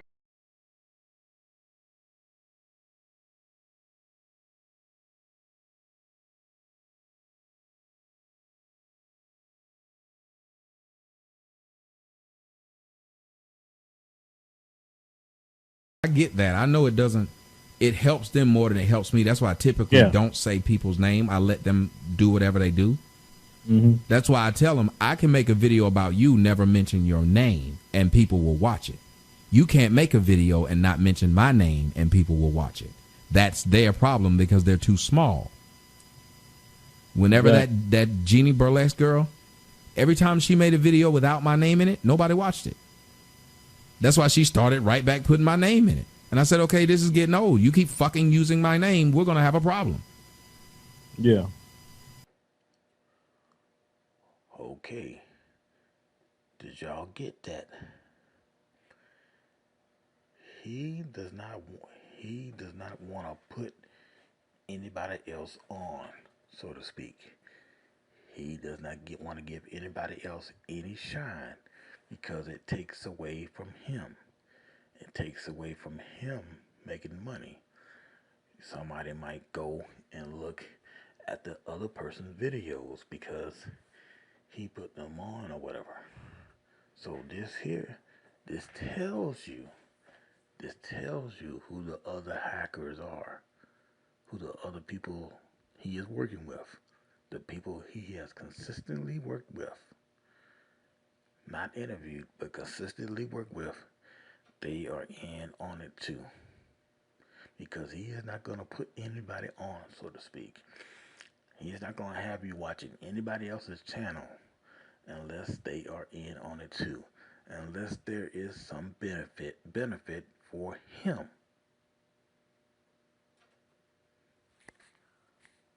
If you don't know, if y'all don't know, there are groups of people out there who hack. There are hacking teams, and this is what this is a hacking team. He is his crew of criminals. They all just happen to be black, and they all happen to hate their own people, which is probably how they met. It's probably some secret, I'm telling y'all, there's probably some fucking secret society out there of black people that hate black people and go out and to sabotage other black people. I mean, shit, you see it all the time on the street. You see these motherfuckers doing nothing but hurting other black people. They won't hurt anybody else, but they'll hurt black people. Unfortunately, just like Tommy Sotomayor said, unfortunately, this shit is true. You know, I'm 50 years old, and unfortunately, throughout the past few decades, I've seen it. These fucking black people will go out of their way to cause harm to another black person. It's fucking insane. And it wasn't always like this. It was not always like this. Black people used to stick together. He already done told you, right, during that interview with Tommy Sotomayor, he's not gonna mention nobody's name because it gives them, it gives them clout or whatever. People will start watching them. So he don't want nobody watching these other people unless it's a benefit to him. And that benefit is they are part of his hacking crew. All these people I showed you, his friends, he was reading a fucking script when he was with them. Y'all saw him. Look down and read it for yourself. Y'all saw it. I can't wait for these motherfuckers to get on the internet and start lying to say that they knew nothing about it and they wasn't involved. Because he is going to tell on everybody in court. And they can use that lie against them in court. Now I'm going to talk about the fake callers to his show, coming up in part 2 and part 3. Are you familiar with their website called Fiverr, where you can pretty much hire people to do or say just about anything for a few dollars? Well, I think that's where he's getting his fake callers from. I think he's sending them a pre-written script and telling them to call in at a certain time and read the script, ask those questions. And he already has the answers pre-written for his questions that he sent to him. So you see, it's not that hard for him to hire a couple of people to call in with fake questions. Have you ever seen those late night commercials where somebody was hawking some kind of a product and they had people in the crowd clapping and asking questions and so forth? Well, generally what they would do is they would pull people off the street and put them in the audience and just pay them $50 just to sit there for 15 minutes, maybe 20 minutes. They pay them to sit there and ask those questions.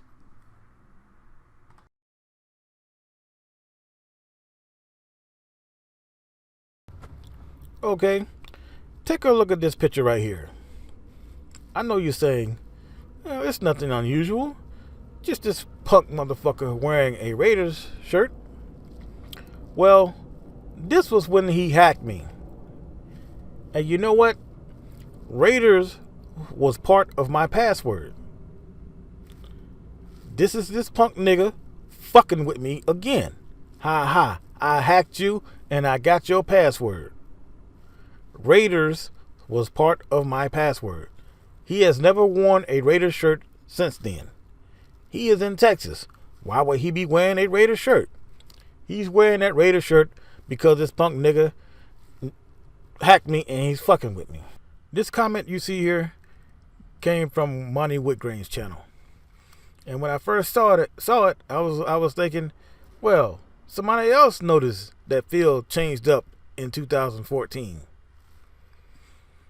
But then I thought about it, and I was thinking, this could actually be him. Because this is the kind of shit he does. He'll throw it in your face that he's fucking with you. So this could actually be him. I'm not saying it is, and I'm not saying it isn't. But I'm saying this is the kind of shit that he does. He throws it in your face that he's fucking with you. He will throw it in your face that he is tricking you out of your money and getting away with it. Okay, now we're going to take a minute and listen to him and Lisa after his wife debacle. And he's going to talk about, once again, when he came into his knowledge. And I'm pretty sure y'all have figured out by now where he got his knowledge from in 2014. Mm-hmm. All right. So William said, you made a video in 2014 and you said that Black people can be racist too. Do you still believe that? 2014, prior to me coming into the knowledge I have now, I would not say Black people cannot be racist. Not at all. Right. I can't say Black people, if they chose, could be bigoted towards someone, but Black people can't be racist. They don't have the power to. It's called evolving. If the way you guys act, you would have never listened to Malcolm X because he used to run around with white women. You wouldn't have listened to him. You'd be saying, well, back in the time period, you were running with white women. But Malcolm changed his life. He did everything that he done. It was great for the community. But okay. Now, to show y'all how this motherfucker is fucking with me, and that is both of them. William, that's my name. And 2014 is when he hacked me. Who in the fuck is going to remember something years ago that he made a video about? Unless they're constantly watching that same video over and over again. Who's going to remember a video 4 years ago? You see how these motherfuckers are out here fucking with us? Now I'm going to play what he stole from me. What the little thing about Malcolm X, what he said. He took that from me too.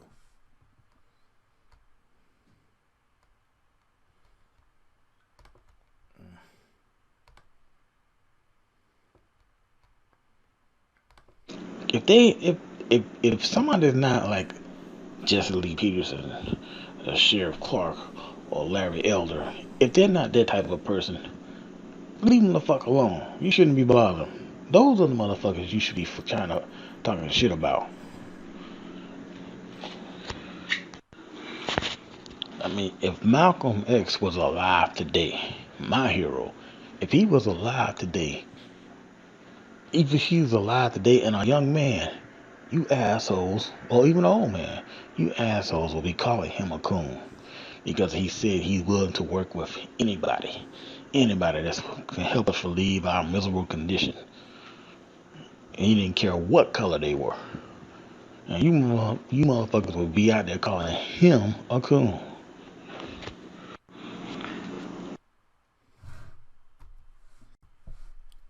In less than 1 minute after saying my name and saying 2014, he is repeating something that he stole from me.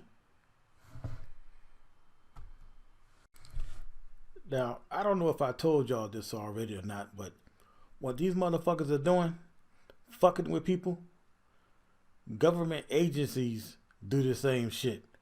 You know, they don't just do their job and investigate or whatever. They fuck with people. Like they're doing. Why did you pick that question, Lisa? Is it a coincidence? I think not. You've already told me in more ways than one that you are involved with this bullshit. You just don't realize that you told me. One last thing. I'm going to show you all this fake channel he created pretending to be a black woman, harassing Tommy, putting out all this info and everything. And believe me, he ain't the only one he's done this to. Like I told y'all, he has several fake accounts and he goes around harassing black people.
I'm not pro-black. I tell people that all the time. But as for me, trying to do for black people, I'm not trying to do a thing for you. I never said I was pro-black. That's the thing. When have I ever came on my show and says I am pro-black? I said that that's stupid to call yourself pro-black because that means you for your people. That's stupid to call yourself pro-black because that means you for your people. That's stupid to call yourself pro-black because that means you for your people. That's stupid to call yourself pro-black because that means you for your people. I don't represent black people. I represent myself. I just happen to be black. I'm going to tell y'all one last time. Remember all the dead black people this nigger exploited to get money out of you. I'm going to give you all a bit of advice before I go. If you're not using your computer, disconnect it from the Wi-Fi. Don't fall asleep with your computer on and it connected to the Wi-Fi and somebody could be spying on you and you don't know it. Put a thick piece of tape over the cameras and webcams of all of your devices if you're not using them. Somebody could be spying on you and you not know it.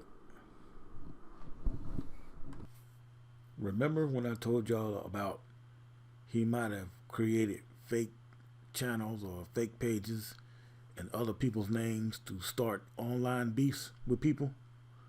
Well, listen to this shit right here. And remember how this motherfucker tells on himself and how he likes to throw things in people's face as to what he is doing. Yeah, did you see what that link I sent you about that account that's impersonating you on Twitter? I tweeted it to you earlier with the exact handle and everything. You need to go back and read it. That there's an account where they're using your picture, and they even created a YouTube account with that exact same name. And they was coming to me saying stuff trying to impersonate you, and I knew it wasn't you because it's not the way you talk, and that's not your style. You never came to my page on YouTube one time to tell me anything. No, I didn't. So I didn't get that. You sent me one and it said it's called at TJ Sotomayor _ says or something like that. It even followed my Twitter account, and I told you about it. I said, hey, you need to look into that. That person's impersonating you. They got your picture and everything, so somebody would think it's you. I'll have to look at this. I'm trying to find it. I can't find it. Send it to me again when you get a chance. Let me see. Hold on. I'll because I got my phone right now. So yeah, just as I said, whenever you get a chance, just send it to me so I can see it because I want to see this. I'm keep putting it in the search bar and it's not coming up. You said TJ _. Hold on. Let me, like I said, let me see. I send you. How do you send you? There you go. I'm sending it to you right now.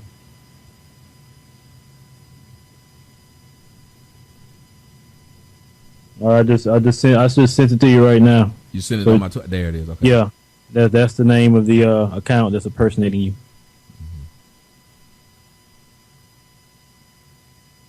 So some people probably, you don't know what that account been saying or whatever. They could have said something about you to somebody that you may know, and everything. You come at you, man, what the hell are you talking about? Like what? You know, and because they got a YouTube account and then a name too. Yeah, I see him.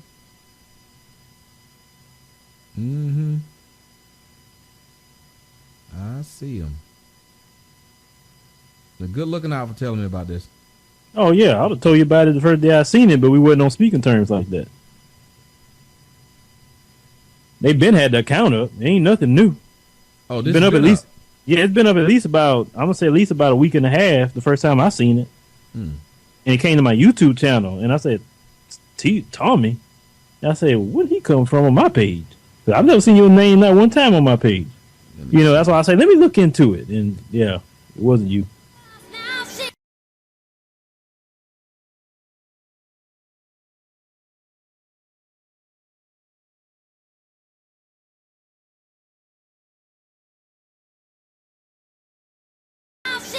Oh, this must be run by Delu.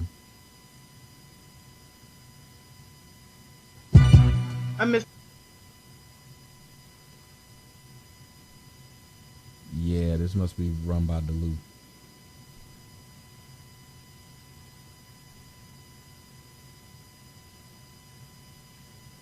I mean, I don't know about all that. That's you how you do that, but I wouldn't even worry about it. I'm not worried about it because all they're doing is sending out the same old stupid shit, and it's like nobody's even paying them any attention. But they're using all of these accounts. What they're doing is making these accounts to send these things out to people. It's hilarious. And if you go look on that, just look at what he's done. This is a sickness. I don't see how you got that kind of time to sit there online like that all day. I don't get it.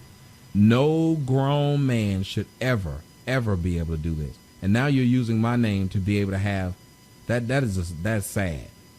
That should, and then they tagging your real name on there too. So people, I don't know. Like I said, you probably want to report that to Twitter. Oh, I am. I'm doing that right now.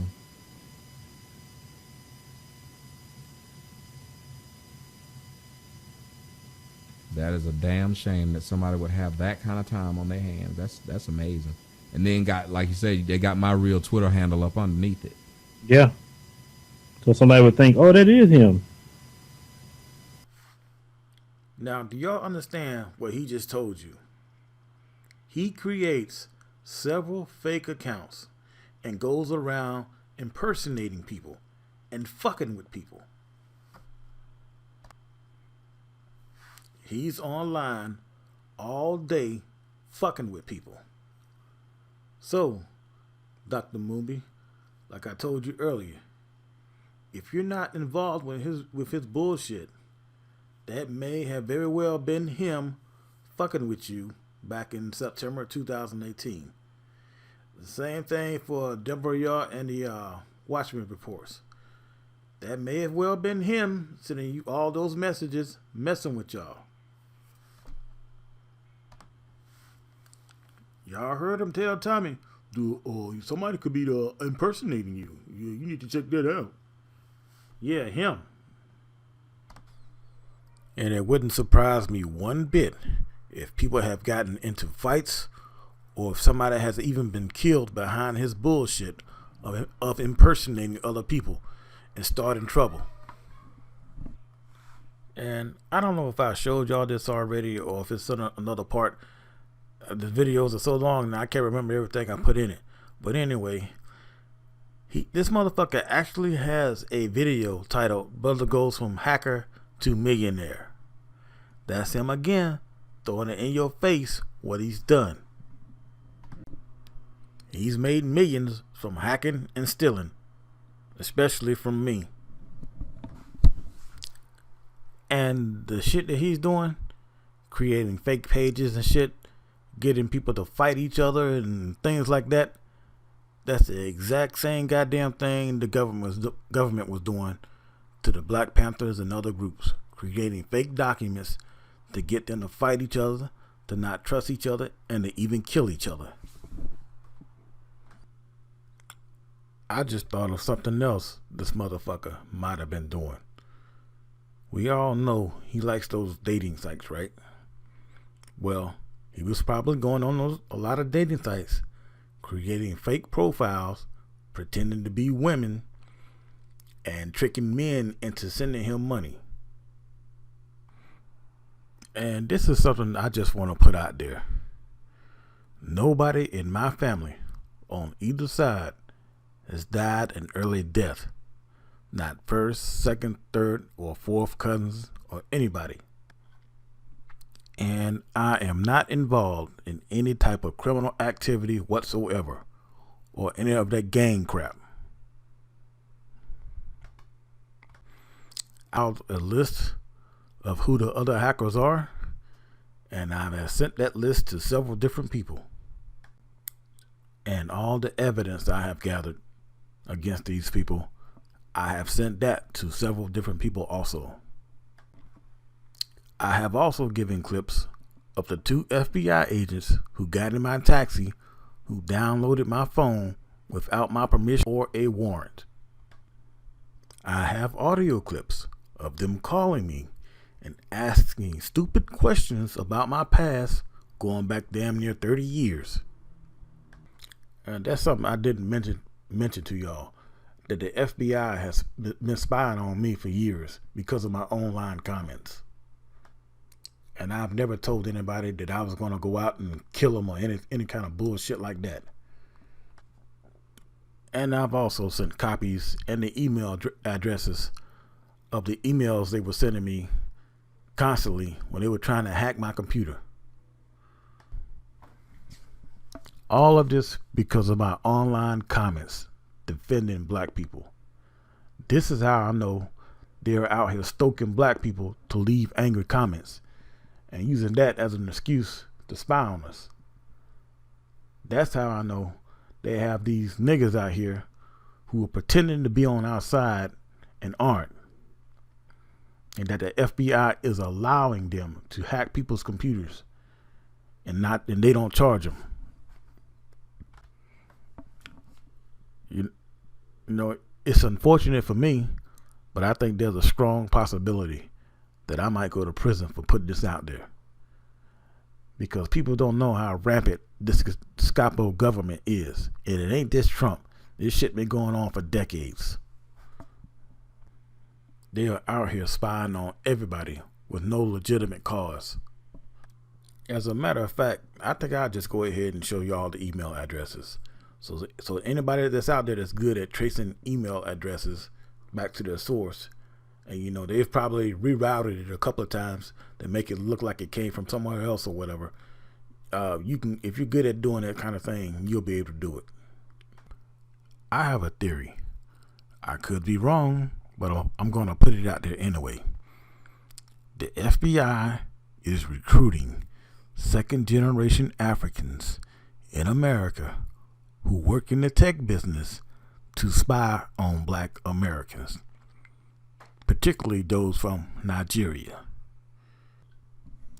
And they are paying them to hack our computers, and they are paying them very well to do it. And a lot of them, they already hate us and feel contempt for us. And for some insane reason, feel like we need to be punished and treated like shit.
Those emails you see, those were sent to me about 2 or 3 days after the FBI got out of my taxi and downloaded my phone.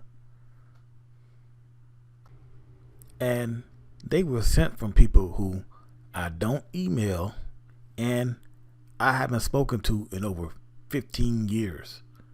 So that's how I know they've been spying on me a long time. For whatever reason, I don't know.